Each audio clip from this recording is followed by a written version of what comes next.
In the 21st year of the Celsario calendar, a horrifying disaster struck the kingdom of John Van. Amidst the bloody chaos, the survivors began to lose their composure. Every face was filled with panic and terror, while outside, swarms of monsters had surrounded humanity's last stronghold where the remaining survivors had gathered. The soldiers pushed the harsh reality aside and rallied together with a faint glimmer of hope. Yet, the most terrifying thing had yet to appear. A roar accompanied by the fierce beating of wings drew everyone's attention, and before their eyes, countless giant monsters with an overwhelming presence came flying toward them. Shortly after, a massive monster slowly gathered magic power in its mouth and launched it straight at the target below. That attack was powerful enough to wipe out everything, including the fortress's sturdy gates, which were crushed into rubble. The monsters outside seized the opportunity and surged in like a violent storm, brandishing their weapons and threatening the safety of those inside, as their lives were snatched away more easily than anyone else's. Those gigantic monsters slowly squeezed out fragile lives bit by bit, bringing an inevitable doom right before our eyes. They crept into every corner of the fortress, causing the terrified soldiers to flee in panic. Corpses of soldiers who perished at the hands of the monsters were everywhere, but the beasts continued to hunt humans relentlessly until mankind was completely wiped out. Amidst a landscape reeking of smoke and fire, an anxious and hurried voice rang out. Next, lying nearby were the soldiers who had been lucky enough to be rescued in time, all of them nursing serious injuries while the uninjured ones took turns caring for them. As a soldier looking rather pale was being treated, another hurried voice echoed. "That person is Will." He looked at everyone and shouted, "I will heal you. Hurry up and bring the wounded here." Another person was brought forward, and he quickly knelt down to cast healing magic on him while Will kept issuing reminders. But before it was too late, a subordinate nearby stepped in to stop him. "Master Will, the gate is about to fall. Please run away." He couldn't help feeling anxious seeing the approaching danger, adding, "It's way too dangerous for a top-tier healer like you to be on the front lines." Hearing those words made Will furious. He turned around and yelled right in his face, "Are you telling me to abandon them?" He clenched his teeth tightly, fully aware of the responsibility resting on his shoulders, knowing that as long as he kept healing, he wouldn't let humanity perish. That moment reminded Will of his parents' parting words, messages about his responsibility to the world and the power of his son. "This world, everyone's lives are entrusted to you, and from now on, you're the greatest healer in the world." Suddenly, an urgent call snapped him out of his thoughts. "Master Will, there are two people at the door looking for you." Someone called out loudly. "Where is Master Will?" He followed the voice and saw the majestic Grand General before him, his arms severed and his breath growing weaker, causing him to cry out in shock, "General!" But he quickly recovered and said, "Lay him down here." And the moment the general was placed on the ground, the soldier anxiously asked Will, "Can the general be saved? Without him, this front line will face." Will answered back swiftly with a firm voice, "I will save him." Then he dropped to his knees to cast his magic while the people around him worried and tension filled the air as he stated with absolute certainty, "Because that's why I'm here." Will quickly gathered magic around himself and the Grand General. A blue magic circle appeared right beneath them and flared up, producing a column of blue light that astonished everyone present. That energy enveloped the general's missing arm, gradually restoring it for him. The joints, fingers, and even the flesh that had been bitten off slowly regenerated. After the arm was fully restored, the blue light gradually faded away. The Grand General slowly opened his eyes and regained consciousness. He sat up with a fully healed arm, and the surrounding soldiers cheered in celebration. As expected of Master Will, the general has woken up. He stared in a daze at his once severed arm, which now bore not a single scratch, while Will smiled with relief and said, "No matter how severe the injury is, I will heal it all, and now victory for humanity is definitely right before our eyes." The general didn't reply and just stared blankly at his own hand. His pupils twitched. Suddenly, he threw a punch straight into Will's face, and since Will didn't manage to dodge, he took the blow head-on. Clenching his fist until his knuckles turned white, the general spoke in an irritated voice, You just did something entirely unnecessary. The soldiers and Will were left dumbfounded by the situation, and Will, clutching his face after taking the punch, asked, "What? Why did you punch me?" A brave soldier piped up, "General, what the hell are you doing?" But the general looked even more enraged, shouting, "Shut your mouth." His hand agilely drew the sword from his waist. Seeing that action, Will froze in shock. The general drove his sword deep into Will's shoulder, making him scream in agony. The general's frenzied demeanor, accompanied by his words, terrified Will, with a terrifying, murderous intent flashing in his eyes. "Is it this arm? Why didn't you just let me die?" Pressing the sword deeper into Will's shoulder and making him tremble from the pain, the general shouted in a voice carrying fear and despair, "What the hell do you know, you who just stand in the back and heal? You don't understand our pain, or the despair of facing those monsters." Glaring fiercely at Will and gnashing his teeth, he continued, "The moment I thought it was finally over, you restored me.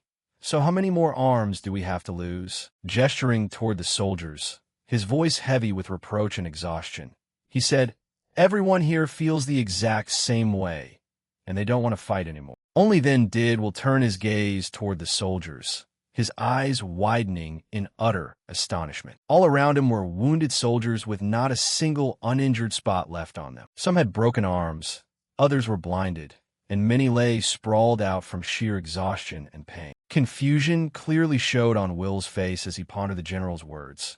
"No way. I saved as many people as I could.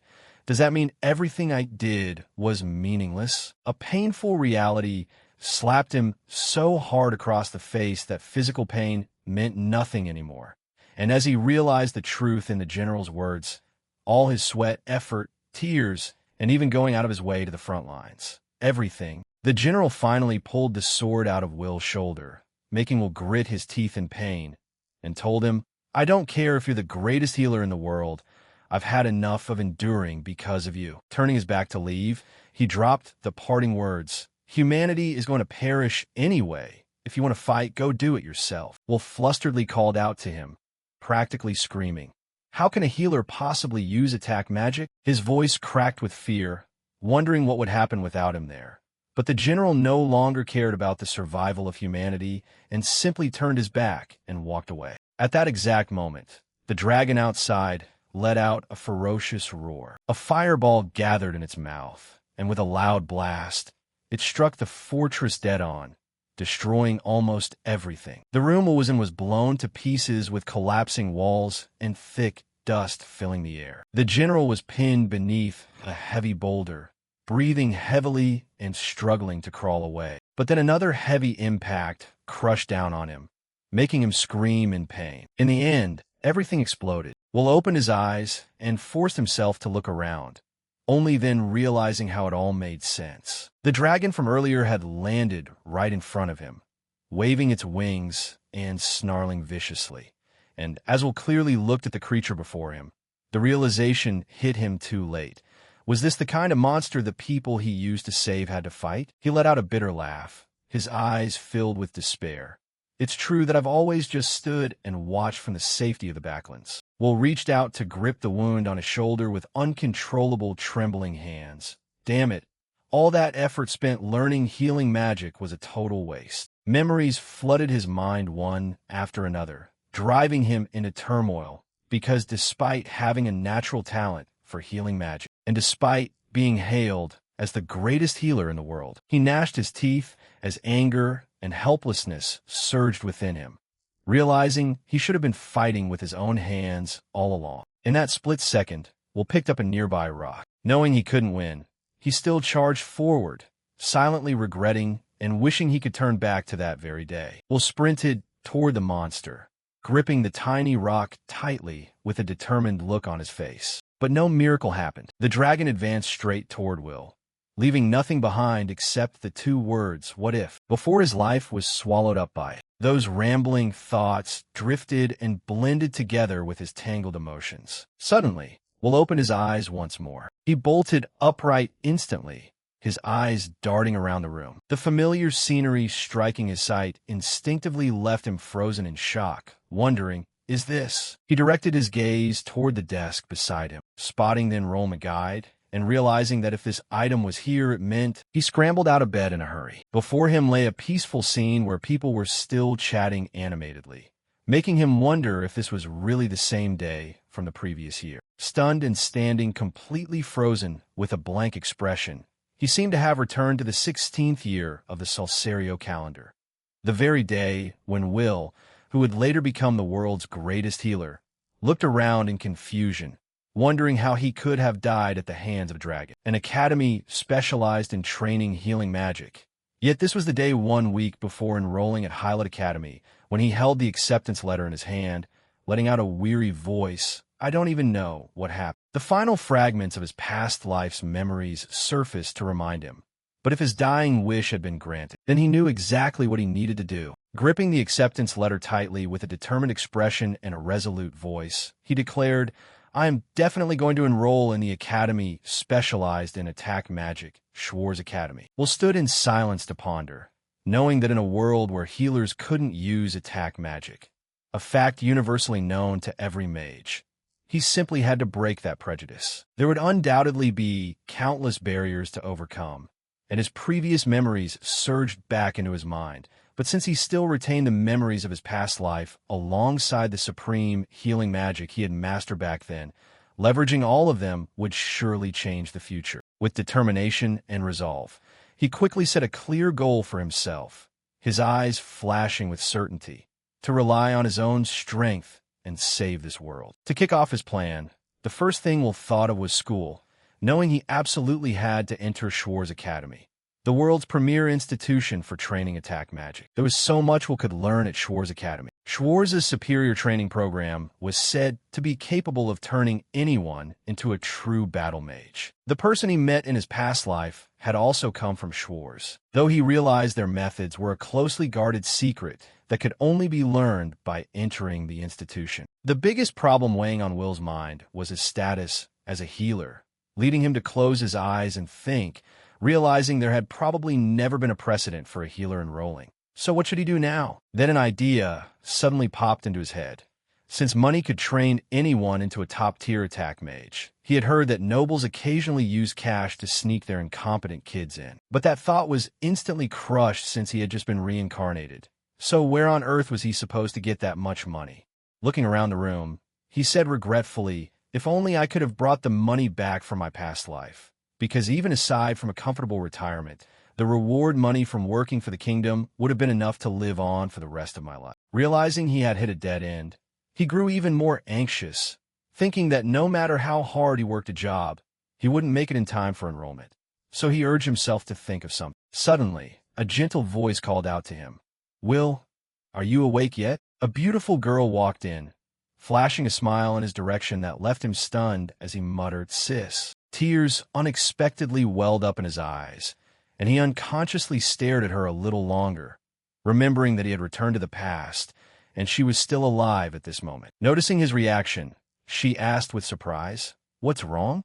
Do you have a stomachache? While Will flusteredly raised his hands to quickly explain, No, I just got some dust in my eye. Good morning, sis. Hearing that, she replied with a sweet smile, Good morning. Staring at her for a long while, new thoughts started forming in his mind that in this lifetime, he would definitely prevent the tragedy from happening to her. Using his healing magic, he could save the people he previously couldn't save. Suddenly he blurted out, That's it. Will was so excited he grinned from ear to ear, grabbing her hand with a goofy smile. Thank you so much. Because of you, I've figured out a solution, which left her blinking in confusion as she asked, What is it? But Will didn't explain, hastily rushing out while calling back. I'm heading out for a little while. I'll tell you all about it when I get back, leaving her to sigh helplessly. Good grief.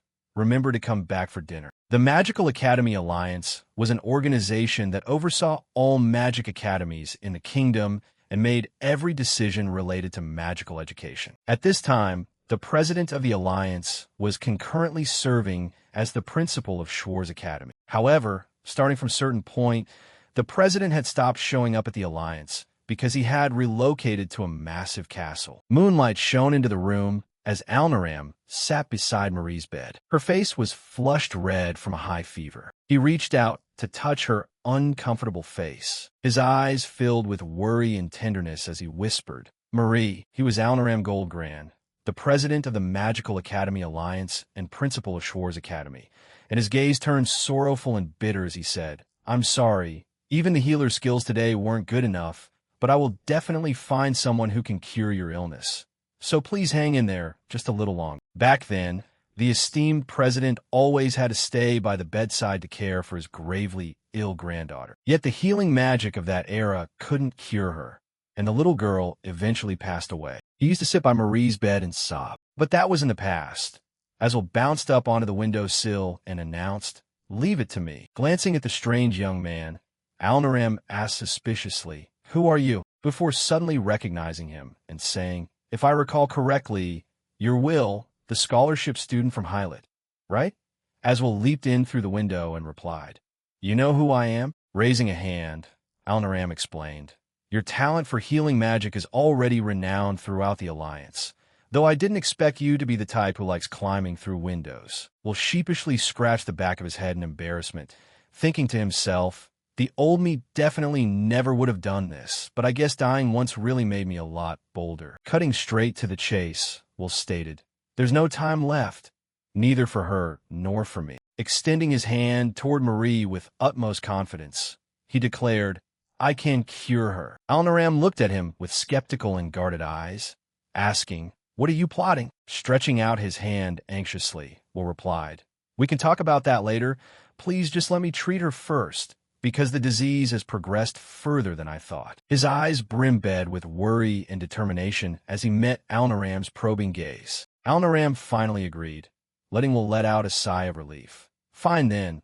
Let's see what you can do. The two of them sat facing each other by Marie's bedside. Will wore a slightly tense expression as he looked across at him. Alnaram was staring at him with an intensely probing gaze, truly a terrifying look that made it seem like he was ready to send him off to the afterlife at any moment if there was the slightest mistake, which was certainly fitting for the principal of a combat magic academy. Will took a deep breath to steady himself, and then carefully took Marie's hand. A stream of healing light radiated outward, enveloping the entire room. Concentrating on casting his magic, Will thought to himself that while his magic power had decreased since returning, he still clearly remembered the formulas for healing magic. Seeing Marie's complexion gradually improving, he noted that the formula to treat Zora's disease for a child like her wasn't supposed to be invented for another 2 years. But with his current abilities, she slowly and gradually opened her eyes. Will let out a relieved breath, saying, Thank you, goodness. Sporting a bright smile, he told her, You're going to be fine. And as she blushed upon seeing his handsome face, he added, Your stamina is still low, though, so just get some rest. She turned her face away shyly and replied, Yes. Alnaram anxiously spoke up to ask, Marie, do you really feel all right? Marie flashed a joyful smile and answered, Yes, Grandpa. I can't even remember how many years it's been since I felt this help. His eyes sparkled with tears as he looked at her with deep affection. Leaning over, he stroked her head and said, I understand. Bright moonlight streamed through the window as he whispered, Thank goodness. Scene change. Alnaram was sitting down for a discussion in the living room, saying, Thank you, Will, and if there is anything I can do, I will help with all my might. Will didn't hesitate to speak up.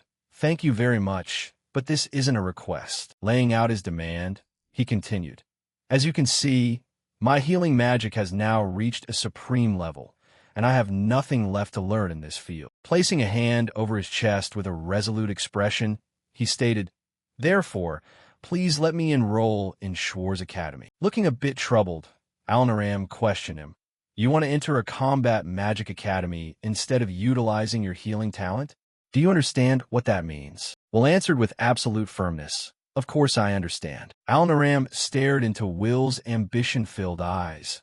That gaze. He suddenly stood up, taking Will by surprise as he said, Perhaps my authority exists precisely for this day. Looking at Will's determined face, he announced, I will make it happen. Both of them stood up and shook hands as Alnaram stated, I approve your enrollment. Will gripped his hand tightly with unwavering resolve. Scene changed to a room where a man was muttering to himself, Damn that crafty old fox.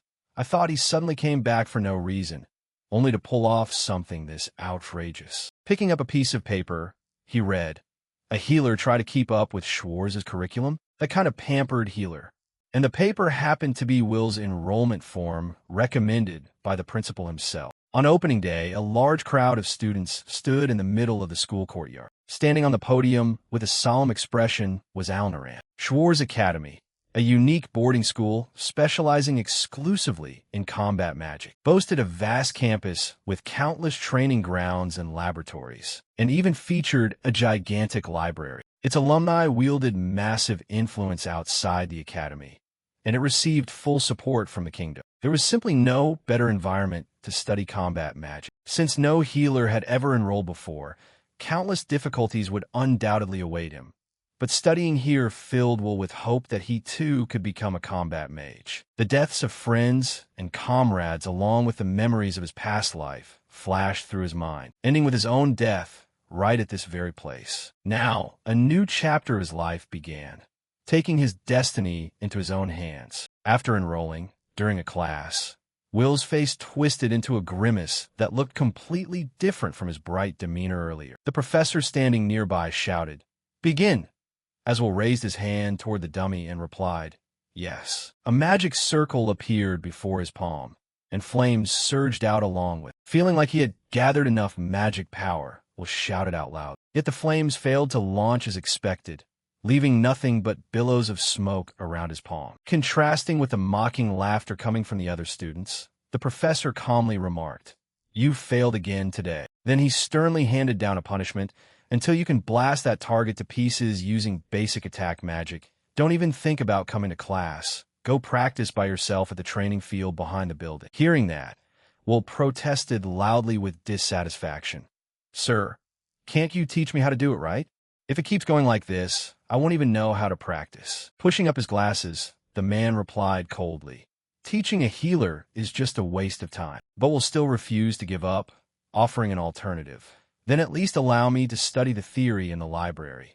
To which the person maintained an indifferent attitude and answered, "There are no books for healers here, and violating orders will get you punished." While the two of them were arguing back and forth, someone summoned fire magic and flashed a smirk, before hurling that flame right into Will's back while yelling, "Get out of the way!" Will crashed face first onto the ground. Struggling to prop up his trembling body, he asked, "What the hell was that?" Only to be met with contempt from the culprit, Opus, who smiled smugly and lectured him.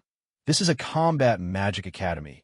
There's no room for someone too weak to even protect themselves." Lowering his head with a scornful look, he added, "In other words, getting hit is entirely your own fault," leaving Will stunned for a moment. The professor laughed mockingly and chimed in as Opus continued, "That's right. Wouldn't it be better if you crawled off to the Healing Magic Academy?" Seeing the professor agree with him, Opus's attitude grew even more brazen as he said, "Go in there and let those gentle healers comfort you." Amidst his jeering laughter, Will simply fell silent and frowned with annoyance. Late in the evening at the training ground, Will sat on a bench and let out a heavy sigh. Raising his head, he muttered to himself, "There's no sign whatsoever that I can learn attack magic." Will wasn't all that surprised by this situation, knowing right from the start that it would be difficult, primarily because healing magic and offensive magic utilized entirely different sources of power. Mage transformation channels the user's mental mana through incantations to activate magic, and the very nature of that mana is determined by their state of mind. Offensive magic actively uses mana to create fire or trigger explosions, meaning healers who only possess passive mana are completely unable to use it. Yet Schwartz holds the secret to training top-tier offensive mages literally from scratch, and among those methods, there has to be a way to cultivate active mana. I've always been pretty confident in my mana control, so if I could just learn that trick, I figured I'd be able to convert passive mana into active mana. But recalling that afternoon scene, a helpless thought crossed my mind. I never expected they wouldn't even let me into the classroom. Do students and teachers really look down on healers to this extent? Right after that, he jolted upright and blurted out, "I can't just give up." The young woman's retreating figure flashed through his mind, remembering how she said her mana was once meager too before she honed it at Schwartz, proving that choosing to come here definitely wasn't a mistake. Will placed a hand on his chin to brainstorm a plan, realizing that rushing in blindly was pointless. I still haven't been granted access to the library, so maybe I should just sneak in. Suddenly, someone yelled, "Hey you! What are you still doing here at this hour?" startling him so badly that he blurted out in a rush, "I'm sorry." Will awkwardly rubbed the back of his head and turned around. His eyes suddenly widened in astonishment. A breeze swept past, and the sound of boots echoed through the quiet space. Blue eyes peeked out from behind silvery white hair. Finally, her appearance was fully revealed under the moonlight. Standing frozen in a daze, he called out Veronica. Why did he recognize her? Because in his past life, he had fought side by side with Veronica on the battlefield as a top-tier offensive mage. And in the end, they had to bid each other a painful farewell. Will felt a wave of quiet joy inside. He never expected to meet her again in this lifetime, feeling a deep nostalgia for how her broadsword could slice anything to pieces in the blink of an eye. Just as that thought crossed his mind, the current situation made him panic and shout aloud, "Wait, she's drawing her sword." Hearing that, Veronica naturally replied, "There's a suspicious student hanging around here, so of course I have to be on guard." She began interrogating him. "What are you doing here? Are you looking for trouble, or just practicing?" Will reasoned to himself that she was nothing like those bullies, and he absolutely couldn't afford to get beaten up, quickly waving his hands in defense. "I was just practicing." Only then did Veronica sheath her sword. "Good." Then the two of them exchanged words. "You're Veronica, right?" "That's me," she reminded him with a note of reprimand. "Do you always address your teacher so casually?" He instinctively apologized out of habit before realizing, "I'm sorry, a teacher." In his past life, she wasn't much older than him at all. Noticing the skeptical look on his face, Veronica had no choice but to explain, "I skipped grades and became a teacher right away, starting this year." Will scratched his cheek and replied, "I see," while thinking inwardly, "Professor Veronica, well, given her talent, that makes total sense." Determination flashed in his eyes. This was his golden opportunity, because Will desperately wanted her to teach him offensive magic. But he had no idea whether this plan would actually succeed. He decisively stated his request outright. "I want to enroll in your class." "Professor Veronica, what do I need to do to join?" Veronica placed a hand over her chest and politely refused.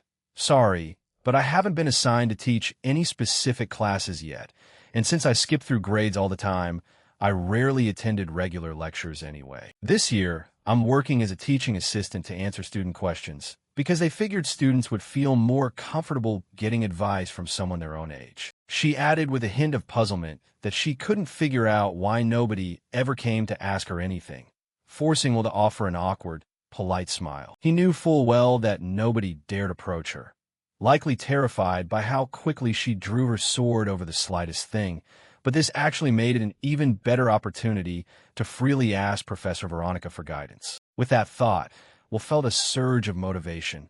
"Then would it be all right if I ask you something?" Veronica calmly accepted. "Sure, answering questions is my job after all." He asked his question with utter seriousness. "I'll cut straight to the point. In your opinion, what does a healer need to do to master offensive magic?" She fell silent, looking as though she was mulling over the answer. A sharp glint suddenly flashed in her eyes.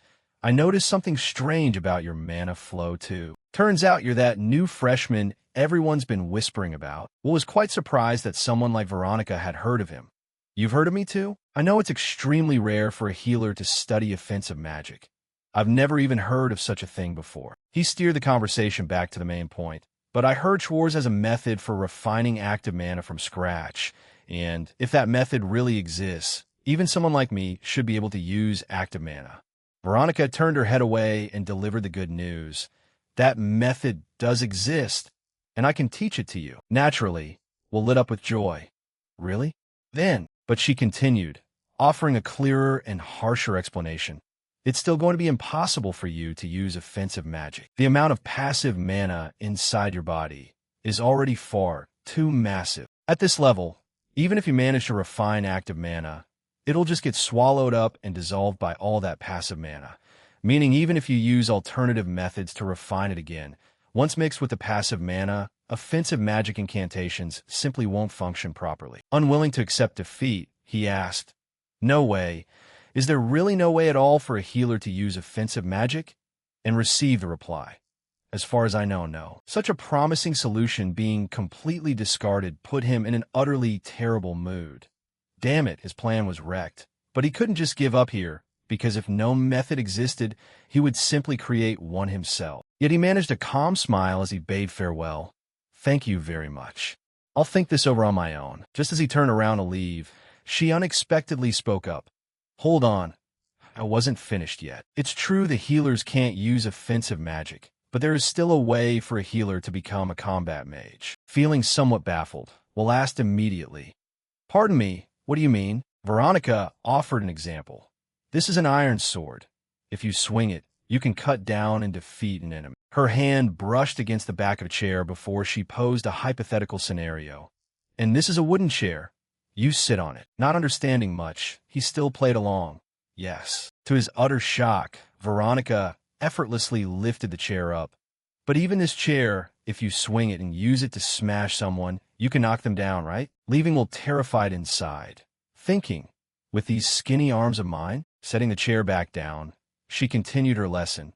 We didn't think of using it that way because it was manufactured for a different purpose, but you have the complete freedom to use it however you want. These hands of mine are no different. Veronica gently stroked his flushed cheek. I can gently stroke your head like this. Her fingers lightly caressed his lips, before flicking him squarely on the forehead with decisive force. Or I can cause you pain. Seeing Will's dramatic reaction, she asked with mild amusement. Sorry, did I overdo it a little? He replied through the pain. It's fine. Summarizing her point, she concluded, it all comes down to application. Anything can become a weapon depending on how you use it. Will seem to have a sudden epiphany. You mean using healing magic to attack? She nodded in satisfaction at his quick comprehension. A student asks, and a teacher answers.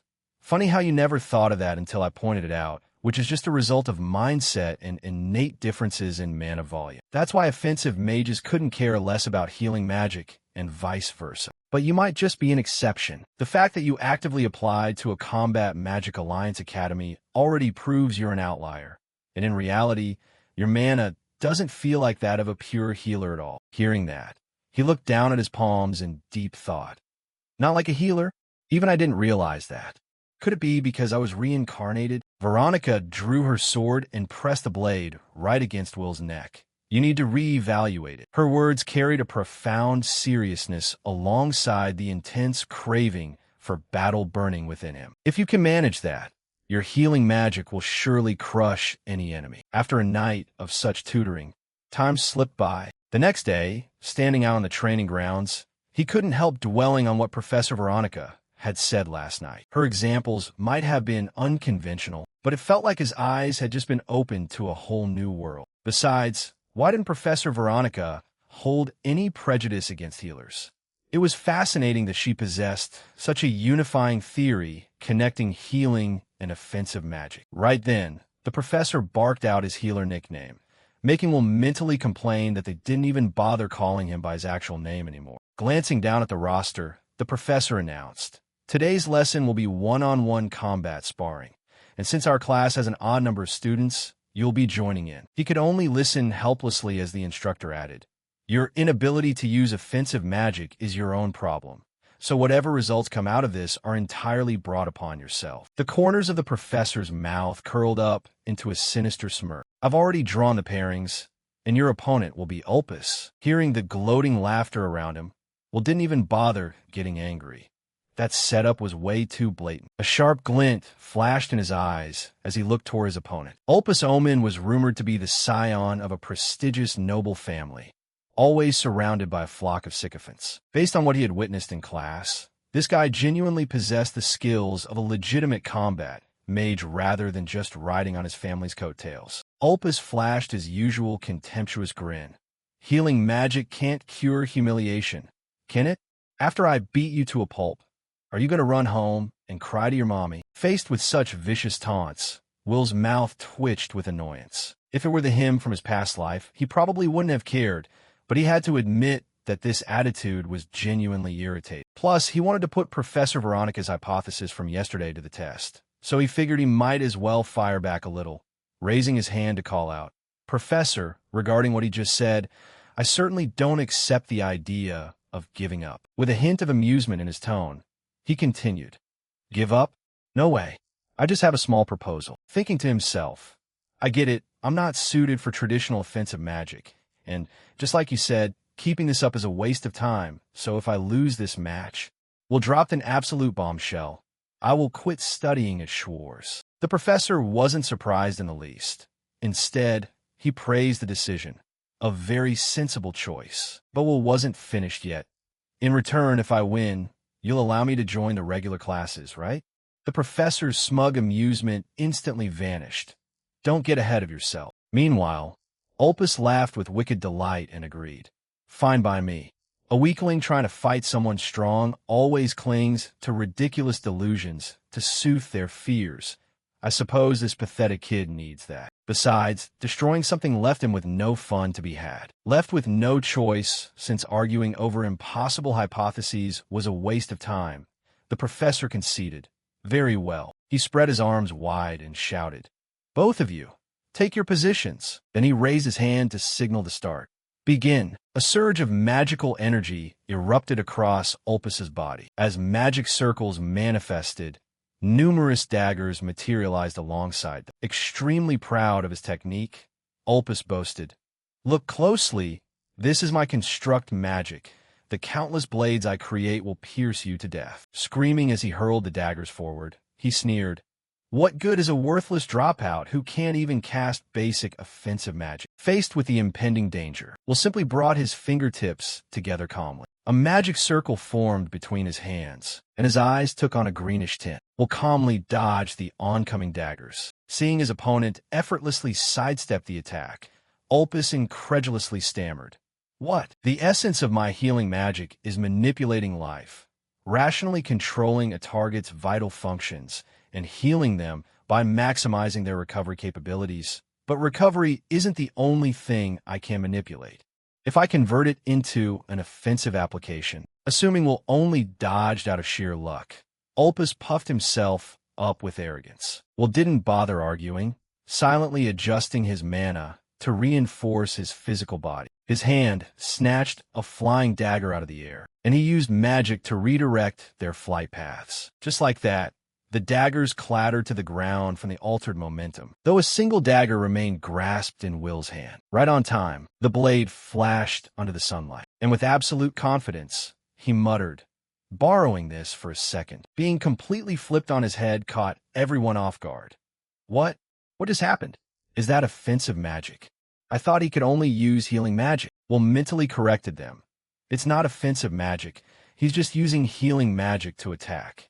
People really can't tell the difference, can they? The most infuriated person right now was Ulpus. Summoning a fresh batch of daggers, Ulpus rationalized, "I was just holding back earlier, and the numbers can increase even further. There was no way an offensive mage could ever lose to a healer." Will easily used his dagger to swat away the incoming blades, shattering their edges completely. Ulpus was rapidly losing his composure. It wasn't just about quantity anymore. The blade morphed into a massive, giant sword. Observing this, Will calmly assessed, "He's actually quite strong.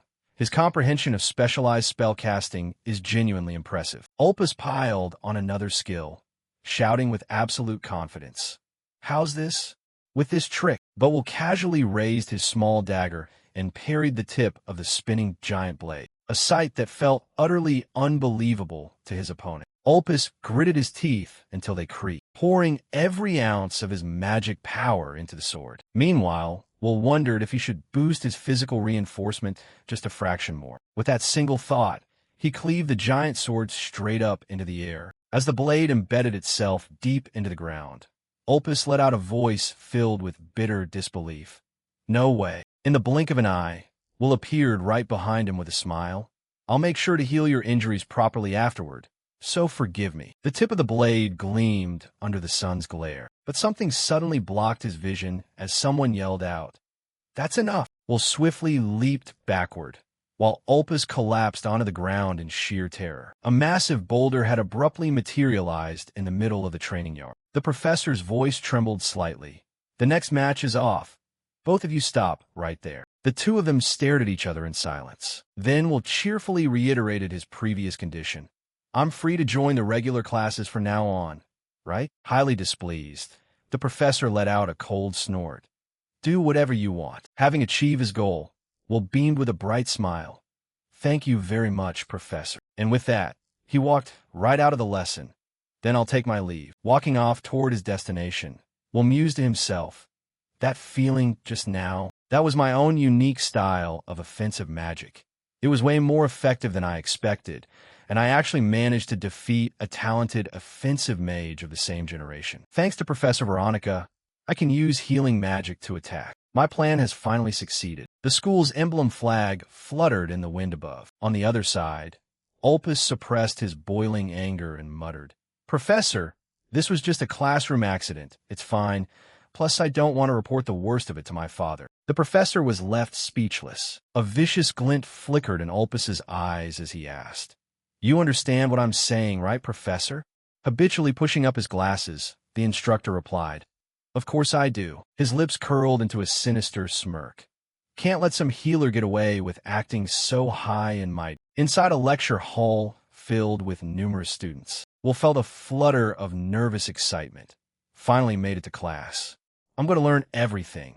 Everything there is to know about offensive magic. As the door swung open, it drew the eyes of many students. The person walking in was quite a familiar face, though he merely glanced upward for a second before looking away. The professor stepped up to the podium and began, All right, let's start our magic tool crafting session.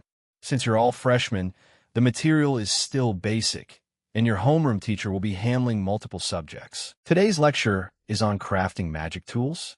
The Healing Magic Academy had those too. He stood there daydreaming with a quiet chuckle. How nostalgic. Drawing diagrams on the board for clarity, the instructor explained, Today we're going to build bombs. I'll hand out the materials. Just assemble them step by step, and remember to channel your mana inside. In my past life, I only ever made recovery items like potions. Leave it to a combat magic academy to exclusively make weapons. They probably assume I'll use active mana, but the nature of the mana itself is crucial for crafting tools, and most of the functionality relies entirely on the materials anyway. Will thought to himself as he unzipped his pouch, I guess I still need to sit through this class. Inside were 2 items, a shard of an ice golem's eye and some fire branch powder. He flipped open his textbook to check their descriptions. Let's see. Mixing fire branch powder with the ice golem eye shard. Suddenly, the ice golem shard radiated a bizarre surge of magic power that instantly grabbed Will's attention, prompting him to act without a single shred of hesitation. He sprang to his feet instantly, using physical enhancement to hurl the shard away. An explosion rocked the classroom immediately. A massive chunk of ice materialized across the wall. As the initial panic slowly subsided, the professor's furious roar echoed out. Hey you, what the hell do you think you're doing? Will tried to calm his nerves and explain. No sir, it activated on its own before I even had a chance to channel mana into it. Naturally, the instructor wasn't about to forgive him, offering a reluctant reprimand.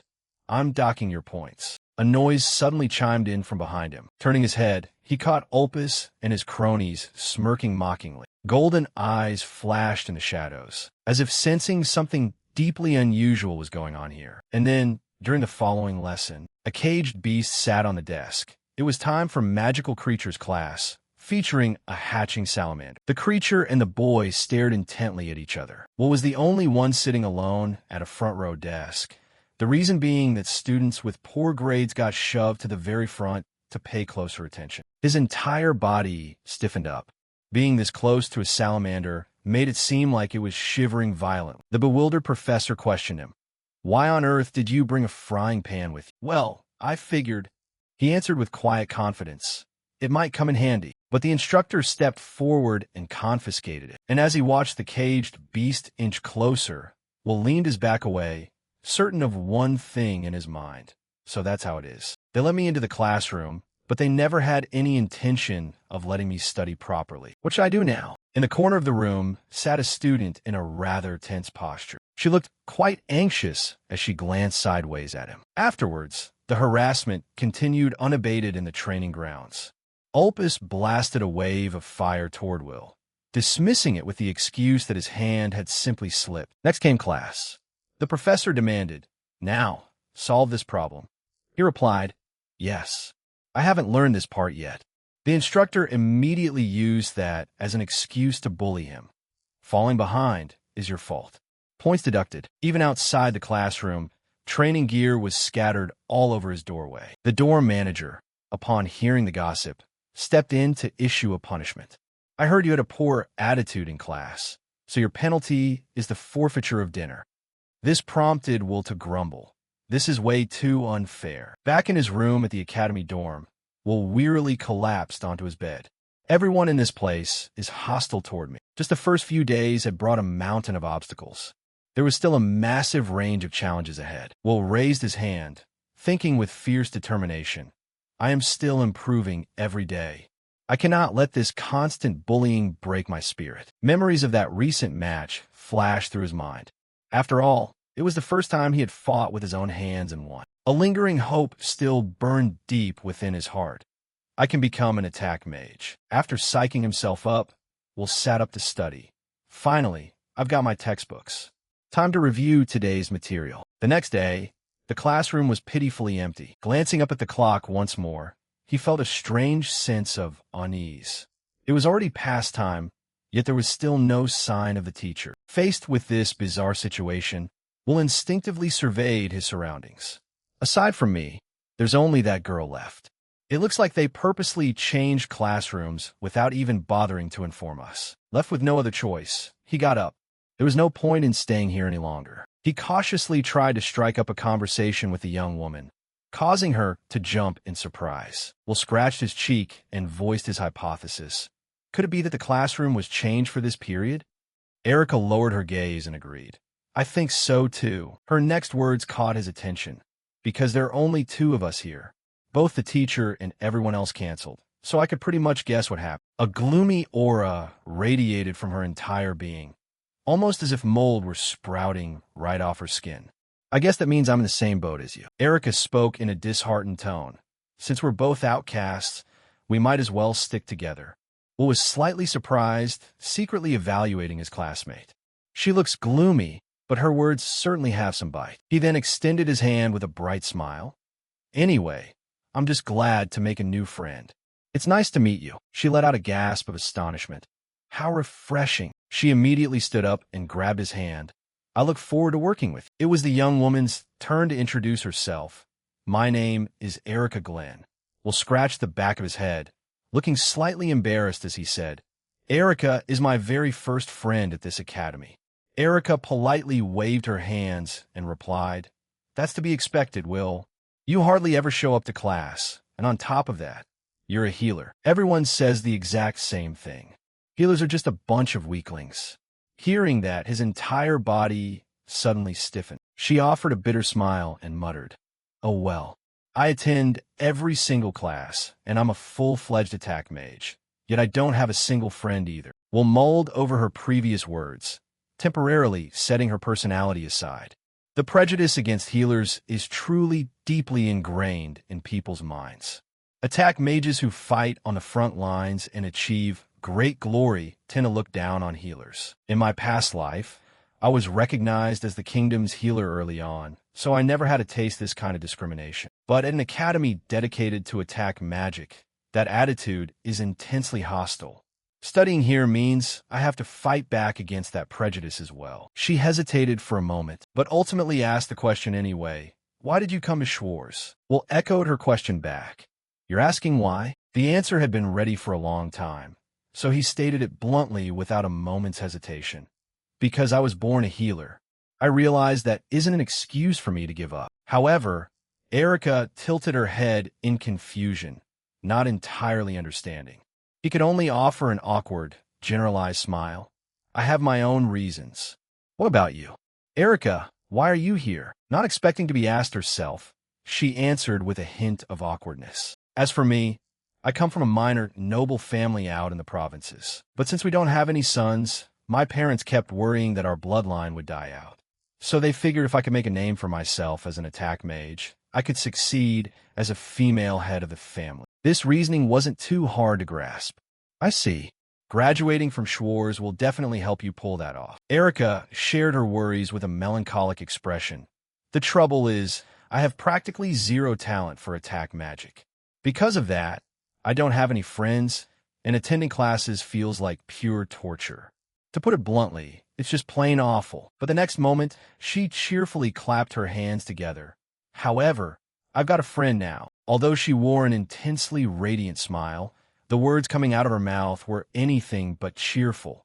With Will here, someone even worse off than me, I don't have to worry anymore. Even though his grades were a bit lackluster, Will thought with a proud smirk. What on earth is going on in her head to say something like that with such a cheerful expression? The two of them continued chatting in a friendly manner. If there's anything you don't understand, feel free to ask me. Thanks.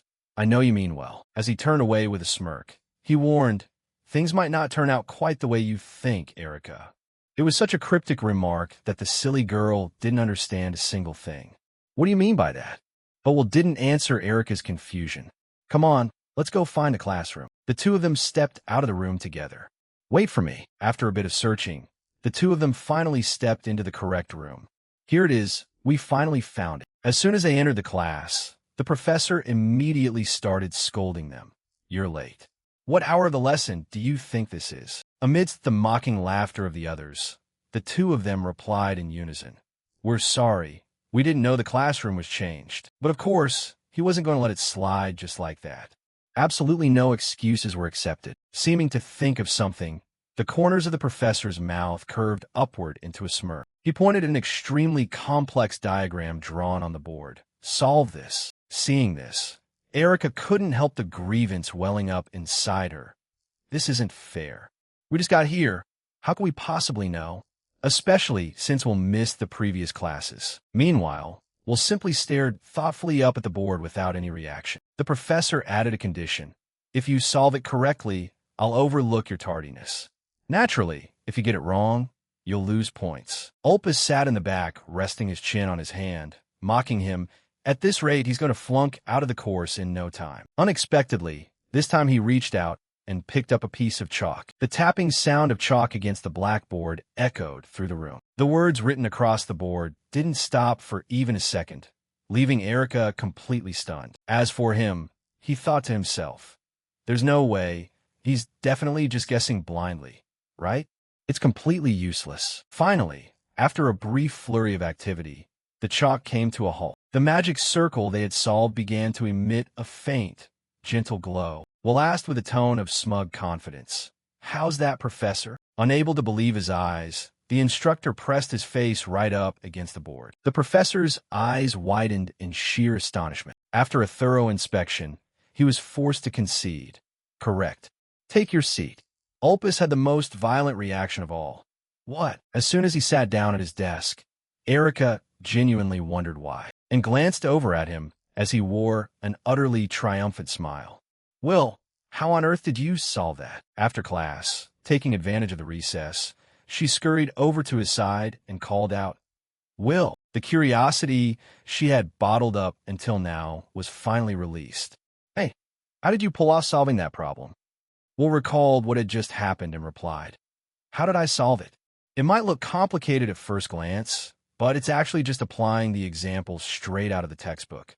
I just read ahead in the book, that's all. Hearing that, Erica's eyes widened in shock as she blurted out, What? She slammed her hand down hard on the desk, unable to believe her ears as she asked again. You read the textbook all by yourself? Seeing her somewhat fierce reaction made him instinctively shrink back. Yeah, it's pretty simple. I only read it for the first time yesterday. But Schwarz's curriculum truly lives up to its reputation as the world's #1 attack magic academy. The knowledge is covered so effectively, systematized from the basics all the way to advanced levels.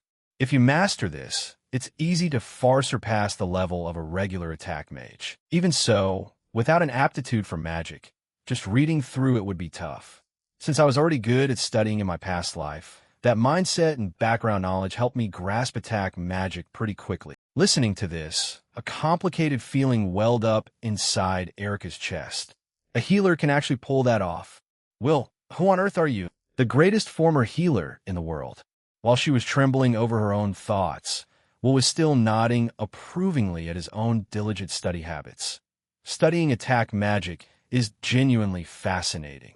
That's why I stayed up late reading ahead. Erica's face turned completely pale. The material was frighteningly difficult and supposed to require a teacher's guidance just to comprehend. Will, I thought you were a problem student. Operating under that assumption, she grabbed onto his sleeve and cried out, "Could it be that I'm the dumb one in the class? Am I going to get bullied? Oh God, please don't leave me behind." He gently placed a hand on Erica's shoulder to comfort her. "It's fine. Anything you don't understand, I'll teach you." Will seemed to be radiating a sparkling aura. "We're friends, aren't we?" Hearing those words improved her mood significantly. "Thank you so much, Will." Just after speaking so sweetly, he thought maliciously to himself, "Of course I didn't come to this school to make friends, but having someone to help me out will let me get a lot more things done." Will casually offered a counter-proposal. "Could you do me a favor in return? After all, classes aren't just about theory." Calming down a fraction, Erica suddenly remembered. The next period is basic attack magic. Images of that training ground flashed back in his mind. All right, the subject I always fail at. The reason she kept getting kicked out of every class made her think now. But you can probably do it now, right? You even managed to beat Ulpus. He had no choice but to speak the honest truth. "I can't. Seriously, I still haven't managed to use basic attack magic." Hearing that, she grew a bit anxious. Clenching his fists tightly, Will said with an upbeat tone, "But I've got a method." Shifting the focus to the person beside him.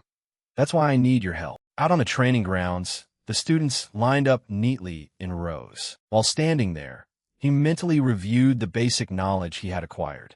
In attack magic, there is basic magic and specialized magic. Basic attack magic was created so that anyone could use it simply by analyzing the formula. You just memorize a formula, and you could cast it. The image of Ulpus casting magic popped into his mind as an example. Meanwhile, magic that only a specific individual could use was called specialized magic. Even in the Schwarz curriculum, they split classes between basic attack magic lessons and sessions dedicated to training each person's unique specialized magic. Since the latter had no standard correct answers, he could even participate by utilizing healing magic offensively. As he was lost in thought, the head professor came to a halt right in front of Will.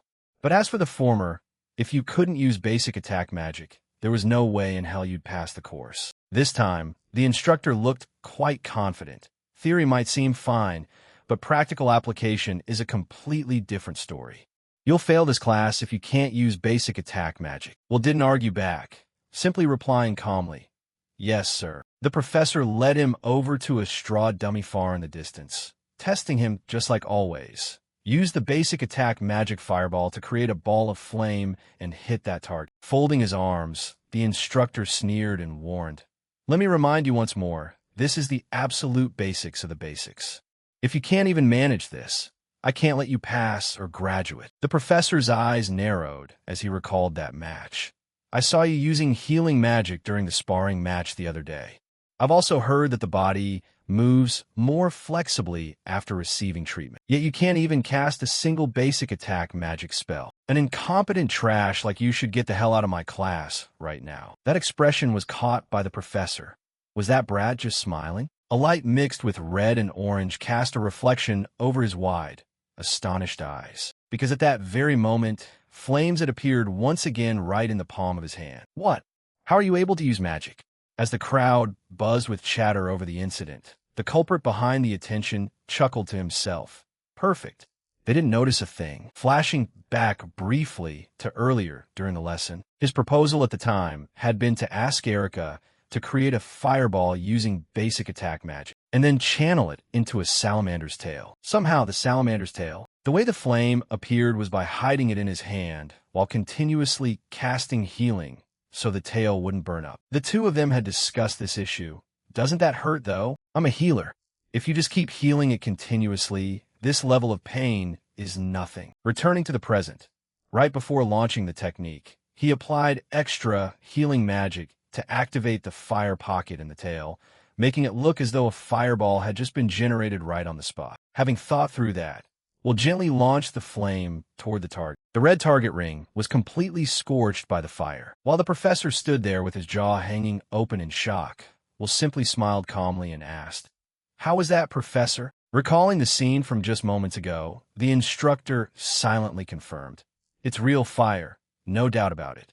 That's unquestionably basic attack magic.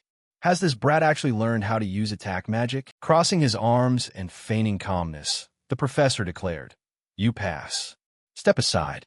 Will obediently nodded in response. "Thank you very much, teacher." Within the crowd, the person who participated in the plan was just as shocked as everyone else. And there was someone else gnashing his teeth in fury, because Will had successfully summoned a flame. Ulpus roared at the person in front of him. "What the hell is going on here?" The professor rested his chin in his hand, asking with a puzzled expression, "I'd like to know that myself. Why on earth is that guy suddenly able to use attack magic?" His attitude was completely devoid of its usual mocking flippancy. "I don't care about any of that." Just remembering the obnoxious smile on that hateful face made Ulpus lose his mind with rage.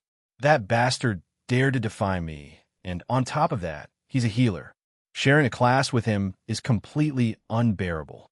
If I report this to my father, he might even have this entire class dissolved. Hearing that, the instructor snapped back to his senses and stammered, "Wait a minute." The youth turned around, leaving the whole mess in the other man's hands. "Then just use whatever method you want. Just make him disappear from my sight." And just like that, the unpleasant conversation came to an end, leaving the professor in a state of chaotic panic, not knowing what to do. Pulling something like behind-the-scenes stunts carries sky-high risks. This isn't like bullying those noble kids. Do you have any idea what I had to go through just to secure a teaching position at this academy? Still, I have to take the risk to protect my position. For a mere healer to put on such airs, who knows what the other teachers are whispering about behind my back? I won't let a 15-year-old healer ruin my life. This time, he would have to meticulously plan things out. Left with no other choice, he was going to have to take matters into his own hands. Out on the training grounds after class, Will asked the man in front of him in confusion, "Is something wrong? Why did you call me out here, teacher?" Instead of answering, the professor turned to deliver a sarcastic remark. "Seems like you've been getting a bit too confident lately, haven't you?" He rubbed the back of his head with a light chuckle. "I owe it all to you, sir," prompting immediate disgust from the man. "Idiot. I'm not complimenting you." The instructor brought up past grievances. "You're starting to get full of yourself. But what about this? Ever since enrollment, you've skipped quite a few of my classes. How do you plan to make up for that?" A drop of sweat rolled down Will's helpless face. "I was actually going to ask whose fault that was in the first place." Even so, he obediently offered a rather mild response. "I borrowed a classmate's notes and studied everything on my own. I'm sure there shouldn't be any issues, sir." Met once more with an intensely obnoxious excuse from the professor. "It's not your place to decide that. Missing classes means makeup lessons are mandatory." His glasses were instinctively pushed up the bridge of his nose once again. "The supervising teacher gets to decide the content, and the content of this makeup lesson will be a sparring match against me." Hearing that, Will couldn't help a flash of surprise. A match between teacher and student? The winning conditions sounded suspiciously easy. "Yes, of course I'll handicap myself for you. Given the gap in our strength, you only need to land a single hit on me, and I'll pass you." With terms this generous, "You're not planning to run away, are you?" Naturally, he didn't give an answer right away. Seeing the opponent deep in thought, the instructor arrogantly thought to himself, "Your attacks won't come close to touching me for a long time. Let me beat you up thoroughly, so you learn what a real power gap looks like. After that, you'll know how to behave and obey." After a brief moment of deliberation, Will finally gave his answer. "I understand."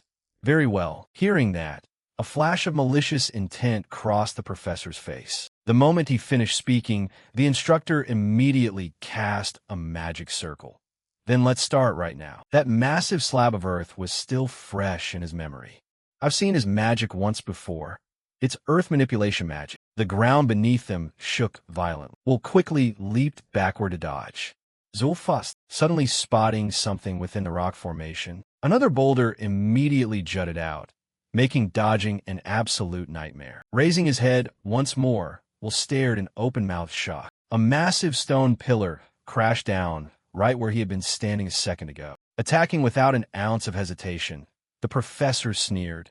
"What's wrong? Can you only run away?" Buying himself a brief moment to breathe, made an analytical judgment. Unlike conjured magic, he utilizes the existing terrain directly, so his attack speed is blistering fast. On top of that, his trajectories are remarkably flexible. He's definitely in a completely different league compared to Ulpus. His feet sprang off the ground in another leap. Still, he felt fairly confident in his own speed, as evidenced by the fact that things weren't moving too fast for him to dodge just yet. In the blink of an eye, the distance between the two of them closed. The magic circle on the ground lit up once again. In a flash, two massive boulders materialized right beside Will, and then slammed inward against each other without leaving a single gap of space. The man responsible for such a ruthless act broke into a grin. However, things didn't go the way the professor intended. He grabbed a dagger from midair and swung his hand backward with blinding speed. To everyone's surprise, the man's entire body was protected by a layer of stone. The blade couldn't push forward even an inch further. Tough as hell. This trick isn't going to scratch him. Will clicked his tongue and backed away. Enclosed within the rock, the professor laughed scornfully. Pathetic. With that level of skill, don't even dream of breaking through my crystallized earth armor. Trapped in this situation, he couldn't help letting out a deadpan remark.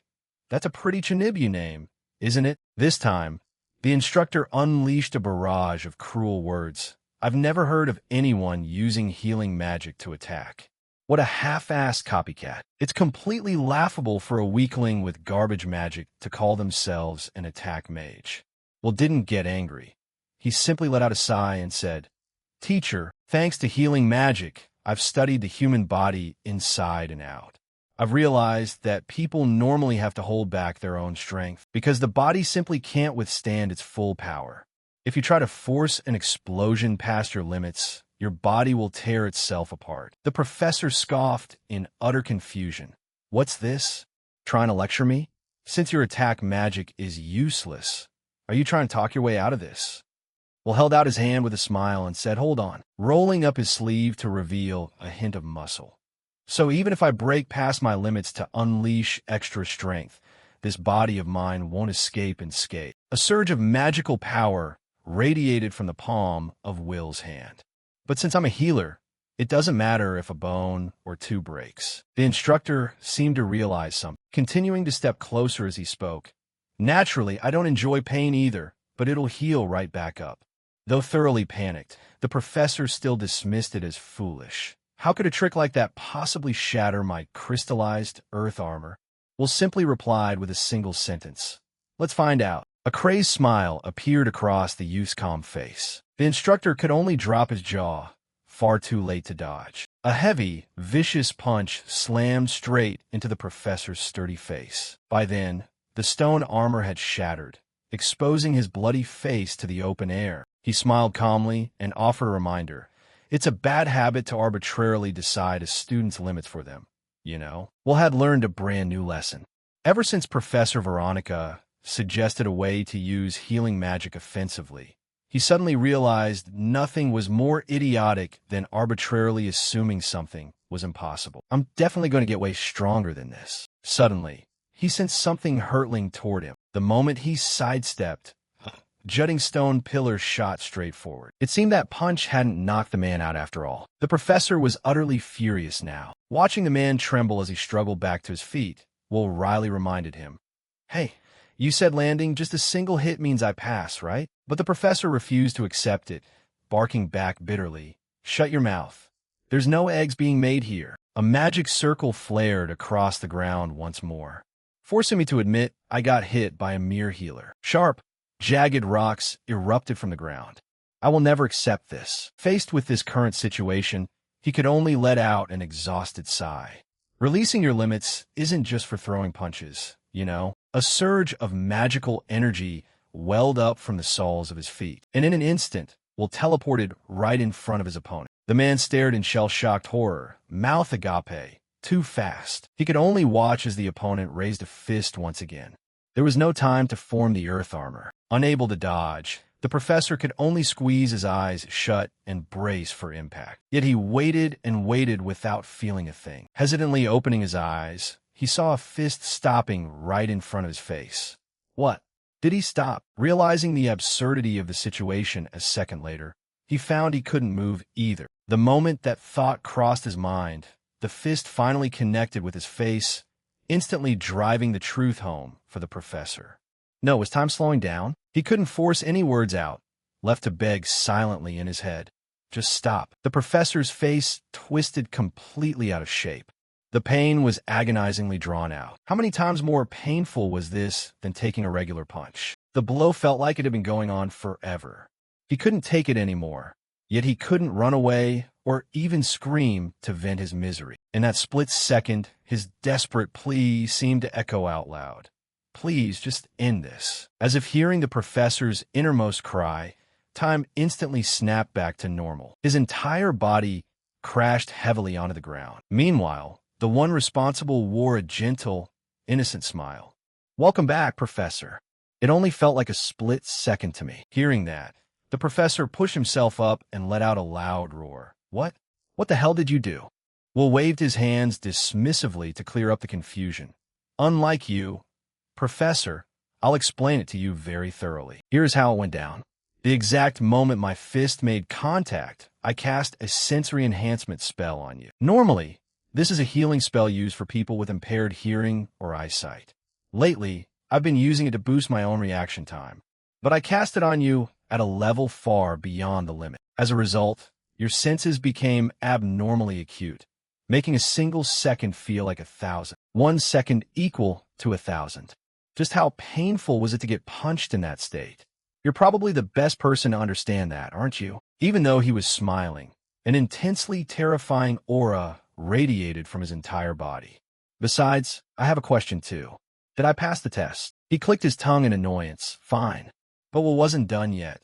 There's one more thing. The hand resting on the man's shoulder tightened its grip. It's probably hard to break the habit of discrimination that's deeply ingrained in your blood. But if you ever try to stand in my way again, a heavy, suffocating, killing intent poured out from his entire body, then I'll make you taste a kind of pain that your body will never, ever forget, leaving the professor trembling in absolute terror. I just want to study in peace.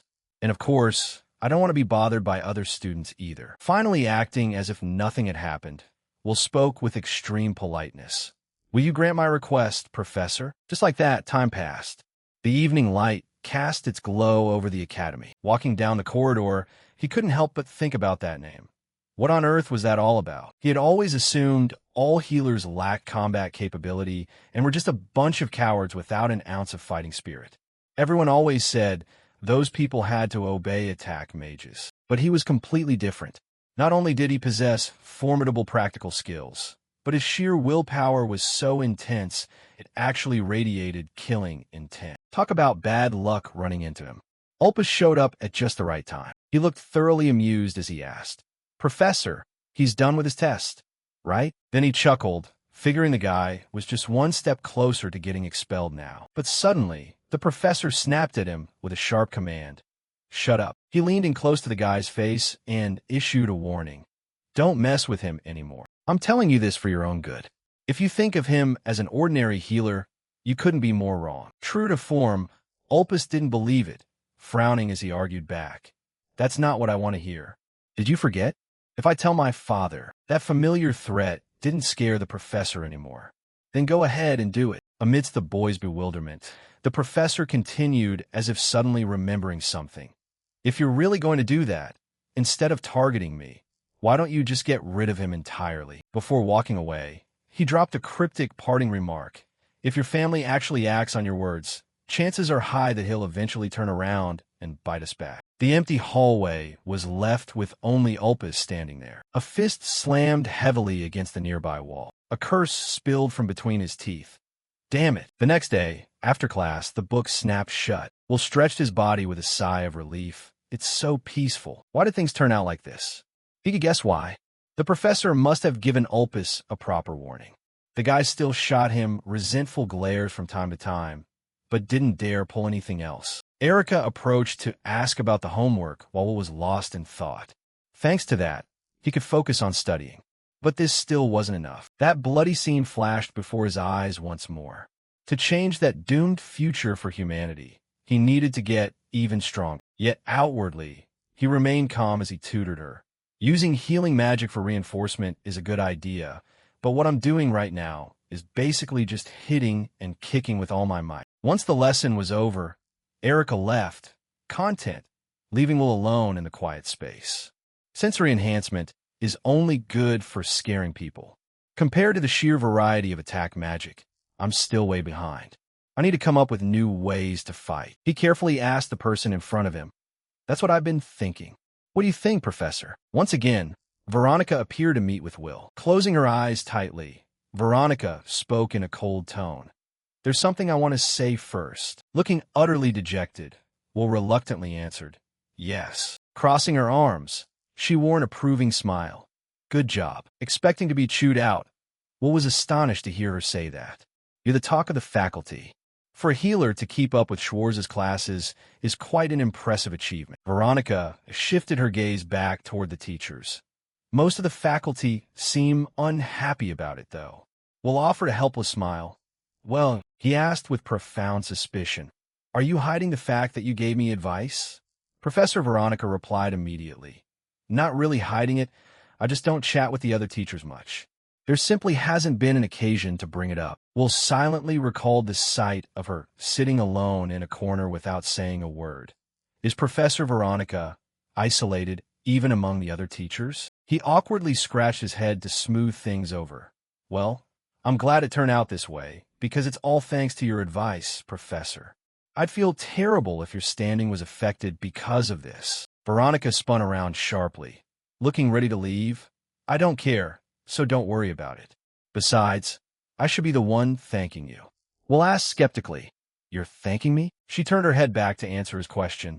Like I said, with a healer's mindset, they would never even think of putting that theory into practice. Veronica unbuckled the sword hanging at her waist. Swinging her sword with a stern expression, Veronica said, I've been curious to see what a real-life fighting healer looks like anyway. Will began to panic and asked awkwardly, Professor, what are you planning to do? Raising her sword into a stance, she replied, I want to test your current level.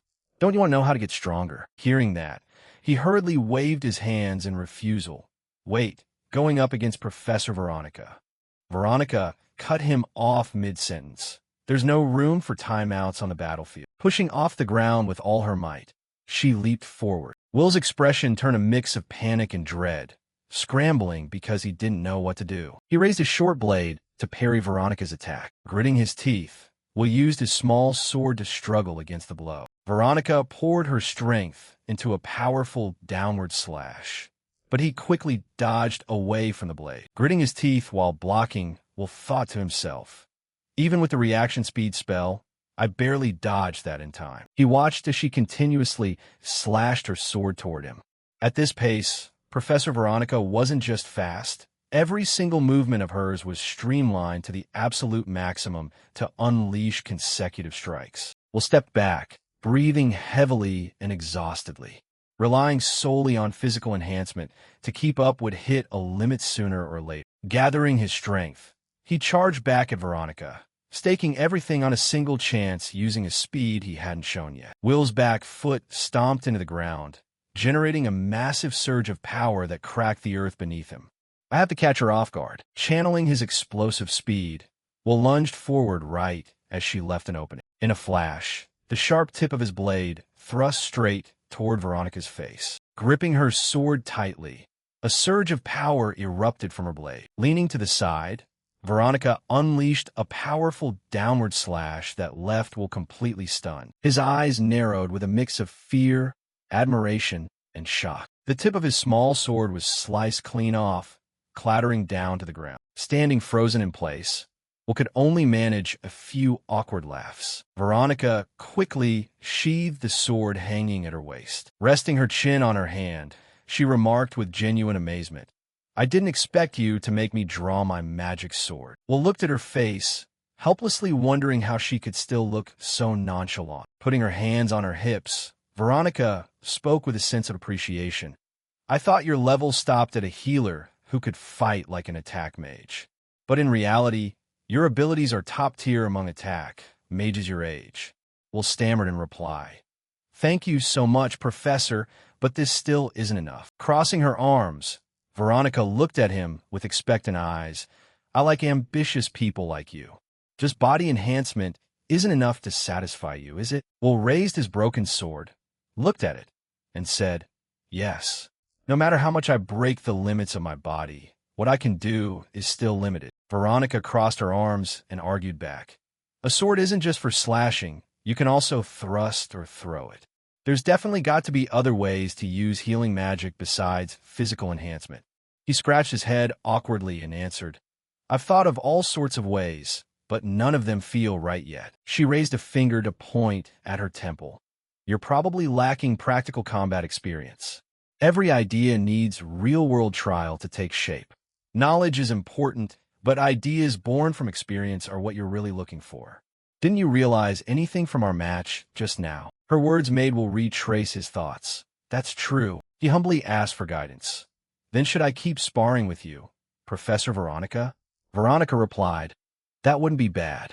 But there's going to be a field training exercise to exterminate monsters coming up soon. Hearing that, Will looked completely astonished and repeated, field training? He thought to himself, this happened in my past life too. A joint monster extermination training camp involving 3 academies. Schwarz Academia, an academy for attack magic. Heilig Academia, an academy for healing magic. And Silbern Academy, an academy for swordsmanship. Students from each school would form squads and carry out actual monster extermination requests. Back when he was at Heilig, he hadn't participated, but Will remembered the terrifying sight of those monsters. In this lifetime, I'll exterminate those monsters and change that doomed future. He clenched his fists with absolute determination. I will definitely. Veronica stared at his expression silently for a moment. Her gaze dropped as she said, if you want to participate, you have to prove your ability through the Academy's selection exam. I heard there's a kid among this year's freshmen who's being called a genius. Your goal is to grab the top spot among your peers. Intrigued, Will asked, how does this field training selection exam work? Without hesitation, Veronica answered right away. The candidates will fight each other directly. She began to describe the details.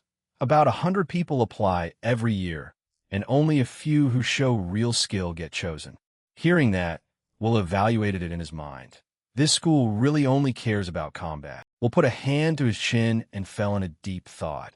I remember at Heilig, so few people signed up that anyone who wanted to join could just go.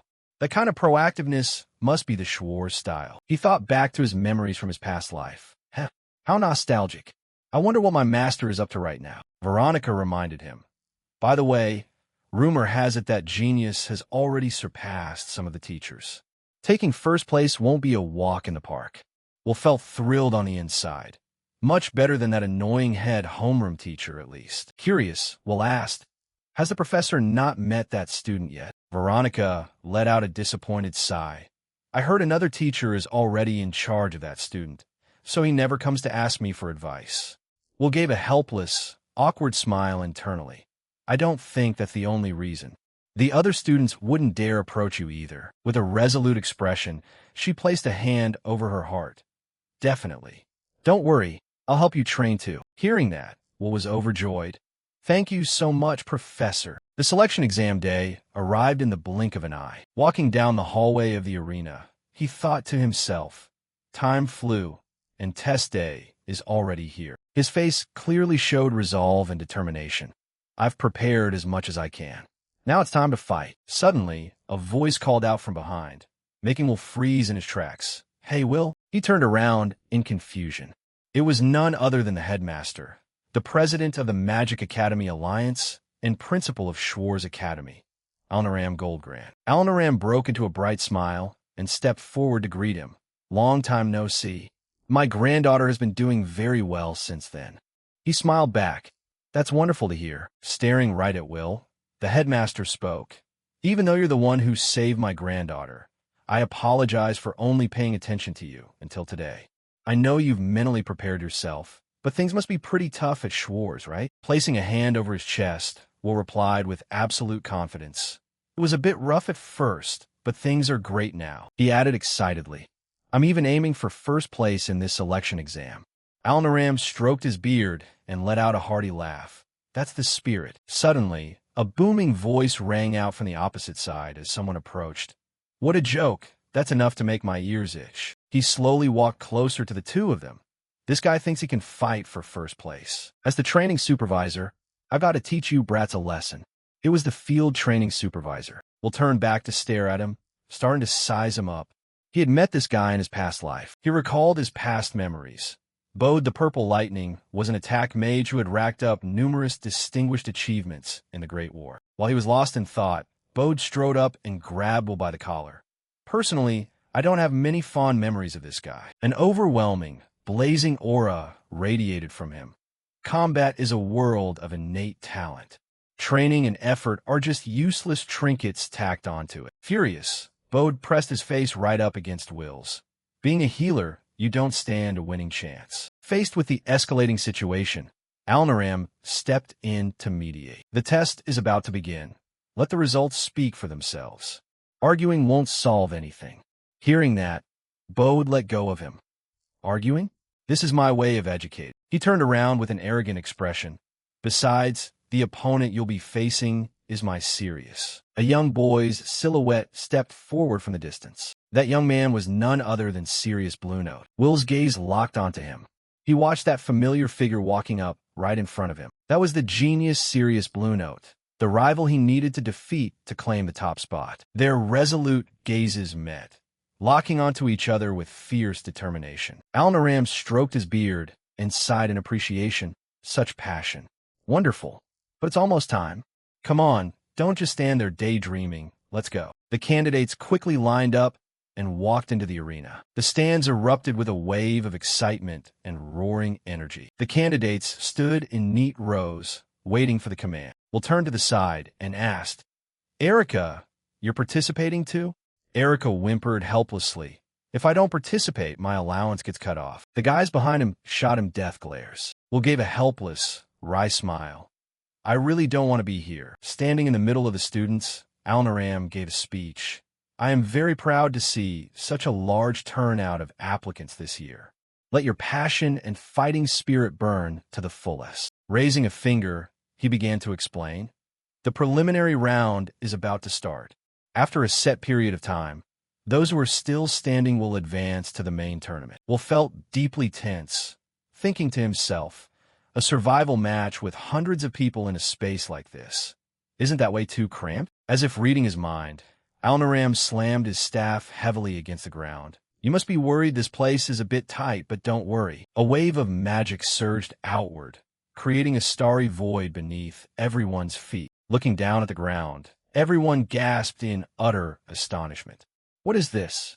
Is that a whole galaxy underneath the floor? He raised his staff high into the air, reflecting the brilliant light of the sun. A massive magic array appeared across the sky. Let's begin. Will was teleported into the middle of the forest. He began looking around to survey his surroundings. Is this the forest behind the academy? Suddenly, Alnaram's voice echoed out. Did everyone hear clearly? I've just randomly teleported all of you. You can choose to avoid strong opponents or team up with acquaintances. Erica was panicking and shouting. Where is this? Sirius listened with a surprised expression on his face. However, your starting position is entirely based on luck. Will looked up at the sky in awe, teleporting that many people in the blink of an eye? Unbelievable. At the sound of his declaration, flocks of birds took flight. Now, I officially declare the field training selection exam underway. He quickly leaped off the ground. First, he jumped up onto a high tree branch to scout the area. Will began casting a skill on himself, masking his presence, compressing all his life activity, and completely erasing his existence. Suddenly, a noise from behind caught his attention. A group of two people was fighting a girl. On one side, a young man reached out and commanded, Go get them, my golem. Seeing it charge at her, Erica swung the magic hammer in her hand. I'll smash you with this magic hammer. The girl on the other side blew a gust of freezing wind. A blizzard, standing back and watching with a smile, Will thought, this is a great chance to observe all kinds of attack magic. It'd be a waste if I only aimed to pass the test. A deep, cunning smile crept onto his lips. Nice. I want to try that move too. The young man and his summoned beast easily knocked down the two girls. Both of them cheered, throwing their hands up in victory. All right, we took down 2 of them, just like that. Saw how strong my golem is. Suddenly, Will glided out from behind him and replied, I saw it clearly. He reached out and grabbed the young man firmly by the head, then cast a spell utilizing the consciousness-severing technique. The young man's eyes rolled back, losing all focus and life. His limbs still frozen in place. He tipped backward and crashed onto the ground. Will placed his hand on the boy's head, feeling and manipulating the flow of his life force to knock his opponent out cold. I have to grab the opponent's head, so it's hard to use unless there's a huge gap in skill, but it can neutralize an enemy without causing heavy injuries. Sweating profusely, Will smiled wryly. This is a technique I came up with during special training with Professor Veronica. Glad it actually worked. Suddenly, he snapped to attention and glanced back over his shoulder. 3 throwing daggers flew straight at Will, but he quickly sidestepped and dodged them. Looking warily at the blade stuck in the ground, he thought, this magic is, after identifying it, Will let out a huge sigh of relief. He looked toward Ulpis and 2 others approaching him. Ulpis, you really never learn, do you? Extending a hand, the boy sneered. Never learn what? I have no idea what the hell you're talking about. I'm just doing my absolute best to pass this exam. All 3 of them simultaneously unleashed their magic with everything they had. Will thought to himself, so it's 3 against 1, huh? The boy whipped out glowing orange blades of light. Blade creation magic. The mushroom-haired guy next to him stepped forward. Poison enhancement magic. The 3 of them used their abilities to hurl swords toward Will. Shadow clone magic. Ulpis laughed loudly, brimming with smug triumph. These poison blades will seep right through your skin with just a brush. And with this many, no matter how fast you are, don't even think about dodging them all. The swords whistled through the air, shooting straight toward Will. Looking up at the toxic blades, Will thought, sure, I could use healing magic to detoxify, but getting through a barrage like this using only physical enhancement without a single scratch would be pretty tough. His hand began to channel his own magical energy. If it's this, suddenly, a blurry phantom figure rolled across the ground right to his feet. The swords crashed straight into the decoy illusion and bounced backward. Sweating bullets in utter disbelief, Ulpis screamed out, What? What the hell is that? At that moment, the golem was using its own body to shield Will from the front. Raising his hand, he began channeling magical energy into it. Basically, healing magic only works on living things, but this golem operates using the summoner's blood as a medium. In other words, it's a magical creature. He lifted his hand to start directing the attack. Even though it can't perform complex actions like a living being, as long as I infuse it with life force, I can control it. Obeying his command, the golem lunged swiftly toward the 3 of them. It swung a massive fist straight into the mushroom-haired guy's chest, making him cough up blood. He turned around and flopped right down on someone else. No, Ulpis stood on the sidelines, watching with extreme impatience. You guys don't let yourselves get taken down so easily. Suddenly, an afterimage flashed right in front of him, startling him. Will's hand grabbed his face. He smiled gently and said, All right, good night. The scene shifted to the golem fighting the other 2 people. Will stood on a tree observing, thinking to himself, physical enhancement only works for close combat, but golems can make up for that weakness. Besides, doing this lets me calmly observe everyone's attack magic. Suddenly, his eyes went wide with absolute astonishment. From afar, a powerful whirlwind was wrapping around Will's body. Will was both panicked and puzzled. What just happened? Suddenly, a wave of magic surged toward him. Will used all his might to leap off the tree. That was the power that had completely destroyed nearly half of the green forest. Even his 2 classmates from earlier and the golem lay flat on the ground. Will stared in utter bewilderment at the devastated scenery around him. From a distance, a familiar figure slowly walked closer. It was Sirius Blue Note, casting magic as he steadily approached. Will thought to himself, the genius Sirius Blue Note lives up to the expectations. Such impressive power. Defeating him won't be easy. He quickly shoved his hands into his pockets defensively. Should I try it? His pupils contracted when he heard Alnaram's announcement. That's enough. Everyone stopped when they heard the announcement. Good job, everyone. The preliminary round ends here. The 4 people still standing here have passed the preliminaries. A teleportation magic circle appeared under everyone's feet. The finals will take place tomorrow at the arena, so rest up until then. I'll activate the teleportation magic. Everyone stay right where you are. While being teleported, Will turned his head to look at Sirius, who was staring intently at Will with murderous intent. Seeing this, Will broke out in a cold sweat and thought, looks like he's really looking forward to tomorrow too. Tomorrow is the finals. Things quickly returned to peace as they left. The scene shifted to Will's room. He was sitting at his desk, jotting something down. What should I do to kill the rest of the day? Outside the door, a commotion broke out. That's enough of that, Ulpus. The two people following Ulpus were desperately holding him back. That guy is seriously strong. And besides, he practically healed us when we passed out. Ulpus turned around, glaring with fierce anger. Shut your mouths. What the hell do you commoner nobles know? According to the Omen family code, being looked down upon by a healer is completely unacceptable. He turned his face away, beginning to scheme. If word of this gets out, I shudder to think what my father will say. The other two looked at each other in a cold sweat, saying nothing. Both of them sighed helplessly and turned to leave. Then go do it by yourself. Ulpus, we're out. Nobody wants to get beaten up again. He called out in a panic. Wait. The two of them completely ignored him right there and walked away. With an ugly, furious expression, Ulpus muttered, whatever, I have to get rid of him. Meanwhile, Will was sitting comfortably, eating pastries and reading a book without a single care. Suddenly, a knock on the door echoed, interrupting Will. He closed his book and stood up.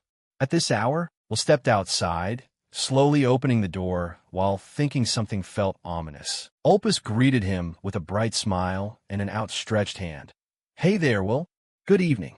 Don't you think tonight is gorgeous? He asked with extreme vigilance. What kind of scheme are you pulling? He smiled back friendly. A scheme? I just wanted to have a peaceful chat with you. Ulpus extended his hand to kick off the conversation. Let's be blunt. I hate you, and I utterly despise healers. I've pulled all sorts of stunts to get you kicked out of this academy. Will recalled past scenes and thought to himself, I've busted a few of those stunts already. Well, good night. He wore an enigmatic smile, but I should have just said it straight out instead of beating around the bush like this. With a hardening, furious expression, Ulpus gave an order, get out of this academy. Will immediately shook his head in refusal. At this point, I actually respect your dedication. Why do you have to be so aggressively hostile toward me? He arrogantly shot back. Why? I despise healers. Do I need a damn reason? Ulpus pointed proudly at himself. Even in the Omen family, anyone born a healer gets tossed out to remote, desolate branch houses. My older brother was the same. A pathetic, useless guy. He began thinking back to his older brother. No matter how much he was mocked, his brother would just give a wry smile and brush it off. A proud attacking mage and a pathetic healer were two completely different tiers. Will's face darkened as he replied, is that the kind of education deeply ingrained in nobles? Ulpus spread his arms wide and commanded in a haughty tone, if you get it, then get lost from Schwarz. This isn't a place for healers. Will's expression stiffened. You think I'm going to say I give up? He answered with absolute certainty. I'll make you say those exact words yourself. Greed flashed in Ulpus's eyes. You have family members you care about, right? Will's face immediately contorted as he stared straight at him. What? With a smug expression, Ulpus began recounting, I had my servants outside investigate you. Will grew up with an older sister in a remote village. You two must be really close, huh? Will's expression visibly sank. If I give the order to my underlings, what do you think will happen to her? I'll let your imagination run wild. He stepped right up to Will's face and asked, well, have you made up your decision? He calmly replied, yeah, I've decided. Just as he was about to act high and mighty, his neck was suddenly grabbed. If you get it, then get the hell out. Pack your bags. We used his hand to violently toss him backward. He bent and locked the guy's arm into place. Ulpus trembled as he stammered a plea. Stop. With a completely nonchalant expression, Will applied more force. Didn't I tell you? I've already decided. Ulpus cried out in desperate despair. Following a piercing scream, Ulpus lay on the ground, groaning in pain. He kept muttering, you think you'll get away with this? All I have to do is show them this broken arm, and the academy won't let it slide. My dad won't either. Will grabbed his arm and cast healing magic, It's fine, I fixed it already. Seeing this, Ulpus was terrified out of his wits. What are you planning to do? His eyes rolled back as he screamed in agony. Ulpus's arm was snapped again, and then immediately healed by Will's magic. I'll just heal it right back up. He nonchalantly lifted the guy's arm and snapped it once more. He pleaded in agony. Please don't. He gave a forced, reluctant smile in response. Come on, my resolve isn't that half-assed. Targeting me is one thing, but you dare to touch my sister, so I can't just sit back and do nothing. Piercing screams rang out continuously. You've got to beat it into him properly. From the bottom of my heart, I have to break your will. Ulpus lay on the ground, having plunged into the abyss. What on earth is this guy? He looked at Will's face, which was flashing a smile at him. This is bad. He's a demon in a healer's skin. I must never mess with him again. My life is going to be a living hell. After a fierce and thrilling moment, Will spoke up. Well then, good night, Ulpus. He waved goodbye to Ulpus like a lifeless corpse. Don't forget your promise not to bother me anymore. Will stretched his body in pure satisfaction. Frankly, it felt pretty refreshing. All right, time to sleep up and get ready for tomorrow. The scene shifted to the next day. Will was standing on the battle stage, thinking to himself, the main tournament is about to start. Al-Naram was up above, resting his hands on the rails and looking down. Bode, sitting next to Sirius, was also watching. Will thought to himself, the top 4 from the preliminaries will face off in one-on-one elimination matches. But putting his hands on his hips, he spoke up. I didn't expect you to actually make it through, too. Erica stood timidly in front of him. Erica could only helplessly recall, well, I just put up a firewall and used a defensive strategy, and it was mostly luck anyway. I didn't actually take anyone down. Hearing that, Will felt helpless. An offensive-type mage who defends from start to finish is a rare breed indeed. He stared intently at Erica, feeling anxious inside. But can you really survive if you keep playing like that? She spoke up timidly. We're friends after all. Why don't you go easy on me a bit? Will firmly replied. Not a chance, I knew it. She reached out her hand to take an offensive stance. Anyway, I've already cleared the baseline score. Now I'm just going to give it my all. Seeing that, the referee raised a hand to signal, then let the match begin. Erica broke out in a cold sweat as she cast her magic. Here goes. She launched a fireball toward Will. He quickly formed a shield with his hand to block. His expression didn't change at all as he thought. Standard fire arts. With this level of firepower, my recovery magic can still take it just fine. Will looked toward the opposite side and murmured, Sorry, Erica, but I'll breeze right through this pile. Suddenly, Will's expression turned utterly startled. Something's wrong. This is... Erica continued launching another fireball. I'm not done yet. Will quickly sidestepped to keep the fire from getting close to him. He stared in shock at the flames wrapping around his body.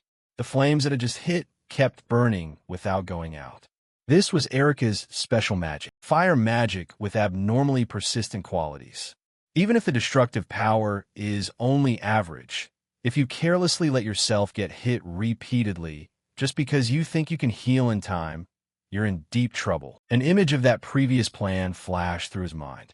Last time, when he borrowed her fire, it burned for a long time too.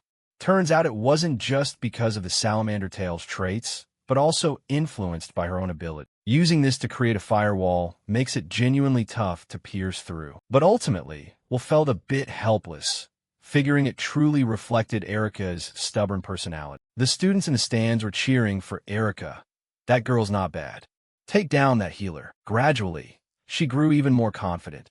Oh my gosh, could I actually beat Will? That's right, I made it past the preliminaries too.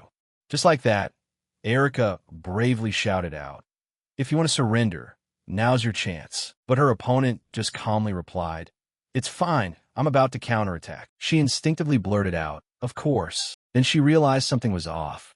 A fireball stronger than the previous one was launched. This time it's definitely going to hit. The corner of Will's mouth curled into a smirk. If these flames refused to go out, he held out his palm and touched those flames. To execute a plan I've set up, I'll just use it to attack directly. Witnessing that sight, Erica thought in shock.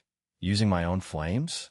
A fiery punch? Just as she let her guard down for a split second, Will appeared right in front of her. Her face drained entirely of color. Erica shrank back her whole body and blurted out, I surrender, causing him to freeze in his tracks. Out of sheer terror, she collapsed to the ground. The announcer's voice boomed from the speakers. The winner is Will. Low whispers rippled through the stands. Even so, Will didn't feel angry at all. Even if you win, a healer is still never taken seriously. But they turned their anger on Erica instead. Don't just surrender out of nowhere like that. And you call yourself an offensive mage, causing her to clutch her head, trembling with fear. Just a minute ago, they were cheering for me. I'm sorry. I'm sorry. He grabbed her hand to comfort her. Don't worry about it. I think Erica fought really well. At the same time, he healed Erica too, making sure she'd definitely have a shot at passing. Staring at their intertwined hands, she dazed out and called out, Will. That romantic scene was shattered by the arrival of someone else. No way. That is completely unacceptable. Erica fearfully grabbed onto Will's shirt. Professor Bode sneered, raising a finger as he spoke. Just think about it, and spewed out words that sounded anything but pleasant. Healers are just useless trash. Surrendering to that kind of garbage makes you even worse than trash. With that, Bode exuded a terrifying aura and delivered his verdict. You clearly failed. Get the hell out of here and save us the trouble. She trembled, struggling just to reply. I'll leave right now. While Erica had already left, he turned back to chew out the other person. Don't you think talking to a student like that is way too harsh? He used that as an excuse to pull these stunts. I'm a field training supervisor. If the level of the participants is too low, I have to spell it out for them. That's what you call tough love. Saying that, Bode turned around and walked away. But his words seemed to imply something. Looks like only a single person is passing this year. Suddenly, a tiny voice echoed from behind Will. You're blocking the way. Turning his head, he saw a familiar face. When did Sirius even? Plus, speak up a little louder. As he walked past him, Will cautiously asked, Do you agree with Professor Bode too? And Sirius's answer was, At the end of the day, power is everything. Professor Bode is right, because he's strong. Everyone has their own opinions, and Will couldn't really argue against that. I see, his tiny voice chimed in, but I don't think you're weak either. So, Sirius Blue Note turned his head back, placing his trust in him. I expect you to go all out. He furrowed his brows, looking seriously at the person in front of him. That familiar name really brings back quite a few memories. Come to think of it, in his past life, Sirius Blue Note was someone he heard about, a terrifyingly strong, offensive mage of his same generation on the Northern Front. The winds he created swept away everything around him, while taking down numerous opponents at the same time. This power truly swept through everything in its path. The finals had finally arrived. Before the match started, Will initiated the conversation. Judging by Professor Bode's attitude, it looks like I'll never get recognized unless I win. His familiar, confident smile appeared on his face once again. So I'm definitely going to win. Opposite him, Sirius calmly replied, Is that so? Once the two contestants finished exchanging words, the referee shouted out loud, Selection exam finals, match start. A surge of wind manifested from beneath their feet. A giant gust of wind was unleashed by hands much smaller than it. Will nimbly sidestepped. He slammed both feet down hard, and arcs of electricity sparked outward as a result. Will used the springboard force to rush toward his opponent. Sirius's face grew clearer and clearer. Suddenly, a massive gale whipped up around them, forcing him to back away. The force was so strong that Will had to use his arms to shield his face. After a brief clash, he didn't recklessly rush into attack like usual. I get it. I really can't get close. Who knows who's going to win this match? Will or Sirius? The results will be out soon enough. Dust billowed across the arena as Sirius tiredly spoke up. Too fast. What a pain. Magic gathered in the palm of his hand. Then how about this? A powerful blast of wind appeared, but its form was different from the pillar of wind earlier. We'll notice the difference too. Unlike a whirlwind, this was a gale that blew across a vast area. He was casting magic on himself too. At this rate, I'm going to get blown right out of the ring. Then he squatted down and planted his palm flat against the ground. Looks like I have to use this. A bizarre phenomenon occurred. A tiny sapling slowly sprouted upward and finally branched out into a massive giant tree. Sitting in the stands, Erica thought in shock. Is that healing magic too? Admiration for Will welled up inside her. Will's gotten even stronger. He was extremely confident in this technique. Professor Veronica, what do you think? A leaf fell down from the tree, revealing Veronica's bewildered expression below. What on earth is this? We'll step forward to explain why the tree grew out of the ground. I channeled life energy into the plants to make them grow at hyperspeed. I read about plant controlling attack magic in the library and figured I could pull it off too. With this trick, my strategies will adapt according to the types of plants. Suddenly, his vision blurred out in front of him. Before he could brace himself, Will's swaying body was caught by her. Veronica calmly hoisted him up and asked, "Are you okay?"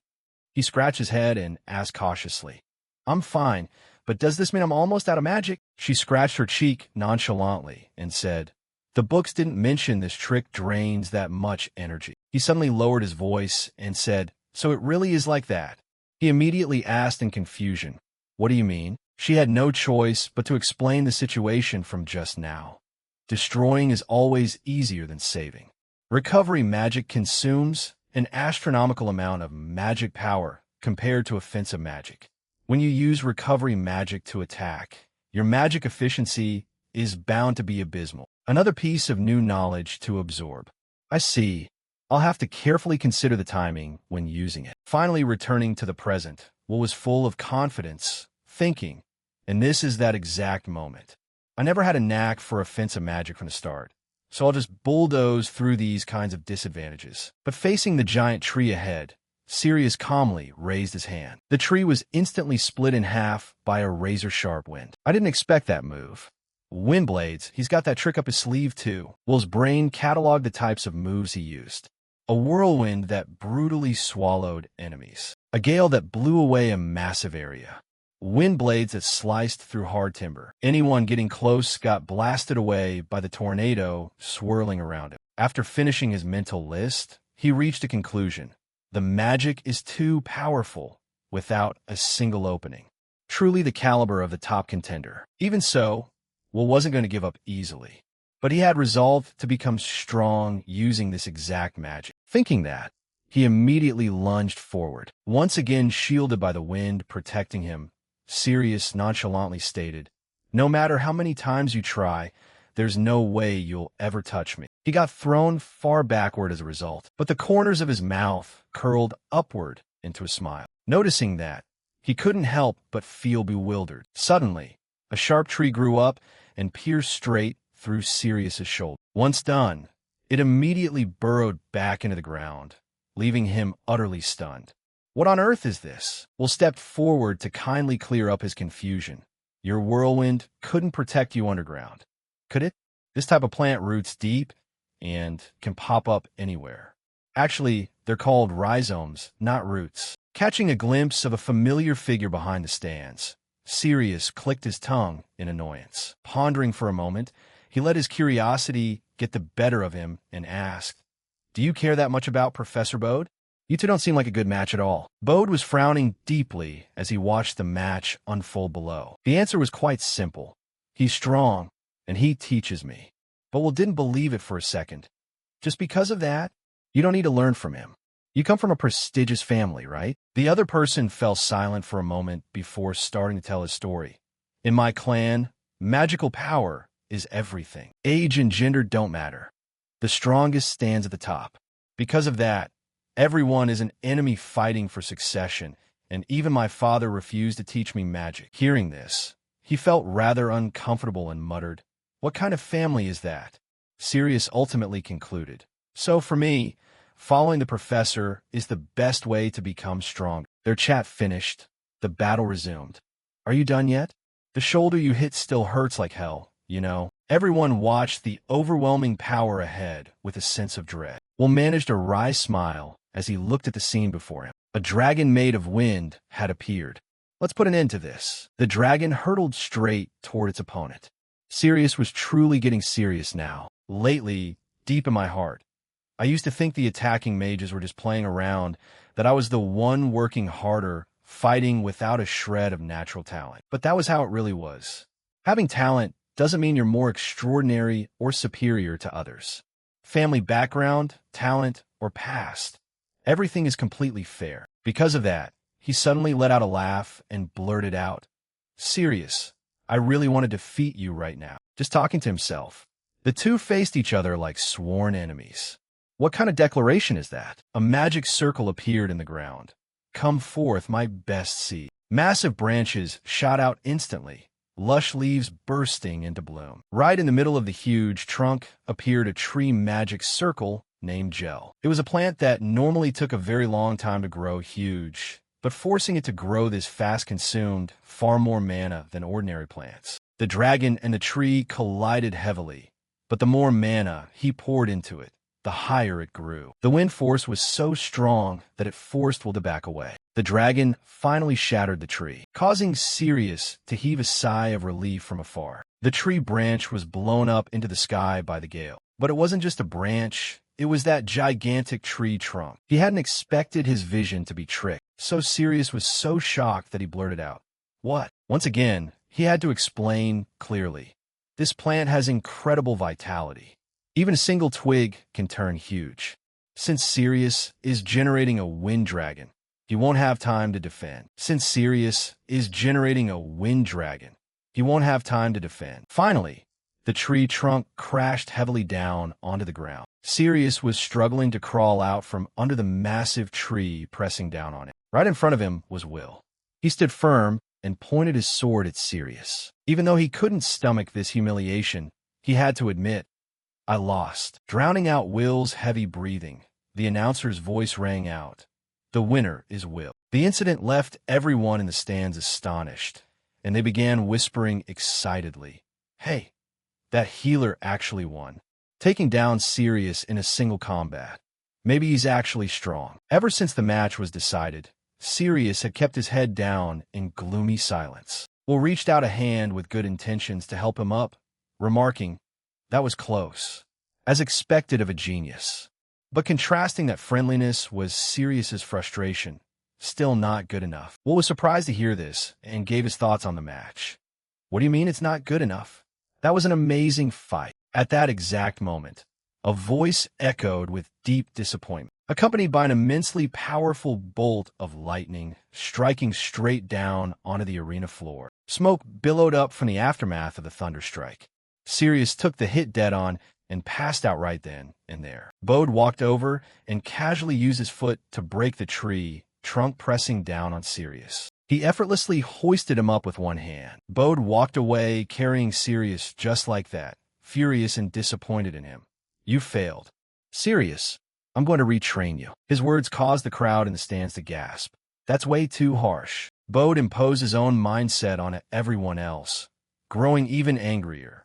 Everyone down in those stands thinks the same way I do. There's no way I'd ever accept a healer taking first place. Seeing his aggressive attitude, no one in the stands dared to resist or even twitch. Will was the only one who dared to speak up, and the one with the most right to do so at that moment. He was outraged by Bode's words. "This is going too far. I'm the winner, after all. But that doesn't mean Sirius is weak. It was an evenly matched fight, and if we fought again..." Bode's gaze toward him was fiercely hostile. He refused to hear any objections.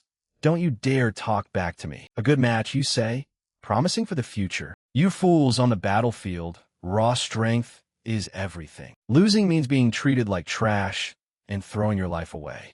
That's it. Will could sense the foulness of this man's character. He felt a deep sense of injustice for Sirius, even though he was his own student. Will pointed at himself with confidence. "Then I beat Sirius, didn't I? I've proven my own strength." The anger burning inside Bode grew larger by the second.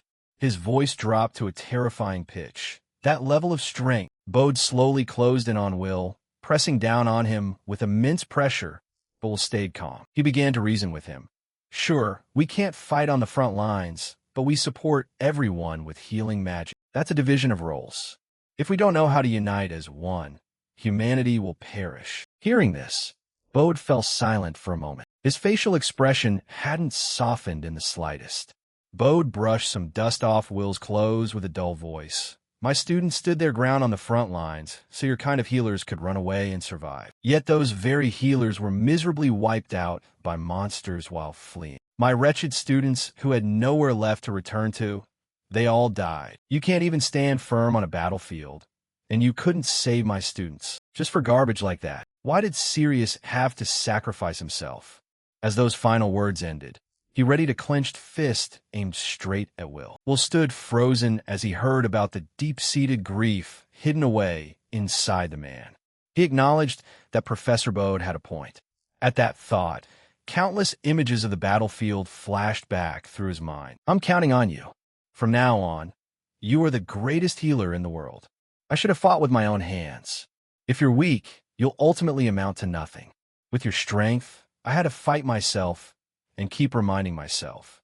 But an era where monsters become even more ferocious is about to arrive. When that happens, those who hold power are no longer allowed to be selfish. He clenched his hands in a fist and slowly spoke up. Then someone with nothing in his hands like me needs to become even stronger.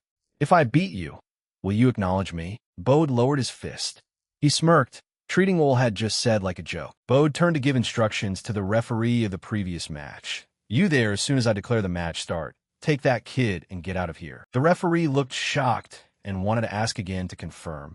Professor Bode, don't tell me you're actually going to fight. Bode replied with absolute certainty. Once it's a selection trial, I make the rules. As the referee carried Sirius away, he cast a look back at Will filled with deep worry. But right now, Will's eyes were filled with pure determination, without a single trace of fear. Seeing the scene before him, the referee could only shake his head and let out a sigh. As he escorted Sirius away from the arena, a much tougher battle officially began. The special match, Bode versus Will, commenced. Bode rubbed his hands together to warm up, generating a powerful wave of energy. Radiating utter confidence and contempt for his opponent, he declared, I'll show you just how low your level really is. Bode's oppressive aura and sheer power made Will slightly hesitant. His mana was running low, and this time his opponent was the strongest one yet. A standard fight wouldn't win this. He had to use this first. Watching the way Will executed his move, Bode launched his own attack, evaluating, too slow. Will raised his head. The light from Bode's magic shone down upon his face. His attack was immensely powerful, as if trying to tear space apart. After the strike, the lingering aftermath left clouds of dust swirling through the air. Bode raised 3 fingers on his hand with a triumphant smugness. Let me teach you 3 reasons why my victory is absolute. First, overwhelming distance to control the enemy. Second, speed that leaves the opponent unable to react. And finally, the power to finish them off in a single blow. The opponent can't do a thing anymore. It's over. Or can you not even hear me anymore? Just when he thought the enemy was defeated, Will's voice rang out. Where is this power to finish things in a single blow? Contrary to what Bode desired, Will was still holding his ground, kneeling firmly on the ground. His body had a few minor scratches, but nothing significant. He had successfully calculated everything. I knew Bode possessed special lightning arts. To minimize the damage from electricity, I had to avoid taking a direct hit to the body. No matter how good I am, if my brain or heart takes the hit, healing magic won't save me in time. So I created a pathway of blood vessels that conducts electricity exceptionally well, channeling the current from my arm down to my legs and straight into the ground, dispersing the flow to minimize the damage. Doing this much was just barely enough to hold out. Will began channeling his power once more. Confident, he muttered that it was his turn to counterattack. Bode scratched his head, maintaining his disdain toward him. Looks like you had to fight for your very life just to endure that blow. But Will paid his words no mind. He continued to circulate his internal energy, reinforcing his physical body. Then the worst happened. He couldn't execute the technique. His body felt completely devoid of strength as he tumbled forward. He looked down at his hands, his body trembling violently. What? I can't put any strength into my body. Bode had already anticipated it. He explained the mechanics of his technique. The absolute rule is that anyone hit by my fatal lightning will be paralyzed and unable to move. Will still refuse to give up. He raised the hand pierced by the dagger to attack, muttering with a grimace, "This is bad." Bode's smug smile returned to his face. He kept up his condescending attitude toward others. Come to think of it, you were fine a moment ago. Bode launched a direct attack at him once again. This time, it looked even more powerful than before. Up in the stands, Erica was crying out of worry for him. Will was still trying to resist the relentless waves of magic. He cursed under his breath. Damn it, he's seriously strong. His unique magic genuinely has no openings. Now I understand why he's so arrogant. Even so, I made up my decision. I'm going to win. The moment that thought was set in stone, Will placed his hand flat against the ground. This is my final seed and my final magic. This is my final seed and my final magic. Plant manipulation. Grow. Water guardian tree. The moment he finished speaking, a massive tree sprouted right before his eyes. Will had calculated this move with extreme care. This species of plant absorbs and stores a massive amount of water from deep underground. If used as a shield, the lightning bolt would be scattered. Bode remained overwhelmingly confident. He believed that kind of trick wouldn't do a thing to him. So what of it? Accompanied by that question was shock deep within Will's eyes. Everyone in the stands was also dropping their jaws in disbelief. The guardian tree, just created by Will's magic, was snapped completely in half by Bode without being able to put up any defense. Looking at the destroyed tree before him, Will shouted in disbelief, "No way." Bode walked over to him, full of confidence, continuing his mockery. "Is that your final move?" What a pathetic way to end with defense. But as he got closer to the tree, Bode noticed a mushroom growing right out of the trunk. Then, as if triggered by a catalyst, a forest of mushrooms began sprouting endlessly. Naturally, this startled Bode. He shouted out in confusion, "What the hell is this?" Will pulled the blade out of his palm and gave a faint smirk. "I didn't expect it to be this effective." Certain plants and fungi grow spores at miraculous speeds after being struck by lightning. A forest reduced to ashes by lightning is the absolute best environment for growth because there are no competitors, right? This farm blower mushroom is one of them. But that's not even its only unique trait. Bode instinctively looked at the thousands of mushrooms growing. He still couldn't believe it. What? Not long. A strange sensation spread throughout his body, panicking him. Bode looked down at his arm. At that moment, his entire body felt like an electric current was surging through it. He was completely numb. Will seize the golden opportunity right now. He lunged forward with a punch packed with all his remaining strength. Faced with this situation, Bode wasn't worried at all. He was still wearing a smile. Bode quickly countered, striking Will straight and sending him flying. Will had no way to react in time to the counterattack, coughing up blood directly. Looking at Will's kneeling posture only made him feel even more contemptuous. Foolish. My strength is obviously far superior. My signature magic is controlling electricity. If I use electricity to enhance my body and move at high speeds, a little trick like this is nothing at all. Will's entire body shook. He clenched his fists to prop himself up, still in disbelief. No way. Even after going this far, I still can't win. Bode's gaze grew sharp. He lowered his voice, pronouncing every single word clearly like a verdict. "Then you lose." The words barely finished. Bode readied his final blow to finish him off. But at that exact moment, Veronica appeared. She pointed her sword at Bode and demanded he stop. "That's enough. Isn't this going a bit too far, Professor Bode?" Bode paused slightly, letting out a sarcastic laugh. He turned around and pushed her blade aside. "Veronica, don't stick your nose into this when you're just a rookie." Will, trembling over there, realized he had a savior in Professor Veronica. Veronica wanted to put an end to the matter. She reasoned, "The match is decided. Pushing it any further will just get him needlessly hurt." Hearing that, Bode objected. "This brat can heal his own wounds. He can still fight." Veronica persisted in trying to protect Will. "Only while he still has mana. He doesn't have enough mana left for that." The more he heard, the angrier Bode got. He moved to attack Veronica as well. He just lacks the will to fight. She didn't back down either. Veronica began gathering her aura, ready for combat. There's nothing left to discuss. The two of them lunged at each other, signaling that a massive fight was about to erupt. But thankfully, at that very second, a voice rang out, halting their fierce, fighting intense. "That's enough, both of you." It was Alnaram who had appeared. He looked down at the two of them from above. Alnaram cautioned them. "Letting the two of you brawl here is the most pointless thing possible." He descended slowly, as light as a silk thread. Alnaram looked toward Bode and spoke calmly. "Bode, stop." He closed his eyes with a hint of warning in his expression. Bode could sense that his expression wasn't very pleasant, but that order couldn't be disobeyed. Bode scratched his head and conceded, "Fine." Alnaram then turned to Veronica. His expression changed completely compared to when he looked at Bode. "Veronica, I apologize for not explaining clearly." He raised a hand to cover his mouth and coughed a few times to get everyone's attention. Alnaram officially announced, "The main event of the field training selection trial ends here. Everyone, disperse immediately." The crowd didn't linger and slowly filed out of the arena. Will was still struggling to heal himself. He winced in pain. "Damn it, my mana is completely drained. The healing isn't progressing at all. I don't want to lose. Is the gap really this huge again?" Without a word, Veronica walked over and scooped him up in her arms. Will was extremely flustered, struggling even to say her name. "Professor Veronica," she calmly comforted and encouraged him. "I think you did very well.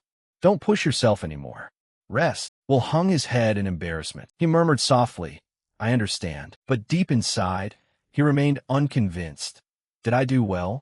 That's still not enough. As the night slowly drifted by, while walking along the path, Will kept quietly analyzing to himself. That was the power of a top-tier attacking mage. Not just raw strength, but the level of tactical sophistication was in a completely different league. But even with people like them, humanity still perished. "I need to become stronger." He walked up to a room. Will opened the door, looked inside, and spoke politely. "Excuse me." Alnaram was inside. He welcomed him warmly. "Will, I'm glad you came." Stroking his beard, he checked up on him with concern. "Your wounds look pretty settled, just as I predicted." Or rather, not waiting for him to ask further, Will explain directly, "Once my mana recovers, these minor injuries will heal instantly." Alnaram burst out laughing. He affirmed, "Then participating in the field training won't be a problem at all." Hearing this surprised Will, and he asked again to make sure. "I get to participate?" Alnaram treated it as obvious. "You were the winner of the main event." "Of course. Besides you, Sirius and Erica passed as well." Will still seemed unable to believe it. "But sir, Professor Bode said everyone failed. And I didn't even win." Understanding completely, Alnaram explained, "Every year it's the same." This surprised Will once more. "Every year?" Alnaram revealed Bode's true goal. He said everyone failed this year to put on pressure and ignite the students' true potential. But in the end, he still passes a few people. Field training holds a lot of dangers, after all. That's just how he shows he's a true teacher. After hearing that, Will evaluated, he really is clumsy like that. But I suppose it makes sense. In my past life, Bode always fought on the front lines for humanity. Without a doubt, he's one of the heroes who tried hard to save the world. Even though I can't stand his words or actions, he has his own pride. Not making Will wait long, Alnaram quickly assigned him a task. "Now, Will, you'll be teaming up with students from other academies in the role of an attacking mage, and you'll carry out monster subjugation requests." In truth, Will was still dazed. He silently repeated those 4 words, "monster subjugation." "This is the first time I'll be facing monsters since I was reincarnated. 5 years from now, in my past life, the direct cause of humanity's extinction was these very monsters." First of all, their origin. Monsters originally referred to any creature possessing magical power. Not all monsters were hostile to humanity. They occasionally attacked humans, but that was just their survival behavior, part of natural competition. If we understand their ecology, they could be neighbors we can utilize. However, about 2 years from now, the world will change, the red moon. Monsters illuminated by this red moonlight become extremely brutal. And from that moment on, the tragedy begins. Monsters gather together and start wiping out humans purely out of a desire for slaughter. 2 years after that, the Demon King descends, and humanity quickly falls into a disadvantageous position. Many people die, and nations collapse. Attacking mages are highly valued on the battlefield, but for that very reason, they sacrifice themselves one by one. The same goes for exceptional knights. Healers don't come to the front lines. Once the defense lines collapse, there's nothing left but to be annihilated by monsters. By the time I died, there was almost no one left who could fight. In less than a few months, humanity would go extinct. Will clenched his fists tightly. He promised himself inwardly, "I cannot let that tragedy happen again. I need to become stronger than anyone in my past life and gain the power to fight off the colossal monster invasion. And if possible, find the cause and the origin of the blood moon that drove the monsters into such brutality. Alnaram noticed him deep in thought. Stroking his beard, he remarked, "That's quite a strong resolve. Your eyes look just like they did on the day we first met." He gently encouraged him. "Keep going like this, and you'll be fine." Will felt a bit worried, though. "Fine? What do the teachers even think of this field training?" Alnaram walked over and placed a hand on his shoulder, looking amused. "Partly that, but I especially wanted to talk to you." Will stared at him blankly with a clueless expression like a lost fawn. After chatting with Alnaram, Will finally headed to the gathering spot for those chosen to go on the field training exercise. At this point, he and Erica were already present, leaving only Sirius as the last one yet to arrive. After waiting for a moment, there was finally some movement. Sirius arrived, preceded by the tall and burly Bode. Will stepped forward to face him and spoke up first. "I heard that you are strict only because you care about your students." Bode leaned in close, pressing his face right up against Will's before letting out a fierce, terrifying roar. Standing straight up with his hands on his hips, his voice filled with hostility, he shouted, "I don't know what you're talking about, but you're just weak trash. Don't get all arrogant and full of yourself unless you can actually land a hit on us." Will felt embarrassed by his attitude and muttered quietly, "Yes." In his heart, he grumbled silently. His attitude still hasn't changed at all. Bode walked past him, letting out a heavy puff of breath. "If you understand, then focus on the field training, you idiot. But I will thank you for taking care of Sirius." At that moment, Sirius, who was right behind him, slowly spoke up. "Me too." Will was startled by his sudden appearance from behind. Will quietly evaluated him. He's still remarkably calm. Sirius clenched his hand into a fist and punched the air to show his determination. "Thank you. Because of that, I can push myself to the limit in training and become even stronger." That's Professor Bode's lesson. As long as you survive and can get your revenge, there's no real loss. Will matched his energy, raising his hand for fist bump. "That's the spirit. Keep getting stronger." Sirius Bluenote's lips curled into a cheerful smile. He reached out and bumped fists with Will as a promise. After that, he quickly moved over to Bode's side. Will watched him go, feeling secretly fortunate. Having more outstanding offensive mages is a good thing. That way, the war against the monsters will definitely go smooth. Veronica reminded him from distance. "Well, we should get going too." Will cheerfully replied, "I've been looking forward to this trip as well." By this point, on the way to the field training location, Veronica announced inside the carriage, "We'll be arriving at the Deco Forest soon. Let me confirm the details of the training. This time, your mission is to hunt golems in the Deco Forest. 3 trainees from Schwarz, Heilich, and Silburn will form a 4-person team with an instructor from one of the supporting schools." Erica had a question. "Have the team members already been decided?" Veronica confirmed to her, "That's right. Erica is on my team as well." Erica thought to herself with relief, "That's better than strangers, but Professor Veronica is a bit scary." Veronica briefly touched upon Will's teammates. Will's team isn't ordinary either. "We've arrived." Taking the lead, Veronica stepped down first and announced, "Let's go." It looks like the participant from Silburn is already here. Will also stepped out of the carriage. Remembering his past life, he thought to himself, "Silburn?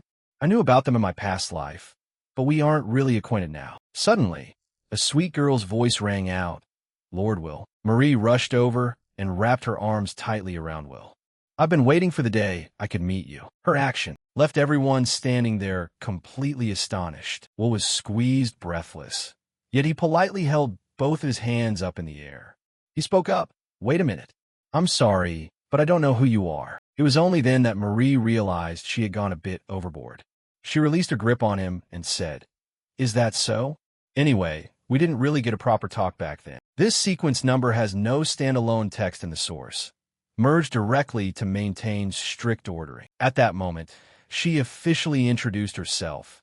"I am Marie Goldgran, the granddaughter of Schwarz Academy's headmaster, Alnaram Goldgran." Hearing her introduction, Will finally realized she was that same girl from before. His memories of Marie now rushed back through his mind with crystal clarity. Will was a bit surprised, and he secretly marveled to himself. "To think I'd be reunited right here with the little girl I once treated at the headmaster's estate." Will spoke up to check on her health. How have you been feeling since then? Marie flexed both of her arms, eager to prove herself. I'm completely fine. I'm sorry I wasn't able to properly thank you back then. Will hurriedly waved his hands. It's fine, really. Your grandfather even recommended me to Schwarz Academy. Marie looked at him, pointing to herself with conviction. But I still wanted to find some way to repay that favor. Since I lacked magical talent, I entered Silbern Academy and poured all my effort into mastering swordsmanship. Thanks to that, I ended up at the top of the Academy selection trials. Will was surprised by her talent and couldn't help but blurt out, "The valedictorian?" Marie shyly covered the corners of her smiling mouth. It turns out I actually had a knack for the sword. Will could only let out an astonished gasp. Looking at the petite girl in front of him, he silently evaluated her, rising from being bettered into the top spot in such a short time. Isn't she basically a monster? She walked up to him and grabbed his hand, lifting it up. I will definitely be of help to you. Lord Will. That's why we were put on the same team. After understanding more about her, Will cheerfully agreed. In that case, let's do our best together. At that moment, Will finally realized. So this is what the headmaster meant when he said, I'm counting everything on you. Marie noticed a carriage approaching them and quickly grabbed Will's hand to pull him along. The people from Hylich Academy have arrived. Let's go greet them. Erica was also surprised by how quickly they integrated. They look like they're having fun. Veronica chimed in. We should liven up the atmosphere in our own team a bit too. Marie dragged him by the hand right up to the carriage and anxiously looked around. Where are our team members? Are Lord Wren and Lord Turf here? Hearing that name, Will had a slight reaction. Calling Wren? The person inside the carriage leisurely replied, Don't rush me. I'm coming right out. That person finally stepped down from the carriage. He introduced his name and immediately asked his first question. I am Wren. Are you kids the students joining my team? This man was none other than the Hylich Academy teacher, Wren Kaidos. Upon finally laying eyes on him, Will became immensely excited. Master, he is the very teacher who taught me healing magic in my past life. The greatest healer I have ever known. He was so happy his body slightly trembled to actually be on the same team like this. Behind Wren was another person who reminded him, Teacher, step aside for a second. I can't get down. When he stepped down, Marie quickly greeted him first. That must be Lord Turf. I am Marie Goldgran from Silbern. Turf pushed up his glasses and politely replied, Pleased to meet you all. After adjusting his glasses, Turf clearly saw Will and Marie's hands tightly clasped together, which felt like a bolt of lightning striking him. His excitement and cheerfulness vanished, leaving behind only utter coldness. Will didn't notice and cheerfully introduced himself. I am Will from Schwarz. Turf turned his face away, his voice sounding disappointed and slightly disdainful. An offensive mage? After everyone finished introducing themselves, Wren turned around and walked off with a long yawn. All right, this is Wren's group. Do whatever you want. I'll just be watching. Marie was somewhat surprised by his sloppy attitude. Is that really his work style? Will, however, was already used to it. Master is always like that. He quietly followed along behind his back. Will made a suggestion. Can I call you Master? Wren was slightly surprised by the request. Why call me that? Will quickly explained his reasoning. I can use healing magic too, but right now I don't have an instructor, so I figure I could learn from you. Wren was astonished to learn of his abilities. An offensive mage who knows healing magic too? I think I vaguely heard something about that. What an intentional team lineup. Will asked him again to confirm. Is that all right? Master. Wren didn't care much about titles and accepted. Sure. Call me whatever you want. Hearing the conversation, Marie joined in playfully. If Lord Will is calling him that, then I'll call him Master too. Turf hurried up from behind like a little puppy, trailing Marie to call her back. Wait, Marie. Erica was once again surprised by Will and his teammates' adaptability. They got close really fast. Veronica refused to lose. We can't afford to fall behind either. During this pacification campaign, each team is assigned a designated zone. We'll use this tent as our base camp. The goblin territory is a bit deeper in, so Will and the teacher should set out right away. Just like in real combat, the healer stays behind at the base rather than going to the front lines. That's why I didn't participate in my past life. Along the way, Marie wondered aloud. Even though Master is a healer, is he still going to the front lines? Rin quickly explained. Basically, I'm just here to supervise. I'll be fine. Do whatever you want. I'm not a fan of being tied down anyway. Marie matched his laid-back rhythm. Then I won't hold back. Will hesitated slightly and pointed behind her. Speaking of not holding back, that means Marie seemed to catch his drift, of course. She quickly prepared to draw her weapon. Gripping the massive, heavy blade with both hands, Marie said with absolute confidence, "With all my strength, I'm going to swing this sword with everything I've got." After wiping out the monsters, Marie happily danced around on the ground. She bounded right up to the top of a tower formed by the corpses of the monsters she had just defeated to celebrate her victory. The massive contrast made Will ask, "Is that really the same girl?" The girl called out to him with a gentle expression, "Lord Will." Marie leaped into the air and swung her colossal greatsword with a fierce, determined gaze. Will looked up in sheer awe and admiration. Is this Marie's swordsmanship? Every slash packs terrifying power. Maybe she's enough to clear out this place all by herself. Recovering his wits, Marie suddenly froze, her eyes wide with shock. Seeing the monsters gradually closing in, she couldn't help but blurt out, "There are way too many of them." Seeing Marie's predicament, Ren remarked, "She's definitely impressive, but she leaves way too many openings. That young lady is great at area attacks, but she seems weak when surrounded. Go provide cover for her." Hearing that, Will quickly answered, "Understood." He stood silently for a long moment, filled with joy. Finally, he was about to battle monsters for real. A monster lunged forward with sharp fangs, its roar echoing everywhere, nearly shattering the quiet atmosphere of the place. Will saw its expression sink and told himself, "Those terrifying monsters." A hand from behind suddenly brushed lightly against Will's shoulder, sending a chill down his spine. A calm, steady voice suddenly spoke up. "Why are you tensing your shoulders like that? Just relax." Will looked up, deep in thought with a hint of surprise, not answering. After a long moment, he gave a faint, friendly smile in reply. "Yes."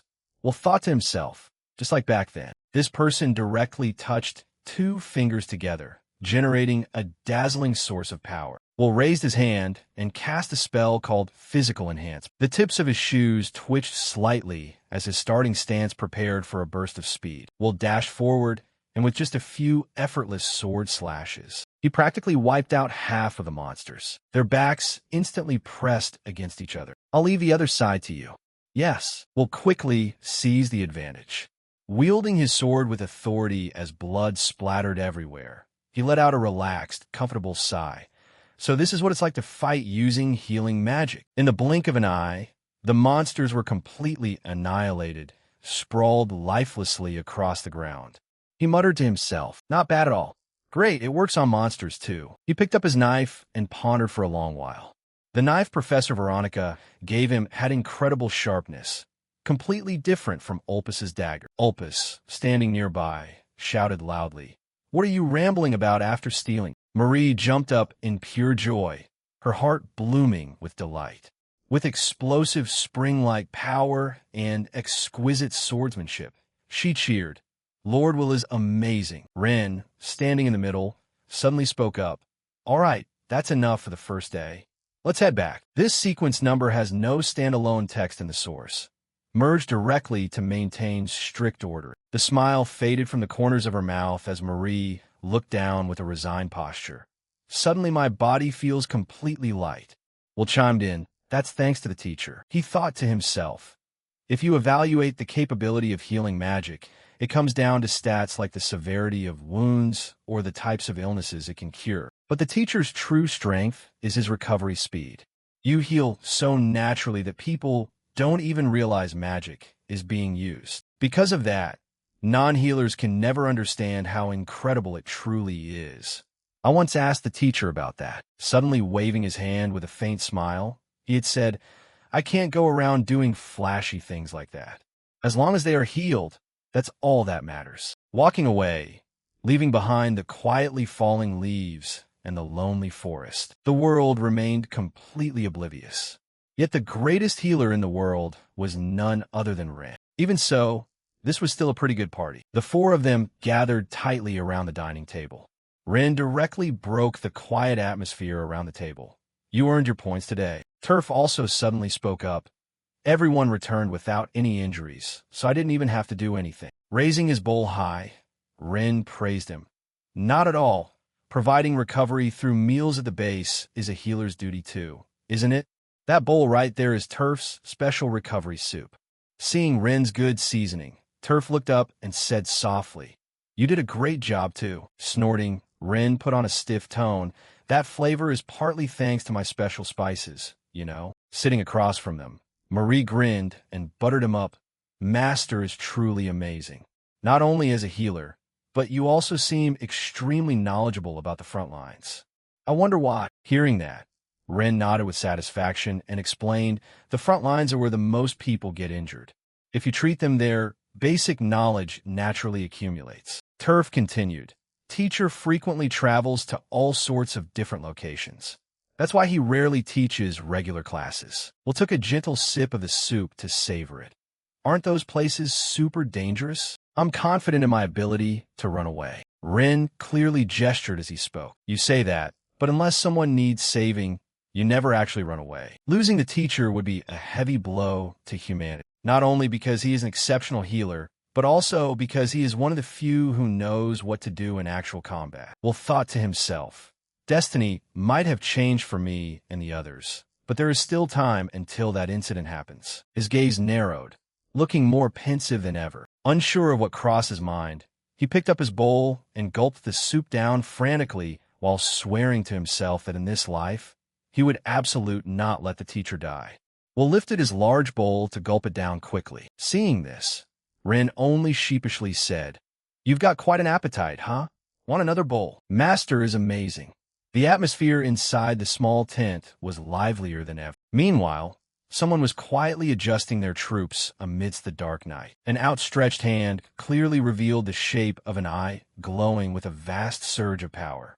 The power of the Crimson Moon. Right then, the monsters grinned savagely, their eyes flashing a bloodshot red. At the same time, a massive foot stepped out from within. He was one of the higher-tier monsters. The next day, we set out to exterminate goblins once again. We shared our experiences from yesterday's battle, and our teamwork improved noticeably. We used to say that at this rate, the mission could be completed by tomorrow. Yet all three of them stood straight with less than cheerful expressions. Their footsteps still treaded upon the soft, lush green grass. Ren called out, prompting Will and Marie to turn their heads in unison.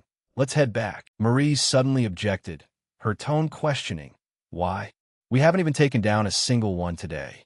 Will wondered, "Is something ahead?" Without answering, Ren calmly explained, "On the contrary, there are no traces of anything at all. Goblins are very territorial.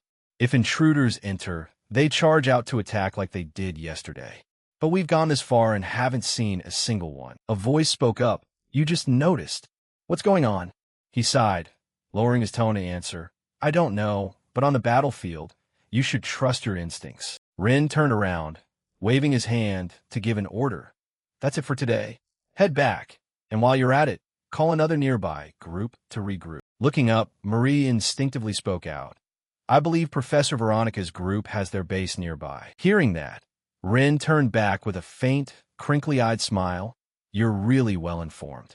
Let's go." We'll step forward to carefully scout out the surrounding situation bit by bit. The three of them walked through a desolate mountain forest devoid of any living creatures, a behavior completely abnormal compared to their usual habits.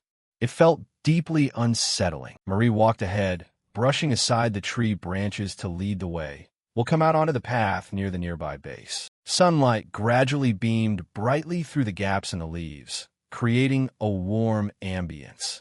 Will couldn't stop thinking about his past life, even knowing it was impossible. But he suddenly froze, his expression darkening. He saw a small hand tightly bound in thick ropes. A tiny, gloomy face devoid of any smile was staring straight down. It was Erica. She was tied tightly to a straight wooden pillar. Marie rushed forward, reaching out her hand and shouting enthusiastically, "I'll save you right now." She hurried forward without paying attention to the fact that her small feet were dangerously close to hazard. Marie instantly tumbled headfirst into a trap, covered in mud. From afar, will immediately shout it out. With a determined look, she pulled something out from behind her. That object was slowly and forcefully pulled out of the ground by Marie. She held up a javelin to shield herself, flashing a deep smile along with reassuring words, "I'm fine." The two of them stood frozen in place without a word. A trap? And they used Erica as bait. Wawel had yet to recover his senses. Ren stepped right in front of him and shouted loudly, "Hey, they're swarming in greater numbers." A sharp javelin came flying swiftly toward them. The two of them immediately braced themselves to fight back. Marie shouted furiously, "We're surrounded." The monster surged forward with blazing momentum. At that exact moment, Marie also struggled her way up out of the trap pit. Will's gaze was now cold and terrifying. He lowered his voice and said, "We're surrounded." The monsters kept marching closer without an ounce of fear. Will frowned and cursed under his breath. Cunning bastards. They're hunting humans. This is identical to how monsters move after the red moon. No, that's not right. The red moon shouldn't appear for another 2 years. Could that tragedy be starting already? Blinded by the glare, Erica let out a soft, uncomfortable groan. He turned his head and looked in surprise, thinking to himself, "She's still alive. There's no time to think about this anymore.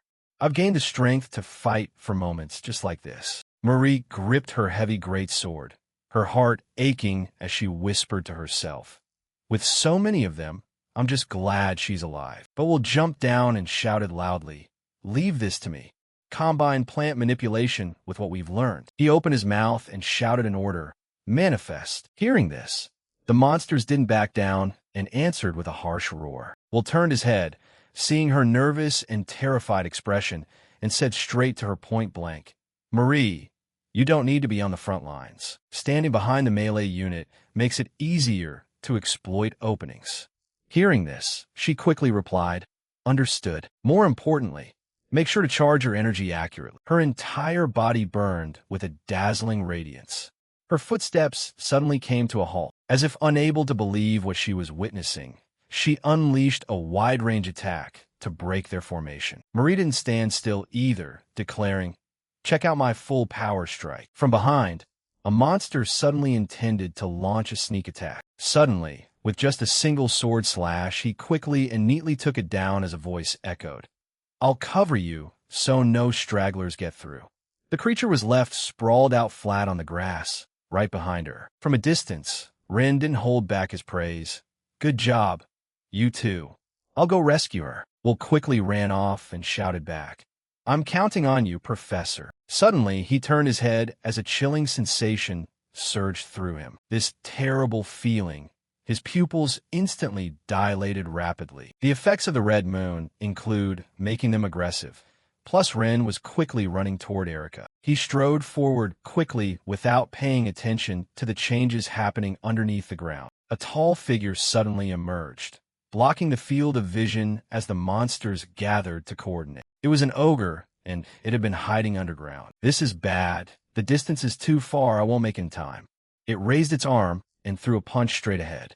"It was just like this in my past life. The master never abandons the injured.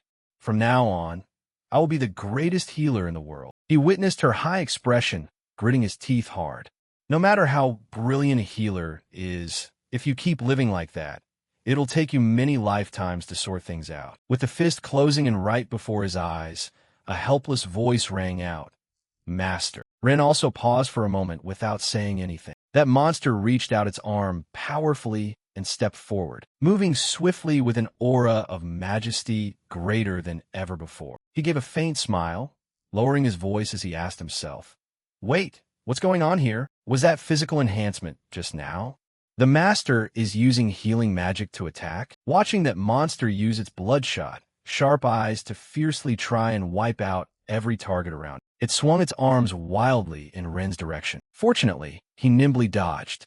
Ren's feet leaped up off the ground, leaving behind specks of dirt clinging to his cloth shoes. He dashed swiftly behind that monster, pulling off a masterclass sneak attack. Ren reached behind its neck, gently touching it as he whispered a farewell.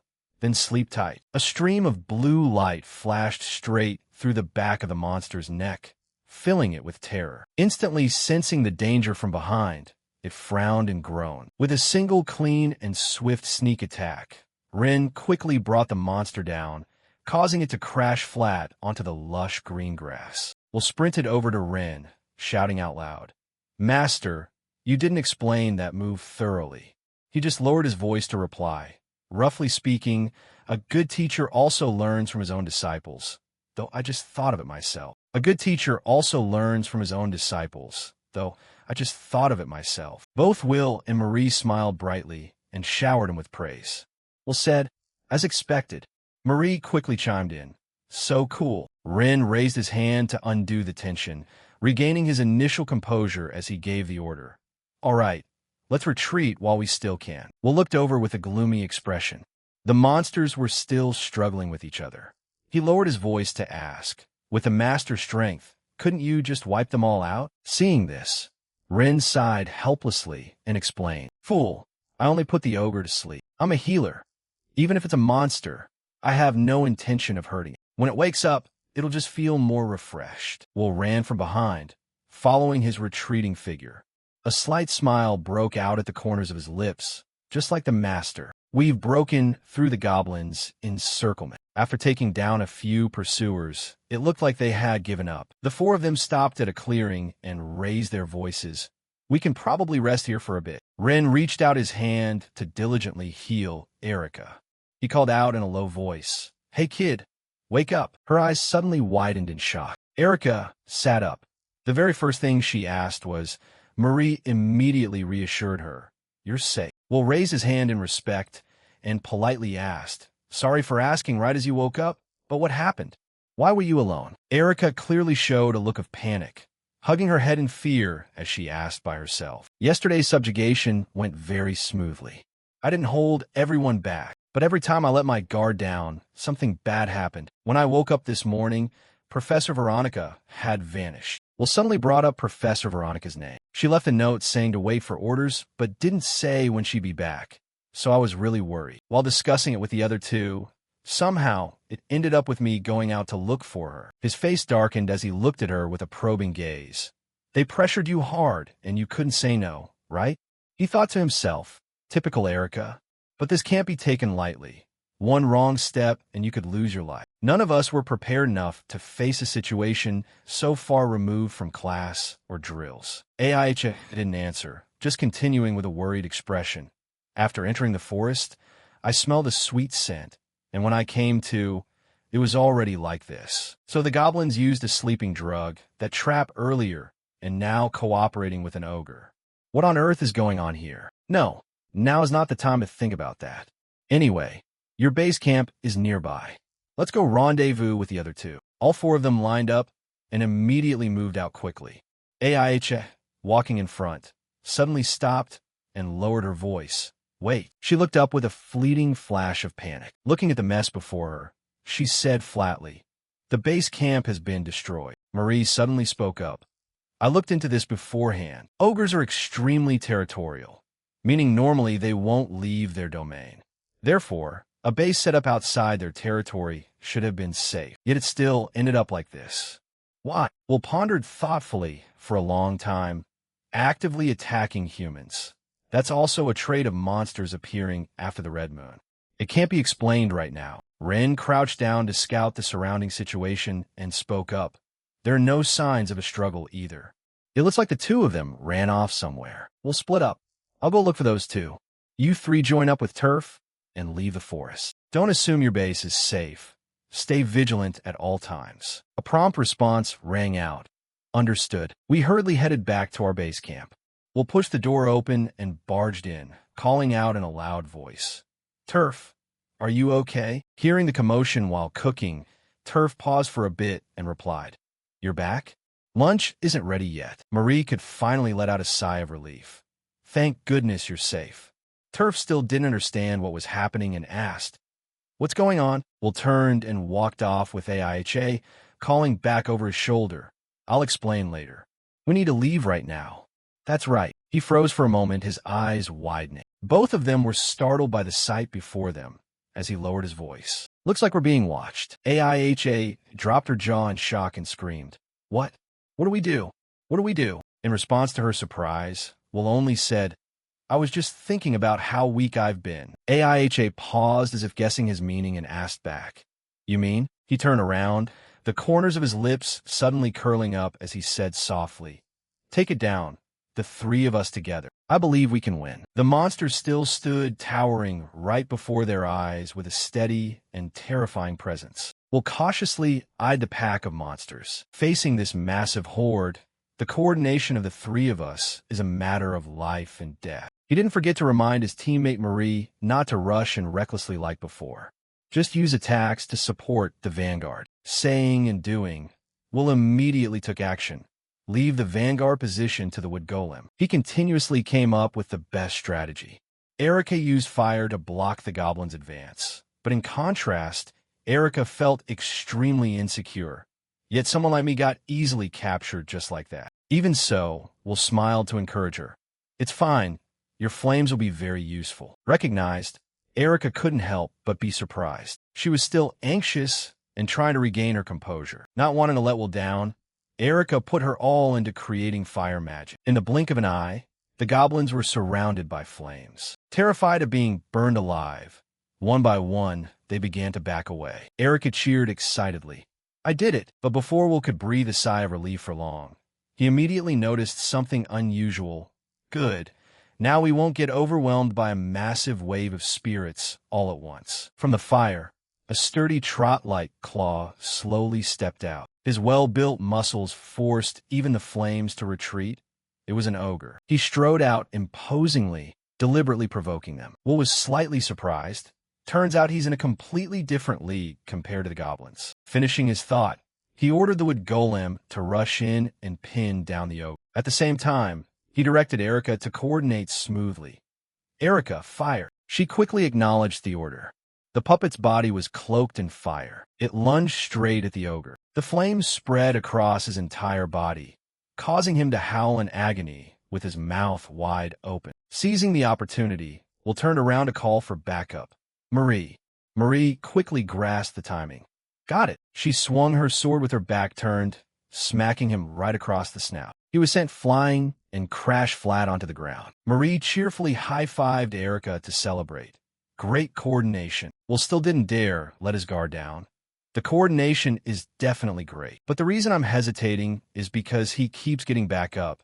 It seems like it's still not enough. Will was level-headed enough to recognize his power. Regeneration. Marie started to feel worried. Do we seriously have to keep doing this until he can't revive anymore? Will didn't rush, merely pondering deeply. I wonder if his regenerative power has a limit? There's no guarantee we can take him down if we just keep attacking like this. If we're going to finish him off, we need a surer method. But then Erica shrieked in panic, dragging him back to reality. Something's coming. Will fought off a powerful surge of energy rushing toward him all by himself. But when he slowly opened his eyes, right in front of him was a blade. That's right, a goblin is attacking him. Those bastards. Looking further away, you could see the ogre holding them in his hands and preparing to hurl them at will. Cut the chatter and send that goblin to the afterlife. Damn annoying snipers. Erica keenly noticed another goblin flying down from above. They're showing up again. Marie powerfully charged forward and delivered a flying kick to send him back. She seemed to have a plan of her own. I'll send it back. Right as she finished, Marie batted the goblin, spinning far away right back here. This was the exact moment for her to prove her reliability. Looking at her expression, Will seemed to have figured out a plan. Then from here on, leave it to me. Hearing that, Will felt at ease to act. I'm counting on you. He placed all his trust in his teammates, holding back the massive number of goblins with Erica and the wood golem's area of effect attacks. Marie will bounce back the thrown weapons. Nothing left to worry about. Will lunged into close combat with the ogre. Now I just need to deal with this ogre. He quickly noticed Will's presence, but Will was a step faster and dodged the attack. Viewed from afar, the battle site was shrouded in thick dust and smoke. The ogre continuously missed his attacks, and in return, Will gifted him a tattoo on his lower body. This only drove him wild with rage, gnashing his teeth furiously. The ogre let out an angry roar that echoed through the forest. The wound on his chest attacked by Will healed the very next second, and even the cut on his wrist quickly recovered. Only, Who knows when Will had already appeared behind him. You've got an opening. He deployed magic right behind him.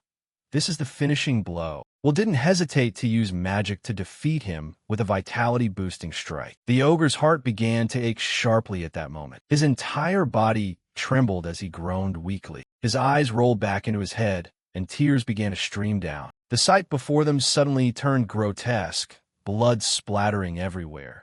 Just looking at it told you the outcome. Will wore a triumphant smile on his side. The battle ended. The ogre collapsed onto the grass. He could finally breathe a sigh of relief by forcing the ogre's regeneration to overwork. The burst of excess energy would cause its body to explode. It cannot regenerate from this blow. Afterwards, he turned around and arrogantly declared, "Right now, the only thing left to do is wipe out the remaining goblins." Following the declaration, every single monster was sent off to eternity. Bodies in one place, heads in another scattered across the ground. The battle finally came to an end. Before them lay a battlefield piled high with monster corpses. Will could finally relax his entire body. With this, Erica had fought to the point of exhaustion. Only Marie was still brimming with energy as she cheered and rushed over. A total landslide victory. Right? Will didn't hold back his praise for the girls. Everyone's coordination was great. Erica still looked terrified. Good thing we managed to pull it off. But Will was still worried. It's still not over. The others are still at a different location in the forest. A violent storm hurricane is sweeping everything away. Will's group witnessed it as well. He instantly realized it was serious. Thinking about it, Will took the lead. If we head toward that tornado, we should be able to rendezvous with the other teams. At the same time, Sirius was balancing his magic. Suddenly a voice called out, making him look over. Will's voice rang out. "Sirius, you okay?" Seeing Will's group still in one piece, Sirius also felt relieved, glad that everyone was okay. Not far from them, someone stepping over a pile of monsters spoke up. This was Bode. He was slightly confused. Something felt off about this formation. Where are the professor and the others? At that moment, Ren appeared from out of nowhere and answered, "We're right here." At that moment, Ren appeared from out of nowhere and answered, "We're right here." He patted Will's shoulder with satisfaction. "You all did a great job. I believed in you guys, and I'm glad no one got hurt." Receiving the praise, the whole group beamed from ear to ear. Bode chimed in with an extra reminder. "This atmosphere makes it feel like everything's done, but aren't we still missing someone?" Hearing this, Will observed again. That's right. Veronica and Bode still have a lot of loose ends. I'm not too worried about her, but we can't just retreat without saying anything. Ren immediately proposed a plan. Then I'll watch over the remaining students. Those who can take care of themselves. Shall we split up and look? He seemed very agreeable, right? Serious. The next person assigned is Will. You go search. The two guys immediately acknowledged the order. Yes, understood. A little while later, Will was on his journey to find a lost person. I enhanced my hearing to sense the presence of living creatures. Suddenly a noise echoed by his ear, but I'm not skilled enough to distinguish it, so I have to search manually. Looking in the direction of the sound, he spotted Veronica's back. Found her. Good, looks like she's safe. Will quickly called out, "Veronica, Professor." Right now, she is holding a glowing red stone in her hand. Hearing the voice, Veronica slowly turned her head. The moment he saw it, Will's face darkened. He went over there. Could it be related to the red moon? On her end, she also quickly tucked the stone away into her pocket. Veronica frowned and asked Will, "What are you doing here? Haven't you gathered your wits yet?" And then he remembered the main issue. "What are you doing?" I'm looking for the professor. The monsters went crazy, so the field training must be over." But strangely, she coldly brushed past him. "Is that so? Then let's head back." Noticing something amiss, Will immediately called back. "Wait," he asked bluntly. "What was that stone just now?" But Veronica just brushed him off vaguely. "It's nothing." But Will continued to interrogate. "You're saying it's nothing? Furthermore, what have you been doing all this time?"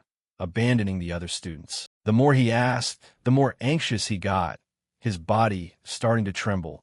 "Please answer me." Veronica was brought to a halt by those words. She lowered her voice, filled with murderous intent. "Sorry, but it seems I didn't choose the method." Veronica's gaze revealed clear intimidation. "It'd be best if you kept quiet about this." Even Will himself didn't know how things ended up like this. But in the end, she turned around to walk away without making a move. Don't worry, I won't do anything bad. After that, I couldn't say anything more to Professor Veronica. Even if I wanted to press further, I didn't have the ability to. Above all, I wasn't ready to doubt Veronica, my comrade from my past life. And just like that, the outdoor training session ended. The next day, ever since returning from the training session, Will was still carrying a conflicted mood. I barely slept at all last night. This means Professor Veronica is connected to the Red Moon. But while he was lost in thought about his past life, he saw something up ahead. Right in front of the gate, two people were whispering and acting super shady. That person was none other than the one he was just thinking about. Since Veronica quickly cleared her mana temporarily, hiding her presence, Will ducked into a wall corner to activate an eavesdropping feature, making sure he couldn't be detected. The man standing opposite Veronica asked solemnly, "Yes, I have received your request to leave the academy. Where do you plan to go?" But she only gave a blunt, short reply. Personal business. Will's brain quickly did the math. Personal business outside the academy probably has something to do with that redstone. With that thought, he made up his mind. Looks like I have no choice but to tail her. Veronica left the academy right after that. From behind, Will was a total, certified stalker. Will felt like he was rushing. I just followed her like this without even having time to think, so absorbed in my thoughts that in the blink of an eye, Veronica was nowhere to be seen. If I guessed wrong, then I'm just a creep. Memories of his past life flooded back into Will's mind, leaving him obsessed with the fear of being misunderstood, especially when there was a chance to learn about that tragedy. He swore to himself that he would clear Veronica's name, but something unfamiliar made Will look all around. But still, this is the first time I've returned here since my past life. After I graduated from the Healer Academy, the monsters were already running rampant. I was deployed to battlefields all over the place. I'm pretty sure I passed through this town back then, too. Still thinking, he suddenly stopped and looked at Veronica. If I remember correctly, it turns out she was just buying pastries at a small bakery. Memories of his past life returned once more back when he was holding a piece of bread in his hand. He looked at it, his heart bursting with joy. Honey bread. Without waiting, Will popped it straight into his mouth to taste. This exquisite flavor made his eyes light up. So delicious. Veronica agreed as well. This place is really famous. Will took the chance to strike up a conversation. I come from the countryside, so I almost never buy food like this. You were born into a merchant family in the city, so you must be a real foodie when it comes to these things, right? Veronica calmly replied. That's right, but it's not entirely because of my background.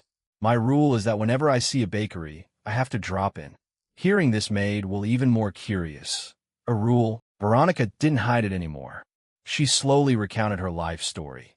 From business trips with my parents to growing up and rushing through battlefields, I've met so many people. Her eyes suddenly held an unusually deep reflection, and I almost never met them a second time.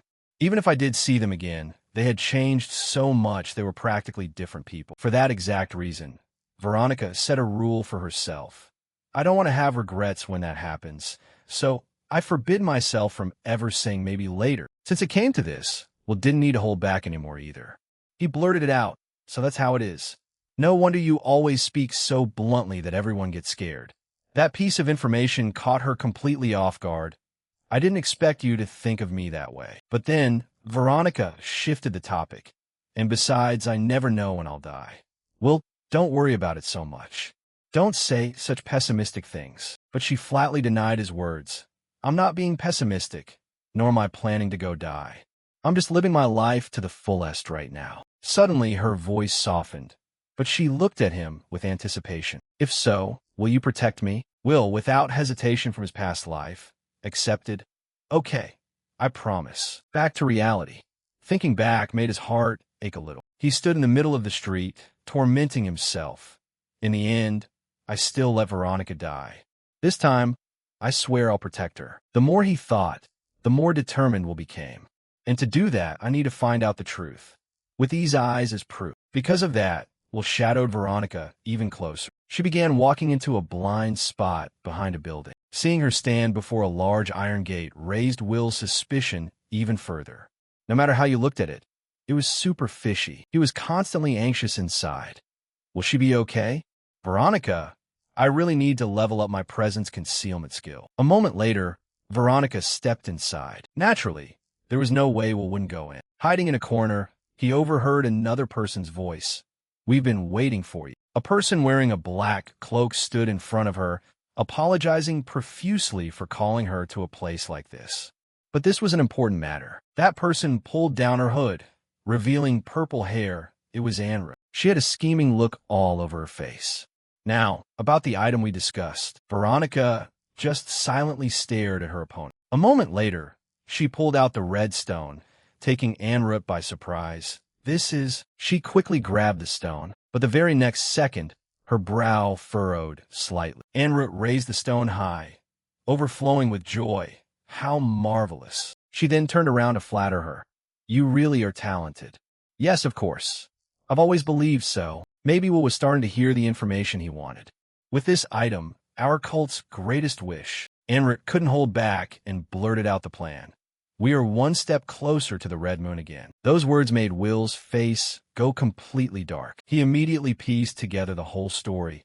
"I knew it. This really has to do with the Red Moon and this cult." Out of total bad luck, the spell Will was using began to run out of time. Just a second later, Veronica sensed something unusual, but only then did he realize what was happening. "Damn it, my presence concealment skill ran out." Without thinking twice, Veronica drew her sword and rushed straight at him. Will, now beyond saving, widened his eyes in sheer terror. Will was terrified and could only shout at the top of his lungs, "Professor Veronica!" Using her body, which was trembling uncontrollably, she shielded him. "So you follow me after all?" The dragon in front of them grew more and more aggressive by the second. Just then, footsteps echoed from a distance. "I believe I told you to come alone." Holding the quartz stone in her hand, Ulrich put on a regretful act and continued. "I'm deeply saddened that you broke our deal. I genuinely thought our cult was about to gain another believer." Hearing that, Veronica coldly swung her sword down in a strike. "Just so you know, this was a total accident." That attitude made her quickly try to smooth things over. "Oh dear, so I jumped to conclusions too fast. In that case, as long as you dispose of that witness over there, the cult will be more than happy to welcome you." Will was startled by those words. Veronica, on the other hand, pointed her sword straight ahead and bluntly replied, "I refuse. I only came here to investigate." Ulrich narrowed her eyes, sizing her up from top to bottom.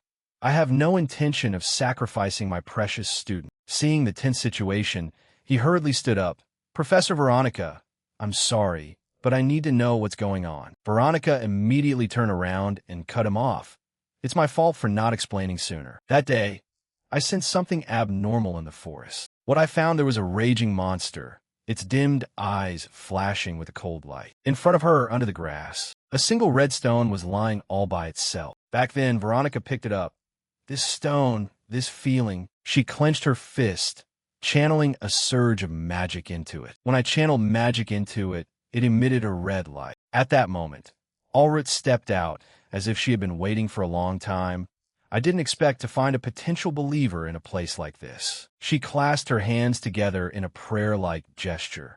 This must be the guidance of the higher-ups and proof of the mission entrusted to me. Seeing this, Veronica instantly went on high alert. "Who are you?" Ulrich smiled brightly and closed in. "I'd love to tell you so many things, but we have rules." Saying this, she raised a finger and lowered her voice to remind her. "If you want to learn about that stone and us, there are 2 conditions." Before she could speak, the opponent went on and on. "First, you must keep making it glow to test your qualification. Second, you must not tell anyone, and you must come to the designated location alone as a test of your trustworthiness." Ulrich placed her hand over her chest, putting on an apologetic look. "I'm sorry for testing you like this." Veronica kept her eyes fixed on her. "But I truly hope you will become our fellow believer." Back to the present, she flatly rejected that offer. "That's why I intended to infiltrate to conduct a covert investigation." Remembering her previous attitude toward Will, I thought I made it clear that I wouldn't let anything happen, but she coldly turned her back and walked away. "It's fine. I told you I wouldn't let anything bad happen." Hearing that, he trembled slightly from behind. "Just that isn't enough of an explanation." Veronica softly added, "You're right, I'm sorry." Finally, will let out a breath. Still, I'm just glad you're not a bad person. Professor Veronica, Alrut, standing opposite them, slowly chimed in. So that means your desire to join the cult was all a lie. Now I'm even more saddened. As soon as she finished speaking, she dropped the stone in her hand. A splashing sound resonated from the water, accompanied by a voice filled with regret. To think I'd have to eliminate such a talented person. Right away, we'll sense something terrible. The stone you took from Professor Veronica, you threw it into the water. That stone suddenly flashed with a red light. Deep down at the bottom, ogres were gradually being awakened. Even the surrounding beasts seemed to be controlled by something.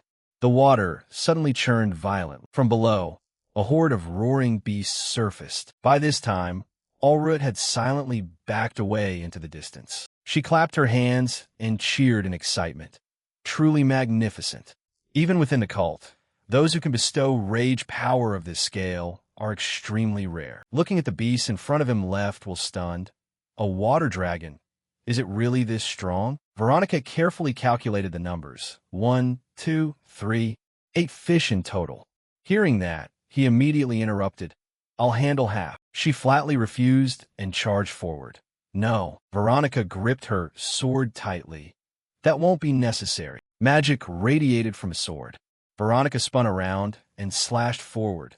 Magic sword. Gale slash. A barrage of sharp slashes from the blade flew straight toward the water dragons. Wolf froze in shock at the sight.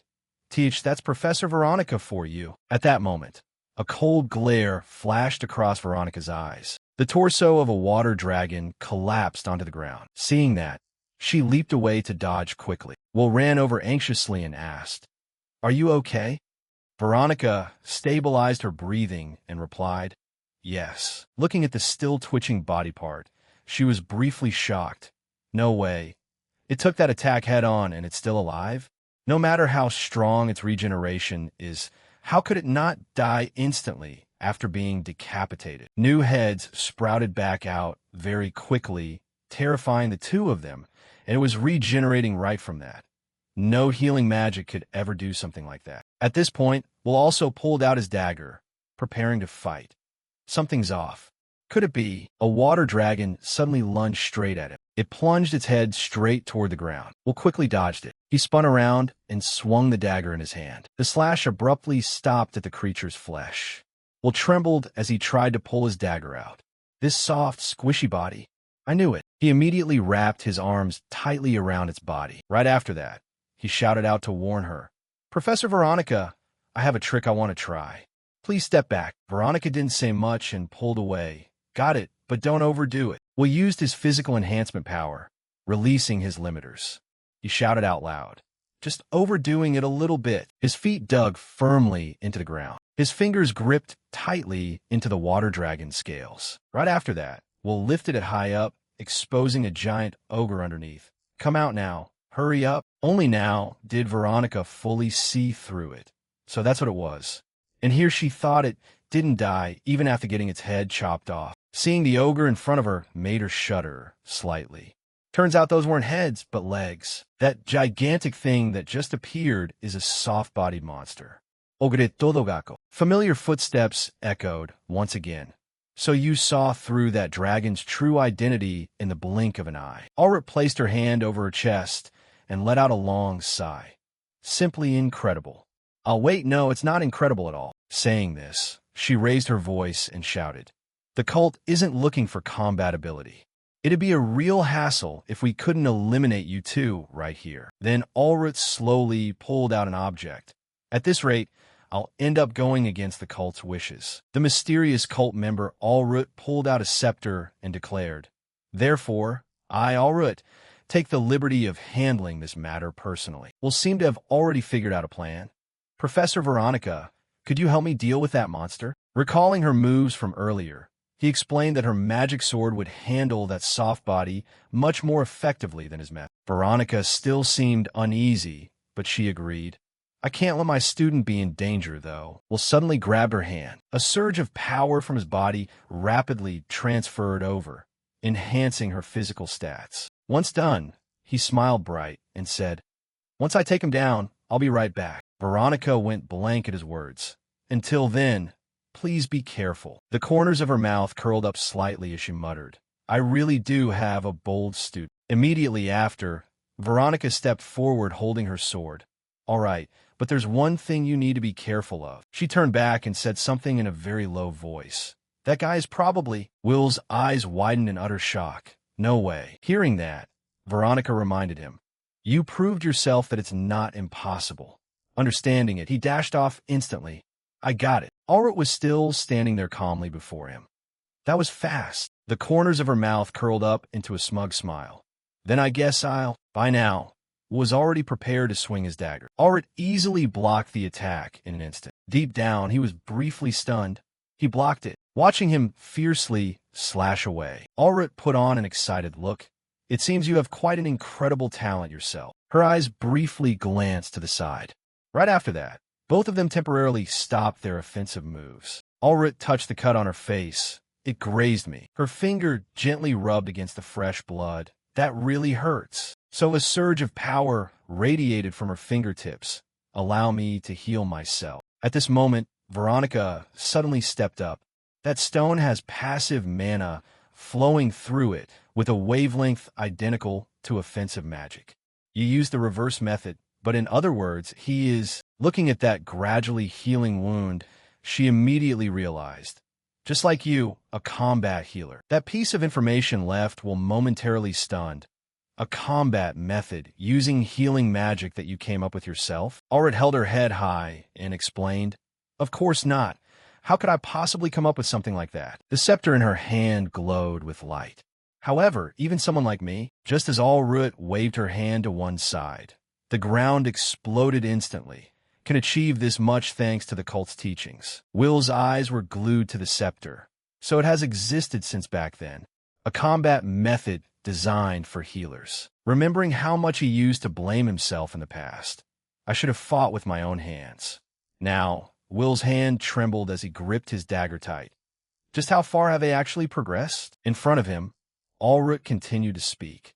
On that note, it seems you were naturally gifted from the start.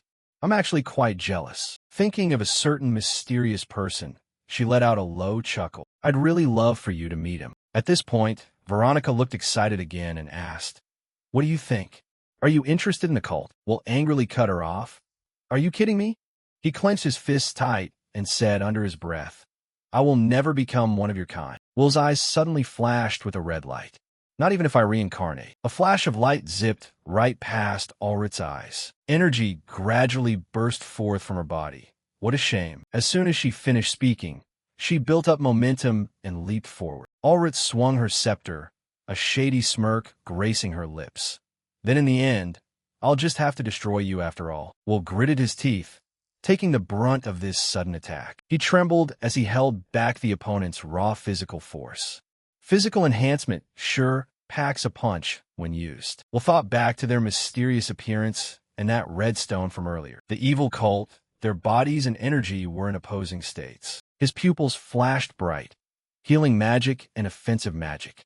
There are way too many things I don't understand. Ulrich in front of him was still frantically trying to fight, but all I need to do is interrogate this guy about everything. He gritted his teeth, pushing the opponent away with force. The sudden burst of strength allowed Will to hurl her back. That way, maybe I can prevent that tragedy. Taking advantage of the opening, he quickly spun around. Will threw a kick straight at Ulrich.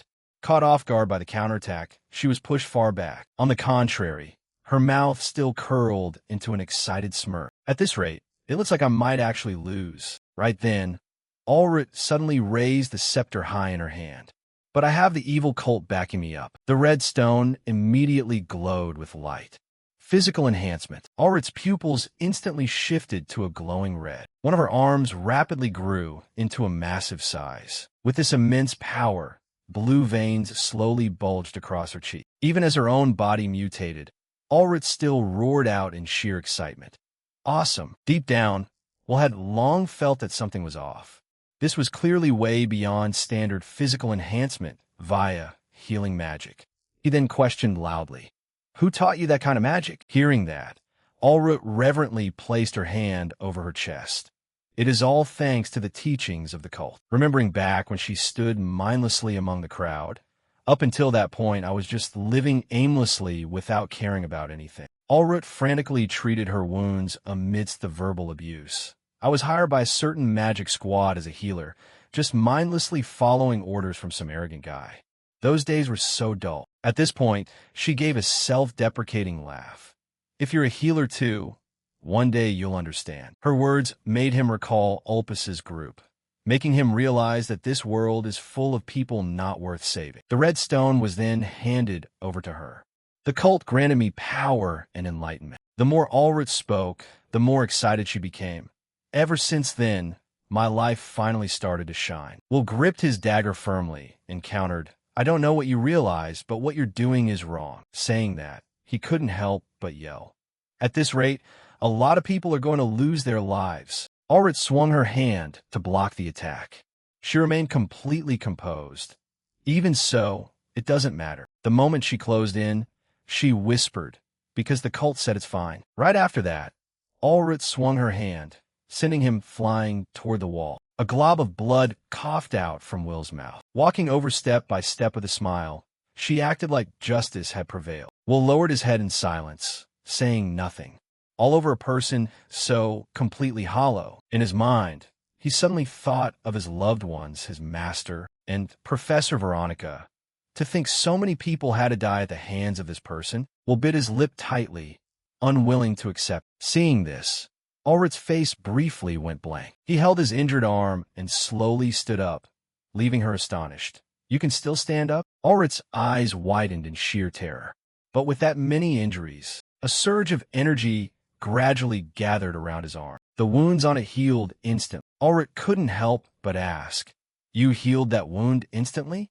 What kind of recovery power is that?" At this moment, Will held his head and said under his breath, "I won't forgive you." He brushed his hair up, revealing sharp eyes. "I will make you pay with pain worse than death." Seeing that, Ulrich charged forward furiously.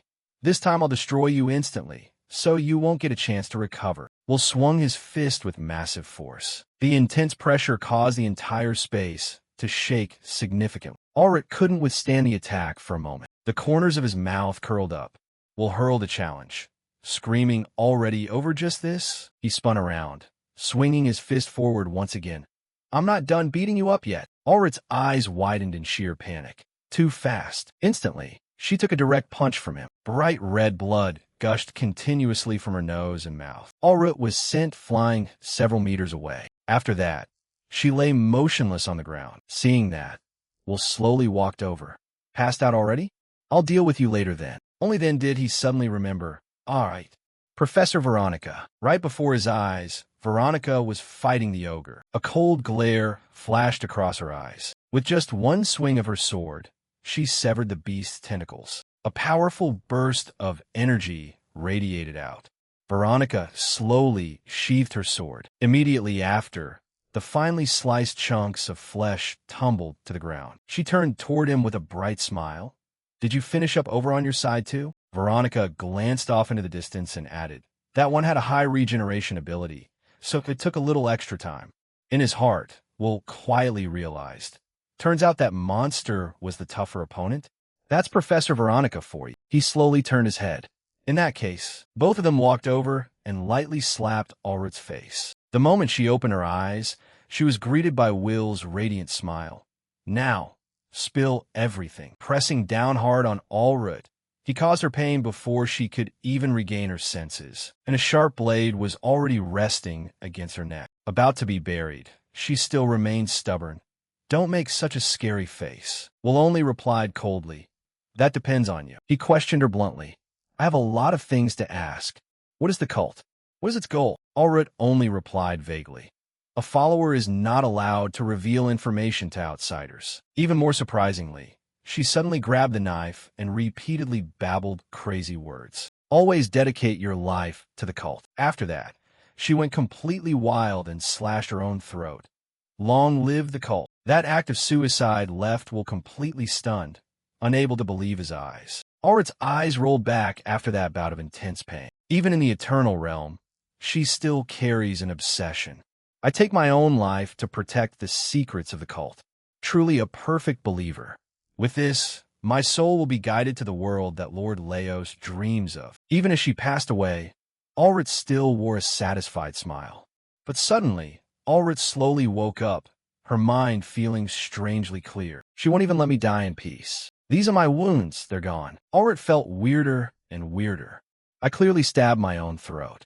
The agonizing feeling of the cold blade slicing through my throat and the hot blood gushing out was real. Unexpectedly, Will also confirmed that she had ended her own life. I was surprised you took your own life too. I underestimated your faith. He smiled provocatively. But I healed you. Ulrich couldn't believe it and repeatedly denied it. That's impossible. I should have died almost instantly. Will didn't hesitate to explain either. If it's almost, that means you didn't die right away. I can heal that. Ulrich firmly refused to believe it. That's impossible for a normal healer. Having said that, he threw back a warning. I'm not normal.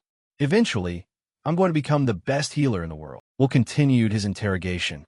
Do you get it now? If I can heal someone on the brink of death, it means I can torture you right up to the edge of death as well. Hearing that, Ulrich went completely silent, as if realizing the gravity of the situation. Panic gradually filled her eyes. Meanwhile, Will took full advantage of the momentum, breaking into a sinister smile. So, are you ready to talk now? Fear was written all over Ulrich's face. No way. At this rate, I have no choice but to spill it. But the very next second, her pupils contracted as if she were hypnotized. She was transported into a mysterious space, with a voice constantly echoing in her ears. Die for it. Panic washed over Ulrich's face. Suddenly, her tears streamed down onto the ground. Will's expression instantly changed as well. Ulrich trembled in agony, her eyes rolling back. Veronica quickly sensed something off. Get back, Will. Something's wrong. Will quickly let go of her and stepped back. In just a blink of an eye, her entire head and limbs vanished in a thin air. The two standing on this side also stared in wide-eyed shock. Looking closely at the ground, Ulrich had turned into a dried corpse. Will's eyes widened as he rushed over. What? He immediately began healing her. Wait, don't die. Seeing his frantic efforts, Veronica could only watch helplessly. Will also stopped and began to analyze. Her energy vanished in the blink of an eye. Some kind of curse, and an extremely powerful one at that. Will still had many questions. Who is behind this guy? Veronica then asked him, Will, are you okay? Will replied with a bit of regret. I'm fine. But this guy, now he felt apologetic. This was supposed to be an opportunity to extract information. It's my fault for coming along. I am sorry. But she had a generous heart and didn't hold a grudge. As long as the students are safe, that's enough. Veronica smiled gently and spoke up. Let's head back to the academy. On the way back, Will kept rambling nonstop. The red stone was destroyed. In the end, we learned nothing. Veronica maintained her composure and explained step by step. The cult, the red stone that turns monsters violent. Just knowing these things exist is already a harvest in itself. You can't prepare against things you don't even know exist. Naturally, he had a similar thought. Yeah, you're right. Compared to my past life, I'm definitely making progress. At this rate, for sure. Even so, Will still had too many unresolved doubts. But I wonder, taking this opportunity, Veronica also opened up. In the end, I'm really glad I joined the field training. She even revealed another secret. Actually, I insisted on joining the field training because I was worried about you. Our school is the only one with 2 teachers tagging along, right? Finally, Will's doubts were partially resolved. So Professor Veronica only realized its existence in this life. It's never enough. He continued to ask, come to think of it, I've always wanted to ask, how did you come up with using passive mana to attack? Professor Veronica also honestly recounted, I come from a merchant family. Maybe it's because I had plenty of opportunities to interact with both healers and combat mages. But his thoughts were a bit different. If you could come up with it just from that, I feel like magic research should have advanced much further. Hearing that, Veronica was equally surprised. Is that so? Well, you don't know either. Suddenly, Veronica remembered something important, but she felt a vague sense of familiarity. She felt as if someone had told her the exact same thing when she was little. While Will was still lost in thought, they had arrived in front of the bakery. Could that person be connected to the cult? Veronica wanted to drop in again. We'll put those complicated matters aside. Do you want to buy some bread? Will's mind snapped back after that question. He nodded happily and agreed right away. Yes, please. And so, the big mysteries remained. I've gained new strength to avoid destruction. I got scolded for going out without permission. Somewhere else in a room, the atmosphere was strangely quiet. Ulpus sat neatly at the table, but it seemed he had passed away. There were clear bite marks left on his neck. At that moment, another voice rang out. That hard-working guy died? And now it comes to me. This girl was carrying a snake with her, repeatedly agreeing, I'll do it. I'll do it. Holding the red stone in her hand, she looked at it hypnotically. If it's an order from the cult. A few days had passed since the battle with the cult. Right now, Will and Veronica were sparring. He kept asking about the info from the other day. Did you find out anything about the cult? She quickly replied, not much. For a cult, they don't seem to be making any noticeable moves. Will expressed clear regret. If only I could go down to town to gather information. She clearly showed her strict side. Students need a permit to leave school grounds. Veronica even emphasized that a student's job is to study. Will smiled with confidence. I know, but I hate sitting around doing nothing. So I came up with an idea. While speaking, he put all his force into his feet and accelerated, dodging Veronica's strike. Before anyone realized it, Will had closed in from behind her. I plan to look for Mr. Wren, a top expert on monsters. Thought it'd be an easy win. Turns out Veronica stopped it easily, so that's how it is. He planned to use the off-campus curriculum, but she stuck to her stance. I'm pretty sure you need top-tier theory grades to register for that. While talking, she slashed her sword down, making Will hastily block it. Are you qualified? He confidently pushed her back. You don't need to worry about that. Will started showing off. This term, my theory score was literally rank 1 in the entire year. Hearing that, Veronica sheathed her sword and let out a sigh of relief. Having such an outstanding student makes me proud too. You become more reliable, haven't you? But he still knew his limits. I still have a long way to go, but I've started to realize just how much you've been holding back. That's good then. Right at this moment, Veronica offered a reward. In that case, it's time you chose your core. He was still clueless. Core? She analyzed seriously. You have the creativity to flexibly turn healing magic into attacks. But if you find your main style and hone it, your combat style will become stable, and the variety in your choices will shine even brighter. But Will gave a thoughtless answer. Then I'll choose Professor Veronica. Veronica emphasized the point again. What I can teach you is magic swordsmanship. Are you really fine with that? There's no need to rush your decision. Saying that, she quickly made a proposal. First off, we should go meet Mr. Wren. Will finally caught on. I understand. After that, he began his journey. I managed to set up a meeting with Mr. Wren, and the weather is great even this far from town. This trip turned out even better than he expected. A perfect day for off-campus learning. Wren was a monster researcher who was famous even back in my past life. His achievements were so great that the kingdom awarded him a medal. The more he thought about it, the more Will admired him. Truly a monster scholar. He lived really far from populated areas. But his nature was far more curious than that. I wonder if he ever gets attacked by monsters. Suddenly sensing danger, Will snapped his head up to look. From above, massive boulders were falling like a cascade. Will quickly brought his mind back to reality. There are even dangers like this. He ran at full speed, dodging every single boulder. But suddenly, one boulder seemed to target him, plunging straight toward him. Will quickly funneled his mana into his palms and made a few chopping motions, shattering the boulder into small pieces. Done with that, he calmly composed himself, but it seemed it wasn't over yet. He continued to sense something rushing rapidly toward him. It was a dart. Will successfully caught it. He inspected it carefully. An arrow? Right at that moment, two other people approached. Sorry. The black-haired guy gave a ridiculous excuse. Just a monster trap that misfired. Will didn't want to bother with petty folks and was about to leave. Misfired? I almost died. Do you guys even realize that? But the black-haired guy was still glib. You're still alive, aren't you? The blonde guy seemed more polite. We work as hunters here. People don't usually pass through here. We'll be more careful next time. Hearing that, Will just let out a tired sigh and kept walking. As long as you learn your lesson. We're in a hurry, so please don't do that again. But it was all just a front. The blonde guy began to show his true, despicable nature. I've learned my lesson. All right. The two guys plan to play dirty and jump Will together. Next time, we'll definitely make sure to do it right. But he just calmly ducked down and dodged their attack easily. Glancing over, he observed carefully. Seeing everything go smoothly, he delivered a kick that sent both guys tumbling straight off the cliff. The two stubborn survivors still tried to cling onto the cliff to hold on. Will looked down at them with contempt. Those bracelets and rings didn't fit at all. Without thinking much, he tossed out a casual remark. Will's voice suddenly turned cold as he slowly walked toward them. How funny. Lately I've been thinking about this too, whether there's an effective way to rehabilitate bad people. Squeezing the blonde guy's mouth, a new idea sparked in his mind. So Will looked at them with burning murderous intent.